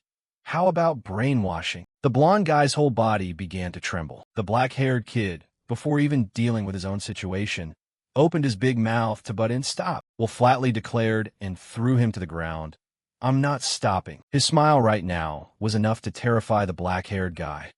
Not stopping. I already gave you guys a second chance. Saying that, he turned around and squeezed his mouth again. The black-haired guy's whole body began to tremble. More importantly, the bag these two were carrying seemed to trap a living creature inside. The two bandits stood there stunned, looking completely lifeless. Will ordered them to clear all the traps they set and get lost immediately. He asked if they understood. Both guys agreed in unison right away. Will waved goodbye in a super friendly manner, even though he had just brainwashed them. Thinking back, he felt this trick was all right, but not quite as effective as he wanted. It couldn't issue complex commands and depended on the amount of mana poured into it. Against the order, it definitely wouldn't be strong enough. Will's goal was to stop their scheme, and to do that, he had to investigate the monster rampage first. While walking, Will suddenly notice something strange in a rock crevice. He froze in surprise. A tiny creature with bright blue wings was nestling inside. Its deep blue eyes stared straight at him, sparkling like jewels. A baby dragon? Truly a rare sight in this world. Will continued his journey, this time with a tiny passenger perched right on his shoulder. He could see his destination up ahead. That was Mr. Skeeter's research facility, tucked away in the middle of a rocky valley. This little dragon kept flying around Will, letting out a cute quaw sound. Oh well, might as well bring it along. After all, I'm about to meet a monster expert anyway. Just as Will took a step forward, thud, a glowing yellow magic circle appeared right under his feet. Oh crap, I walked into a trap. Giant magic circles surrounded the entire house. The light emitted was so intense that it shook the very space around them. Magical runes rotated continuously, an impressive display, yet undeniably fraught with danger. Will instantly recognized it as a high-tier magical sensor trap. Suddenly, a voice echoed out, ordering him to freeze where he stood. Will looked up, cold sweat breaking out on his forehead. The voice bluntly asked if he was Will from Schwartz. Will confirmed it, prompting the voice's owner to express curiosity about the dragon perched on his shoulder. He honestly explained that he had just rescued it from bandits on his way here. The man inside accurately guessed everything, from how the creature had followed him to Will's intention of bringing it along as a research subject. A sharp mind indeed. Fine, the cold voice replied. The magic trap vanished, and the cellar door swung open, inviting Will inside. A man stepped out, apologizing for the rather rude welcome moments ago. He introduced himself as Skeeter Dorder, a leading expert in monster research. Inside, the room was littered with towering stacks of books. The desk was cluttered with potion vials and specialized research equipment. Skeeter explained that the trap was meant to keep monsters at bay, admitting it had probably given Will a bit of a scare. Will politely replied that he was fine, then accepted a cup of hot tea from his host. Skeeter asked if he found it odd that a monster researcher would set traps to drive them away. His reflection shimmered in the teacup as he stated that to him. Monsters were simply terrifying entities. That was precisely why he had to understand them inside out, to find the most effective ways to deal with them. Hearing this, Will found it made plenty of sense. He cut straight to the chase, saying he had something to ask. He wanted to learn about the monster frenzy phenomenon and the method to trigger it. Skeeter raised an eyebrow in surprise, silently thinking that a student from Schwartz seeking him out must have some underlying motive. Skeeter flatly refused, stating he couldn't teach such things during this extracurricular internship. Will gasped in shock, unable to understand why he had been rejected so bluntly. The scholar clarified that he wasn't trying to make things difficult, but knowledge required a proper, structured foundation. In other words, it was his duty to convey accurate knowledge, and Will needed to learn everything in the correct order. Still stubborn, Will insisted he didn't have time to leisurely learn step by step like that. Skeeter noted that covering that topic would take at least 5 years, though rumors had it Will was a genius, so perhaps it would go a bit faster. First, they had to start by absorbing the most basic fundamentals. Skeeter hauled out a massive stack of thick books. Will looked at the pile and asked if he just needed to read through them all. Hardly, Skeeter replied coldly, catching Will off guard. He demanded that Will memorize the entire contents of every bookshelf in the research lab. An impossible challenge. He added that the knowledge here was outdated anyway, so it should be easy enough to digest, spoken like a true expert. Skeeter wrapped it up, stating that if Will could manage to read even half of them during this internship, it would be considered quite impressive. Having finished his instructions, he turned and walked away, leaving the students standing frozen before a vast ocean of knowledge. Will watched him leave in silence, while Rare, the dragon on his shoulder, also seemed worried for its new master. Yet contrary to his anxious appearance, a confident smile suddenly broke across Will's face. He was ready to devour this pile of books. The next morning, Skeeter strolled leisurely to the research facility after a good night's sleep. Even though Will seemed special, he still felt a bit guilty for assigning such an unreasonable task. After all, once knowledge is misunderstood, correcting it is an arduous task, and he didn't want to ruin a talented youth. Skeeter told himself it was better to force the boy to learn slow and steady than to rush into failure. He pushed open the door and greeted Will as usual. But in that very instant, his eyes widened to their absolute limit behind his glasses in utter shock. Before him was an unbelievable sight. Will sat comfortably in the middle of dozens of finished, neatly stacked piles of books. Will calmly announced that he had finished reading everything, then asked what he should do next today. Skeeter could only adjust his glasses, stunned into silence by the young man's unprecedented learning speed. "Very well," he replied, completely convinced. Professor Skeeter nodded to himself, finally understanding the secret behind Will's terrifying reading speed from the night before. As it turned out, the kid had used healing magic to enhance his senses, enabling his brain to process information many times faster than an average person. Will nonchalantly admitted it, adding that while this method caused extreme mental fatigue, he could just heal himself right up, so it wasn't an issue. Skeeter sighed, blaming himself for underestimating the potential of healing magic, an inexcusable oversight for a researcher. But Will couldn't care less about that. He excitedly urged his master to give him a new assignment to practice. Seeing his student's eager face, Skeeter remained silent for a moment before issuing his next instruction with utmost seriousness. The order was brief: go to sleep. Will was baffled, fired up and ready to go. The sudden command to sleep left him completely unable to react. Skeeter explained that healing magic couldn't replace natural physical recovery and stamina.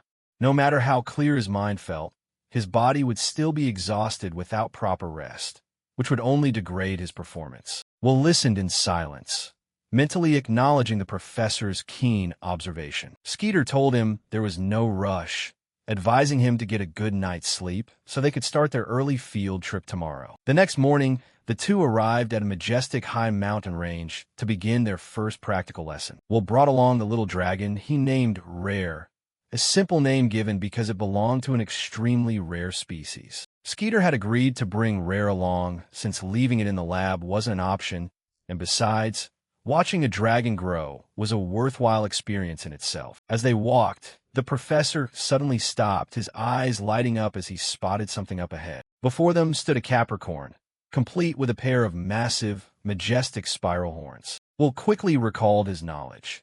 This was a herbivorous monster species inhabiting high mountain regions that typically avoided humans. Skeeter nodded in approval, but was curious about how Will actually felt facing one face-to-face in the wild. Will admitted that the pressure radiating from the creature was far greater than anything he had imagined from the pages of a book. The professor agreed, noting that gaining a direct first impression was an extraordinarily vital lesson for a researcher. Normally, these Capricorns were quite docile and wouldn't attack unless provoked.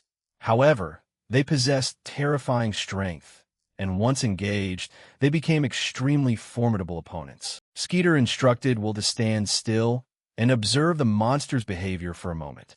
Will obeyed, keenly focusing on every single movement of the giant herbivore. Suddenly, Rare sensed something abnormal, and the little dragon began to tremble in high alert. Rare let out a frantic shriek, startling Will and making him anxious. The Capricorn's demeanor flipped instantly. Its eyes rolled back and glowed a bright, bloodthirsty yellow. It let out an earth-shattering roar, radiating a crimson murderous intent that blanketed the entire area. Without warning, the crazed beast charged straight toward the master and apprentice at a terrifying speed. Will swiftly darted forward to shield the professor, shouting out a warning. The monster rampaged like a tank, crushing dirt and rock beneath its path. Without time to overthink, Will lowered his center of gravity, determined to stop the out-of-control beast. He immediately cast plant manipulation, summoning massive vines to surge up from the ground and bind the target. Will was confident that the strength of these vines would be enough to hold the creature back. Yet the Capricorn kept thrashing, baring its sharp teeth, and snarling savagely as if ready to devour everything. A sharp snap echoed as the sturdy vines were snapped effortlessly by the beast like dry twigs. Will turned pale at its unbelievable strength. This was clearly no ordinary Capricorn he had read about in books. The monster closed in right before his eyes, opening its bloody maw wide, ready to pounce on him. In that critical split second, Will swiftly drew the short sword at his waist. He recklessly drove the blade straight into the beast's mouth as it roared, splattering blood across the area. The Capricorn froze, its roar turning into a pained screech upon taking a direct hit to its vital spot. The fatal stab brought the beast down, and Will breathed a sigh of relief as things temporarily settled down after the lightning-fast clash. He looked down at the motionless Capricorn on the ground, his heart still pounding fast because the pressure from this monster was far greater than he had anticipated. Professor Skeeter stepped forward to check if a student was injured anywhere, while Rare was still shivering on high alert. Will said he was fine, but realized the beast hadn't actually wanted to attack. It was merely frightened by something. He guessed that was why Professor Skeeter had only wanted to subdue it rather than kill it right from the start. Right? Skeeter was quite surprised to see Will pick up on that, nodding as he acknowledged his student's delicate sense of empathy. Even so, Will still blamed himself, thinking that if he had been a bit stronger, there might have been a better way to handle it without hurting the creature. Seeing the troubled look on his student's face, the professor fell silent for a moment, his eyes filled with deep thought. He told Will that he was talented, but seemed to be carrying far too many heavy burdens on his shoulders. Will froze upon hearing his master's words, never expecting his long-held secret thoughts to be seen through so effortlessly. The Capricorn was now fully healed, so it could sleep deeply without posing any further danger. Yet, Will was still uneasy, telling himself it would have been so much better if he could have stopped it right with those first vines. Skeeter offered a reassuring smile, telling him everything was fine and not to be so hard on himself. The professor reminded him that there were plenty of people out there ready to help him, so he shouldn't always try to solve everything on his own. Will pondered in silence, silently asking himself just how deeply Professor Skeeter had managed to read him. Yet strangely enough, this feeling of being seen through wasn't unpleasant at all. On the contrary, it brought him a slight sense of relief. But the most concerning part was, what on earth had both Rare and the Capricorn sensed that scared them into a frenzy like that? Will could only inwardly hope that it wasn't an omen of something terrible to come. Meanwhile, in a dark place thick with malevolent aura, a hand was fondling a brilliant red, haunting gem. The mysterious figure casually muttered that just channeling a tiny bit of magic into the stone had already caused quite a stir. It was Elisa, sitting casually amidst her swarm of black snakes, snidely mocking those overly sensitive creatures. She giggled, asking her snakes if that person would listen to her or not. The name Skeeter dropped from Elisa's lips with an air of danger, signaling a sinister plot about to target the professor directly. Having dealt with the Capricorn in the last chapter, Will and Master Skeeter were taking a relaxed walk back home. His master kept bringing up the recent trouble with a totally straight face. Adjusting his glasses, he seemed quite pleased that today's field trip had yielded a good amount of data on 4 different monster species. Just as they were making good progress, Will suddenly froze, his face blank with surprise. As it turned out, a little girl was waiting right in front of Master Skeeter's stone house. The moment she saw the two return, the girl rushed over frantically, calling out his name repeatedly. She threw her arms around Master Skeeter in a tight hug, looking as close as family. Skeeter knelt down to check on her, and the girl babbled excitedly about how she had just found something shiny in the river and brought it to give him. At the mention of shiny, Skeeter's eyes behind his glasses instantly turned uncharacteristically serious. He summed up the story. The kid was chasing field mice and accidentally found a gemstone to bring over. Standing beside him, Will was speechless, admiring his master's godlike deduction skills. Will scratched his head, wondering who this girl was to be so close with his master. Skeeter explained that she lived in a nearby settlement. Will was a bit shocked, not expecting anyone to live in such a remote place. It was a small, secluded village whose residents preferred an isolated lifestyle, living in harmony with nature for some peace and quiet. The little girl often came over to hang out and occasionally helped him trade essential items with the villagers. With that, the girl turned to stare intently at Will, as if curious about who this new arrival was. Master Skeeter introduced Will as his star pupil, a genuine genius. Getting praised, so openly left Will with nothing to do but laugh sheepishly. The little girl stared at Will for a long moment, her face solemn as if plotting something huge. Then out of nowhere, she puffed out her chest and declared herself the senior, since she had been taught by the master first. Will could only give a helpless laugh at her innocence. As if suddenly remembering something super important, she let out an excited cheer. She pulled out an acorn, announcing it was a meeting gift for her junior, Will. Just as Will was about to thank her, the little dragon Rare on his shoulder caught the scent of food. Seeing Rare show interest, the girl curiously asked if the tiny dragon could eat the acorn. Seeing Will nod, she held out the acorn, intending to let Rare try a bite. Rare showed no restraint, snatching the acorn up in a flash to the utter astonishment of both. The whole group burst into laughter, and the little girl jumped for joy, thrilled to witness such a rare sight. With the gift delivered, the girl waved goodbye and zipped away as fast as the wind. Watching her tiny back fade into the distance, Will remarked that she was like a hurricane. Skeeter teased him, asking if he was just bad with kids. Will replied that he loved kids because back in his hometown, there were plenty of mischievous little ones just like her. Skeeter simply nodded and said good. Only then did Skeeter pull out the red gem the girl had just given him to examine it closely.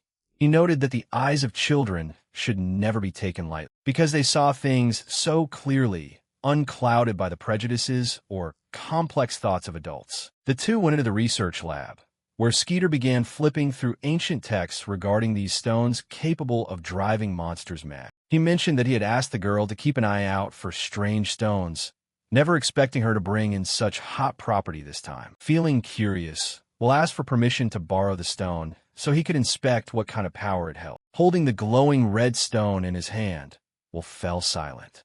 This was the first time he had directly touched such a mysterious specimen. He decided to try channeling a stream of mana into the stone to see how it would react. The moment his mana touched it, the stone emitted a fiery red glow, dazzling an entire corner of the research room. Skeeter gasped at the sudden surge of magic, while Rare's fur bristled, its green eyes glowing with fury. Without a word, Rare let out a roar and lunged straight for Will's hand to snatch the stone. It bit down hard on the red gem, right before the astonished eyes of both Will and Master Skeeter. A crisp crack echoed as the gem was ground into tiny fragments by Rare's razor-sharp teeth, right in Will's palm. Rare then flopped onto the table, looking thoroughly annoyed. Skeeter remarked that while the stone didn't drive it wild, it clearly pissed it off. Will panicked and apologized for ruining his master's sample. But Skeeter waved it off, saying it was fine since it had revealed something extraordinarily interesting. He pushed up his glasses, his eyes deep in thought. It seemed there was much more to this than met the eye, making it far more worth researching than they had thought. Master Skeeter realized Will knew more about the redstone than he let on.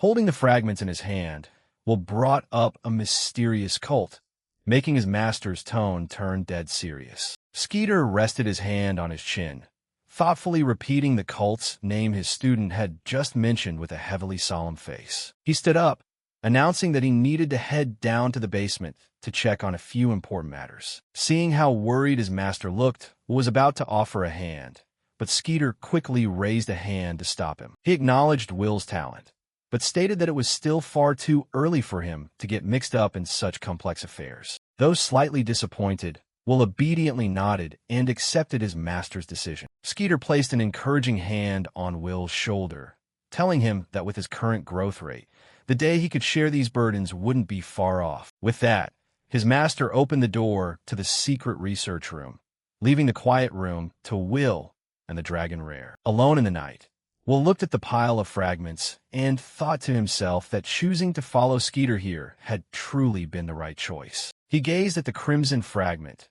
feeling a bit down because Master Skeeter didn't fully trust him enough yet to reveal the truly critical secrets. Horrific visions flashed through Will's mind, a future devastated by monsters and dead red stones raining down like hail. He agonized over what he could possibly do to prevent the dark future he had foreseen. Sitting around worrying uselessly isn't going to help. Will stood up abruptly, determination in his eyes.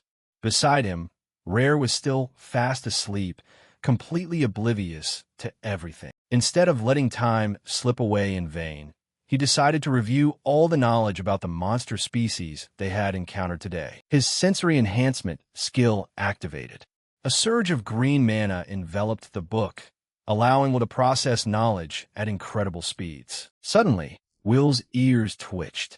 Thanks to his enhanced senses, he caught the unusual presence lingering outside the house. He quietly opened the door and stepped outside, his gaze turning razor-sharp and radiating intense bloodlust, a stark contrast to his usual student demeanor. Standing in the middle of the quiet, moonlit yard, Will stared straight into the darkness and spoke coldly. "You're not a guest coming over for a friendly visit, are you?" A brilliant green magic flared in his palm as Will delivered his final ultimatum. "If you leave quietly, I'll let you go in peace." Will condensed, glittering green magic in his hand, coldly commanding the intruder to leave immediately if they valued their life. A stranger stepped out from the shadows, their heels stomping onto the dusty ground. Will's gaze hardened as he sensed an abnormal aura drawing near. It turned out to be a man carrying an unconscious comrade over his shoulder, feebly begging Will for help. Recognizing them as the two henchmen from yesterday, Will maintained his guarded stance. The henchman sobbed, explaining that his friend had been bitten by a venomous snake and that he himself wasn't doing much better. He swore he would turn over a new leaf from now on, begging Will to save both their lives. Though still suspicious, Will decided to take a look at their wounds. He stepped forward, reminding them that saving their lives didn't mean he was forgiving them. Just as Will reached out to treat the man lying motionless, a pitch-black snake suddenly shot out from the man's mouth, lunging straight for Will's neck. Will's reflexes were remarkable. He instantly drew his dagger, blocking the sneak attack right before his eyes. The snake fell to the ground and slithered into the shadows, scaring the kneeling henchman so badly he fell backward. A female voice echoed with regret that the attack hadn't landed, and the shadow snake slithered up to coil around her leg. The figure revealing herself was Elisa, who scolded her pet snake, telling it to aim better next time. Elisa observed Will and asked if he was Professor Skeeter, noting that he looked far younger than his reputation suggested. She smirked suggestively, bringing a hand to her lips as she remarked that he was quite attractive anyway. Will watched the way Elisa moved, silently assessing that while she wasn't seasoned in direct combat, she radiated an unpredictable danger. A dark premonition surged within him as Will saw a deep purple, malevolent aura enveloping Elisa. Will pointed his dagger at the strange girl, demanding that she reveal her identity immediately. Unfazed, she replied softly, "My name is Elisa." The crest of the church appeared on her person as she stated she had come here to discuss business with Will. Elisa touched the fabric over her chest, asking if he was a monster researcher. Will maintained a cautious silence, attentively watching her every move. She pulled out a brilliant, shimmering red stone, asking if Will might be interested in such a thing. Will instantly recognized it as a red stone, the very item Elisa claimed could be used to control monsters. A close-up revealed the stone radiating an eerie red glow, indubitably an item held by the mysterious church. Elisa bragged excitedly. Just like this. From beneath her feet, a giant shadow snake surged upward, attacking Will once again. Will quickly stepped back to build momentum, focusing his magic to deal with the wide-area attack. With a powerful slash, the black snake disintegrated into ink-like splatters across the ground. Elisa looked quite surprised, covering her mouth with her hand and laughing aloud upon seeing that Will was stronger than expected. Will thrust his dagger firmly into the ground, a look of utter seriousness taking over his eyes. He let out a cold smile, declaring that he was indeed very interested, and demanded she spill everything. Elisa sighed, realizing this healer was a stubborn and tough nut to crack. She ordered the henchman cowering behind her to get to work as well. By now, the henchman was shaking like a leaf, completely drained of spirit. He screamed in desperation, insisting he had followed her orders and begging her to let him go. Elisa's eyes turned instantly frigid, asking if he was delusional to dare fail right in front of her. Beneath the feathers of her sleeve, a shadowy serpent poked its head out once more in an eerie fashion. She coldly grabbed the snake's head as if holding the fate of a sinner. Elisa smiled brightly with pure cruelty, preparing to strike her own subordinate with a horrifying curse as punishment. The henchman's eyes bulged in utter horror, unable to comprehend what was happening to his body. Behind him, a grim reaper entity wielding a scythe emerged from the thick black smoke, devouring the miserable soul. He screamed in agony, drool running down his chin as his eyes rolled back, showing only white. The henchman collapsed to the ground, clutching his throat as if being strangled by an invisible force. Facing that gruesome scene, Elisa merely cackled, savoring the suffering of others as entertainment. Will rushed forward in panic to cast healing magic, wondering if this was a spell that used snakes as a medium. Will's eyes trembled as he noticed the extreme abnormality in the victim's body. The black mark spread rapidly across the henchman's neck, exposing glowing red veins as if scorched by cursed poison. Will gritted his teeth in helplessness. Standard healing magic was completely useless against such a cruel poison. Elisa looked at Will's expression and let out a delighted gasp, having confirmed that he was indeed a true healer and not Professor Skeeter. Her eyes suddenly turned razor-sharp, zeroing in on her actual target behind him. She directed her gaze towards Skeeter's wooden house in the distance, guessing that the renowned professor was right inside. Will looked over in shock, fearing for his master's safety as darkness gradually enveloped them. Elisa waved her hand, commanding the shadow snakes to charge forward, intent on wrapping everything up right then and there. Will threw his dagger to block the snake's path, determined not to let a single thing touch the house. But the snakes were too fast, diving deep into the ground and vanishing bizarrely. Will realized with horror that they were traveling through the shadows cast on the ground. He shouted a warning to Professor Skeeter as the shadow of a pitch-black snake slithered right up to the doorstep.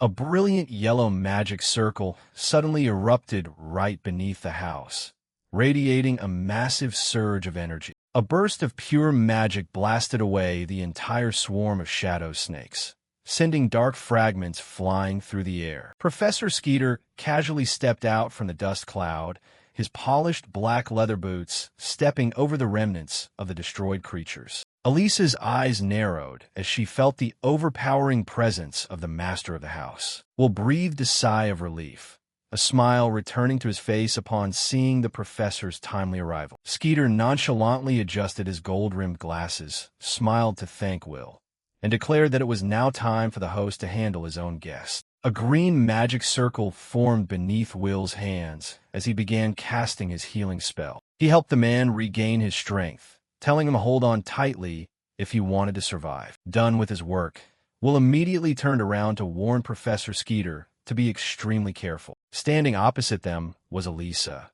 Will mentally assess that these people used red stones to control snakes and possessed an extremely terrifying cursed poison. He asserted with absolute certainty that she belonged to the cult. Will knew full well they were targeting Skeeter's knowledge to breed even more ferocious monsters. Skeeter noticed that Will had grown far sharper recently. Will merely smiled and replied that it was all thanks to his teaching. The professor looked at the shadow snakes and recognized them as Tobio, an invasive species from all the way at the eastern border. Will scowled in anger, unable to believe the cult dared to bring such dangerous creatures into the kingdom. Elisa casually flipped the question back with a challenging look, seemingly scoffing at his shock. She claimed she didn't care where they came from. As long as the cult provided them, she would use them. Raising the red stone in her hand, Elisa rambled about how as long as one submitted to the cult, happiness was guaranteed. She flashed a sinister smile, eager to wrap up this capture mission quickly. Glowing purple eyes began appearing in dense clusters from the pitch-black shadows under her feet. The Tobio shadow snakes slithered everywhere, creating a gloomy, oppressive sight. With a giant serpent manifesting behind her, Elisa declared she would beat them both down and drag them back to the organization. Will's eyes darkened, and he asked if all of this was truly just for her selfish desires. Bloodlust flared up as Will growled that the people in the cult were nothing but a bunch of fools who didn't deserve to live. Skeeter softly called Will's name to remind him to stay calm, signaling that they needed to take her alive to gather more information. Seeing his student's furious face, Skeeter wondered what kind of past Will had endured to hate the cult so deeply. Perched on top of the shadows,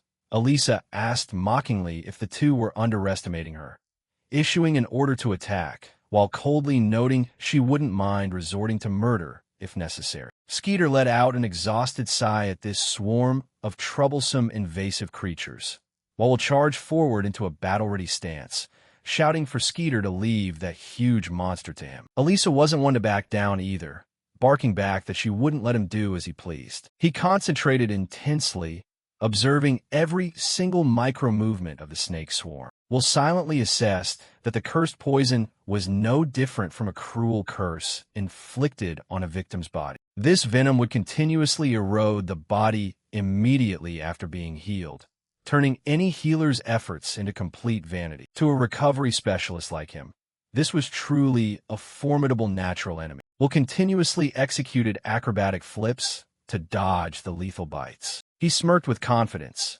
As long as he didn't get hit, everything would be fine. Elisa began losing her patience as she realized Will's speed far exceeded her calculations, but she still had plenty of backup cards to play. Another swarm of Tobio swooped down from above like black arrows aimed directly at Will's position. But almost instantly, a chain of powerful magical explosions erupted around him. Skeeter calmly adjusted his glasses, reminding his opponent that he was hardly lacking in explosive magic circles himself. Elisa clicked her tongue in annoyance, finding the two of them far more troublesome than she had initially anticipated. She decided to bring out a heavier hit, summoning a massive pitch-black serpent that loomed towering behind her. The colossal monster executed an immensely powerful lunging attack at terrifying speed straight toward Will. Despite its massive body, its sheer speed still astonished Will, prompting him to instantly trigger enhancement magic in his legs. Will executed a stylish twist right against the giant snake's fangs, escaping by the skin of his teeth. He landed firmly on the ground, green energy still blazing around his legs as he prepared for a counterattack. White smoke billowed from Will's legs, a sign that he was pushing his limit break skill to its maximum. He silently evaluated that this monster was not only fast, but its defense was also extraordinarily high. Will stood facing the giant Tobio as it slithered menacingly in the dead of night. A sword strike grazed the serpent's hard scales, causing a shower of sparks to fly. Will smirked, telling himself how fortunate it was that he had managed to closely observe its attack patterns early. Standing from a distance, Elisa began to worry, unable to comprehend how this kid could still stand his ground like that. Skeeter suddenly extended his hand, reminding her not to carelessly look away. A glowing yellow magic circle materialized right behind Elisa, causing her to turn around in shock. A fierce magical explosion flared up, blasting away everything around her area. Skeeter stood silently amidst the dust and smoke, his expression completely unfazed. The professor's eyes were stern as he focused entirely on subduing the enemy. Elisa hid inside a sphere of darkness, confident that this barrier would keep her safe. But right then, a second giant Tobio appeared, coiling around her. We'll notice this one's defense was even thicker than the previous one, leaving him wondering how to pierce through it. He lightly tapped his index finger against his dagger's blade, signaling Professor Skeeter to prepare for a coordinated strike. Skeeter glanced over, instantly grasping his sharp student's intention. Very well. Impressive, Skeeter thought to himself upon seeing Will's determination. Will shot up into the air like an arrow, dodging the monster's high-powered attack. He flipped mid-air, targeting the giant snake's weak spot directly. A deep stab sent the monster's blood splattering everywhere. Now, Will shouted at the top of his lungs, calling for the finishing blow. Skeeter reached out, activating peak enhancement magic to support him. A brilliant yellow magic circle appeared right in front of the dagger's tip, surging a massive burst of energy into Will's weapon. Thanks to the resonated power, the blade pierced through the giant Tobio's head, triggering a horrific burst of blood that completely obliterated. Will glided across the ground, sticking a solid landing after the high-powered strike. Elisa stood frozen, sweat dripping down her face, unable to believe her strongest creation had been taken down so easily. Will wiped his mouth with the back of his hand, panting heavily after pouring every ounce of his strength into that joint attack. He raised his dagger high, his sharp gaze locked onto the enemy as he declared. Next, Skeeter observed the battle from afar, his eyes never leaving Will's back. He realized Will was intentionally choosing to tank the explosive force directly so the enemy wouldn't have a chance to escape. Skeeter worried that no matter how talented Will was, this reckless fighting style would still lead to a dangerous outcome.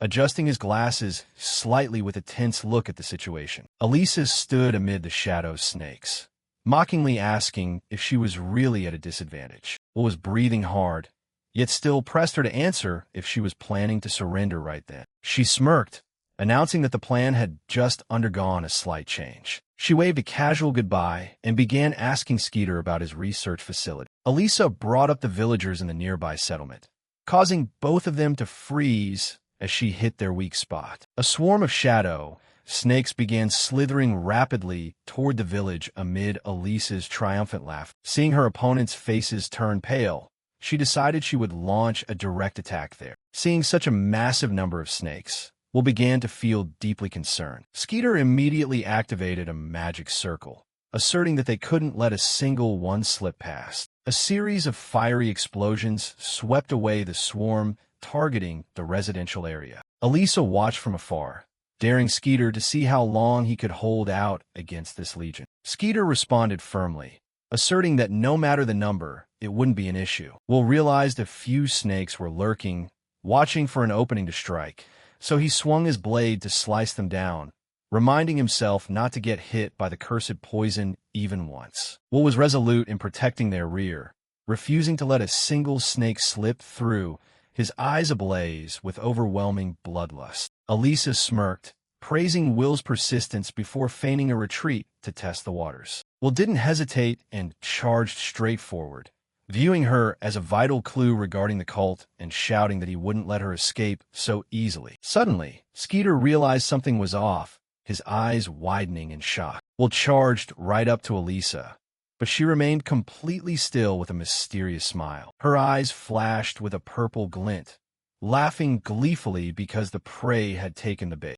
A massive shadow rose up from behind, completely looming over Will. He realized in horror that he had been too hot-headed and fallen straight into her trap. Will scrambled to find a way to defend himself, but it seemed far too late. A violent explosion flared up right at Will's spot. Thick smoke and dust billowed up following the surprise attack. Will was thrown backward, bracing himself to hold his ground on the earth. He turned back, intending to thank Skeeter for saving him from a narrow defeat. But Will's expression suddenly froze upon witnessing the sight before him. Skeeter had a black snake tightly coiled around his arm, toxic fumes rising from the bite wound. Will cried out his master's name in horror, while Elisa smiled with utter satisfaction at having captured her true target. The shadow snake sank its fangs deep into Skeeter's arm, causing black blood to seep from the wound. Skeeter collapsed in agony, while Will could only stare in total helplessness. A Grim Reaper-like shadow entity manifested behind Skeeter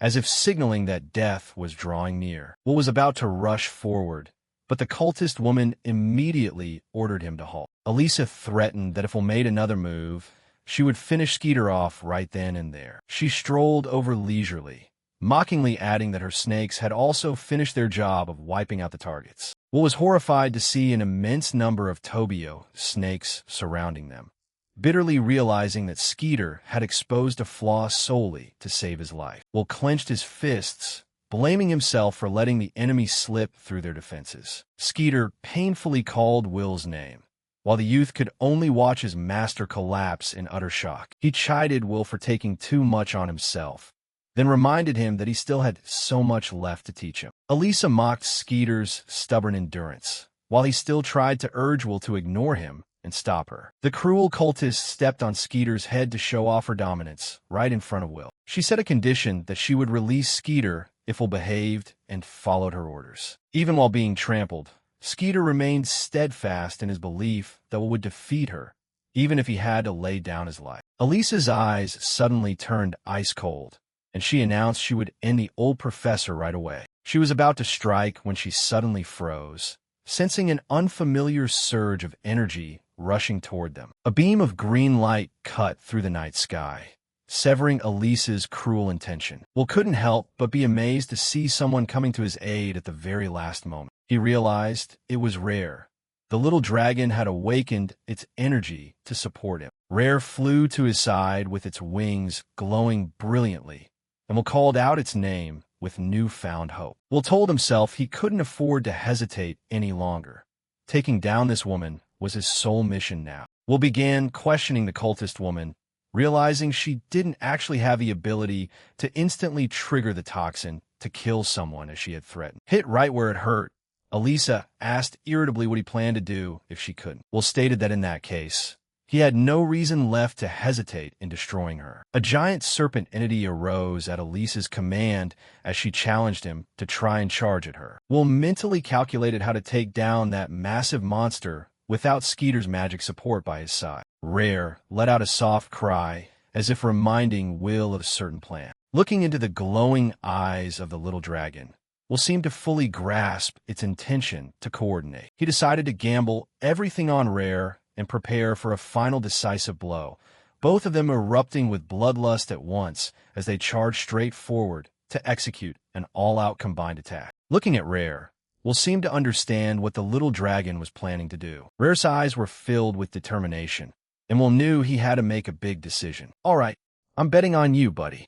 Will drew his sword and took a stance while Rare began to radiate a brilliant surge of mana. He recalled the plant growth technique he had used before, but an animal's body was far more complex than a plant's, making it extremely difficult to force rapid growth. If it grew too abruptly, the young dragon's body might completely collapse. Rare! Will placed his hand on its head and began casting his spell. "I believe in you."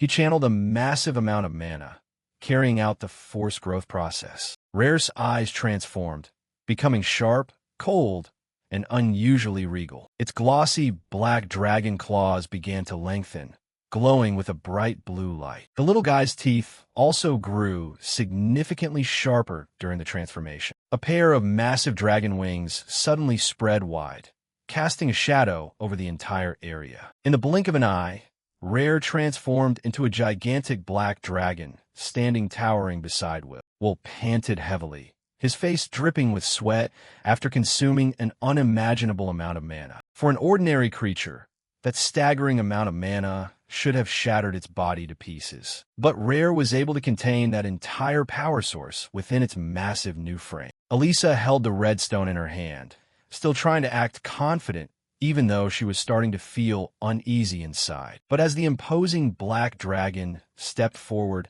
her face turned pale with fear. Will firmly asserted that even this much wasn't enough to make Rare lose control. The dragon raised its head high and let out a roaring blast that shook the entire realm. A thick, concentrated mass of green energy condensed in its mouth. Rare fired off an ultimate energy breath, blowing away everything in its path. In a panic, Elisa hid behind her shadow serpent, desperately trying to brace for the hit. But the divine dragon's power was simply overwhelming, and pure despair filled her eyes. A massive explosion erupted, its blinding light swallowing the entire battlefield. Its sheer destructive force shook even the nearby houses. Exhausted, Will collapsed to his knees, breathing heavily after exerting every last drop of his strength. On the other side, Elisa lay motionless on the ground, her entire body smoking after the attack. The black dragon still stood there protecting Will,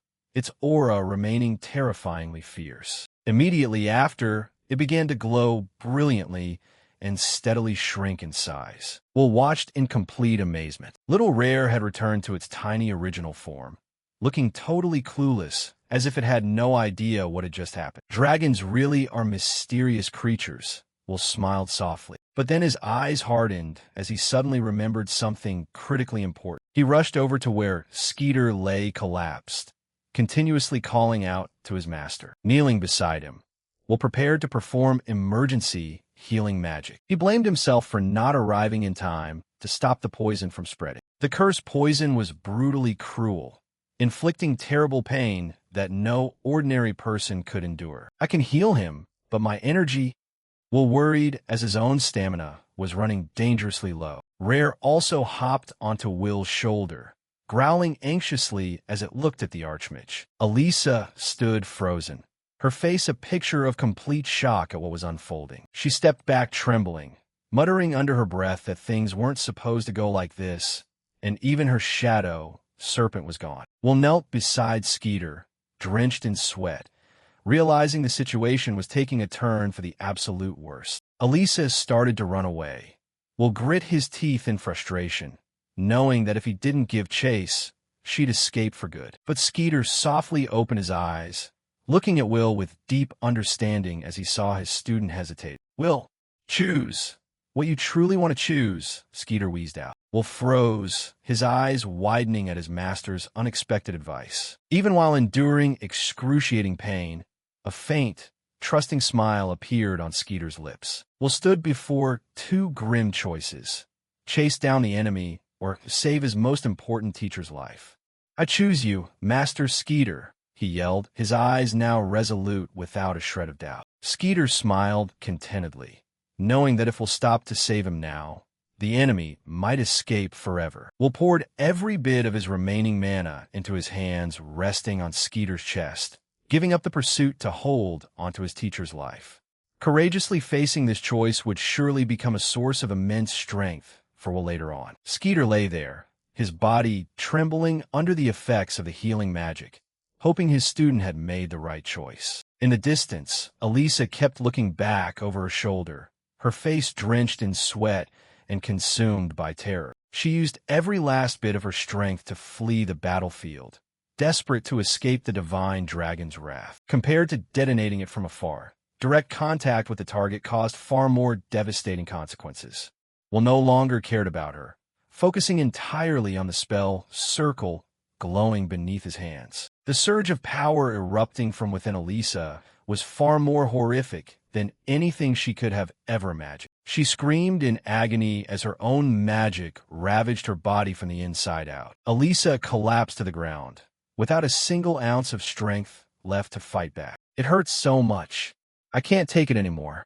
She whimpered in utter despair. Elisa reached out her hand as if begging for forgiveness, tears streaming down her pale, sickly face. But a wave of eerie light swallowed her whole, putting an end to the villain who had caused so much terror. A towering pillar of black fire surged into the sky from where Elisa fell, marking the end of the wicked woman. Will felt the shock wave, but didn't let it distract him, knowing she would never escape her judgment. Looking at Skeeter, struggling on the brink of death, Will couldn't help but be amazed by his master's pure willpower. Skeeter began coughing up blood as the poison ruthlessly tore his body apart. This is my choice too, and I'll take full responsibility for it, Will told himself with iron determination. You're going to be okay. A petty cursed poison like this isn't going to defeat you, he shouted, as if trying to pump strength into them both. Will pressed his hands firmly into the ground, having discovered a promising new healing technique. Now it's my turn. The magical light surging from Will's body blazed stronger than ever. Will activated a massive magic circle, swearing to prove that choosing to save his master was completely right. A brilliant emerald green light enveloped them both, shooting straight up into the night sky. The morning sun broke over the horizon, signaling the start of a new day after the intense battle. Skeeter's eyes slowly fluttered open, tired but still showing faint sparks of life. He lay peacefully on a sickbed, with Rare curled up fast asleep right beside him. Skeeter stared up at the ceiling, softly mumbling to himself, wondering where he was. Will pushed the door open and walked in, letting out a relieved smile when he saw his master had woken up. Skeeter was still extremely weak, trying to respond, but his body couldn't seem to move normally yet. Will explained that he had to numb most of his master's physical senses, so he wouldn't have to endure the excruciating pain of the toxin. Even so, the cursed poison was still silently wrecking his body, requiring Will to constantly use recovery magic to offset the damage. Skeeter glanced at Rare, lying next to him, realizing this little spirit beast was acting as his life force supply. Will admitted that nothing got past his master, then took a seat in the chair right by the bed. He explained that he had packed Rare's body with magic, so it could gradually transfer it to Skeeter like a mana battery. Will instructed his master to get absolute rest since he'd be bettered in for a while, and Skeeter smiled, praising his creativity. He closed his eyes peacefully, telling himself he had already been ready to pass away.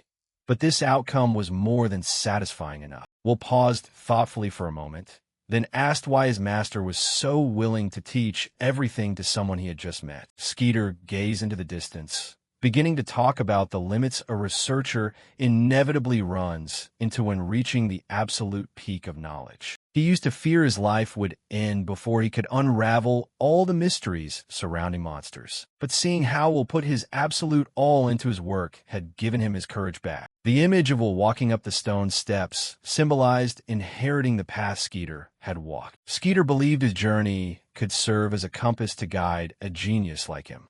Deep down, he had always wanted to pass on everything he knew. Skeeter joked that maybe he was just meddling too much, but Will instantly denied it, reaffirming that he wanted to learn even more from him. Will's eyes sparkled with genuine sincerity, making the old master feel deeply satisfied. After talking for a bit, Skeeter started to feel exhausted, as his health was still far too fragile. He closed his eyes, promising to continue their lessons the next time he woke up. "Good night, master," Will said softly, watching Skeeter drift into a deep sleep to recover his strength. He reminded himself not to push his master too hard, realizing his research on the redstones would definitely have to be put on hold for now. Will stepped outside, silently thanking the locals from the nearby settlement who had agreed to look after his master. He decided he needed to quickly head back to Schwartz Academy to take care of the next steps. Will carried the deeply unconscious blue-haired girl in his arms, wrapping her tightly in a large cloak. Schwartz Academia loomed grandly beneath the clear blue sky. Standing in front of the gate, Erica spotted her friend's silhouette and called out to him with excitement. She ran over, curiously asking about Will's off-campus internship over the past while. But Erica froze dead in her tracks, her mouth agape in shock when she saw a mysterious beauty nestled snugly in Will's arms. She blurted out in complete confusion, not understanding why Will had brought back such a gorgeous girl who looked strangely furious. Will brushed off Erica's amazement, telling her he needed a major favor from her. He asked her point blank if she could head over to Hylic Academy with him right away. Will's bright, beaming smile actually gave Erica a creeped-out chill. She stood frozen, stammering uncontrollably at the sudden proposal. And just like that, the group arrived at Hylic Academy, an institution specializing in deep recovery magic. Looking at the familiar architecture, Will felt a wave of deep nostalgia, even though he had never actually graduated here in this lifetime. Erica double-checked to make sure their goal was to find a teacher here to wake up the blue-haired girl. Will nodded in confirmation and kept walking, leaving Erica to whine about how he never properly explained things before diving into action. Will offered an apologetic smile, hoping she'd help him out on this trip. Erica grumbled to herself that she shouldn't let herself get dragged along by Will's enthusiasm just because of her own low self-esteem. She even promised herself she wouldn't be easily bribed by Will ever again. But there they were, standing right in front of the solemn grand hall. Will raised his voice in greeting, startling Erica. As soon as he stepped inside, Will politely introduced himself to the person waiting for them. Erica hurried in right behind him, still struggling to adapt to how fast the scenery was changing. Suddenly, she froze as she caught sight of an intensely commanding figure in the distance. It was a grand hall lined with majestic angel statues, where an unfamiliar woman was waiting for them. The woman casually raised a cigarette to her lips, exhaling a cloud of white smoke into the Academy's sacred atmosphere. Lily White Bell, an instructor at Hylic Academy, made her appearance with an irresistibly rebellious flair. Lily scoffed at Will's greeting, claiming she had known his identity for a long time. Will was briefly caught off guard by her attitude as a light haze of smoke drifted over his face. She locked her bright purple eyes on Will, calling him the single greatest genius this academy had ever produced.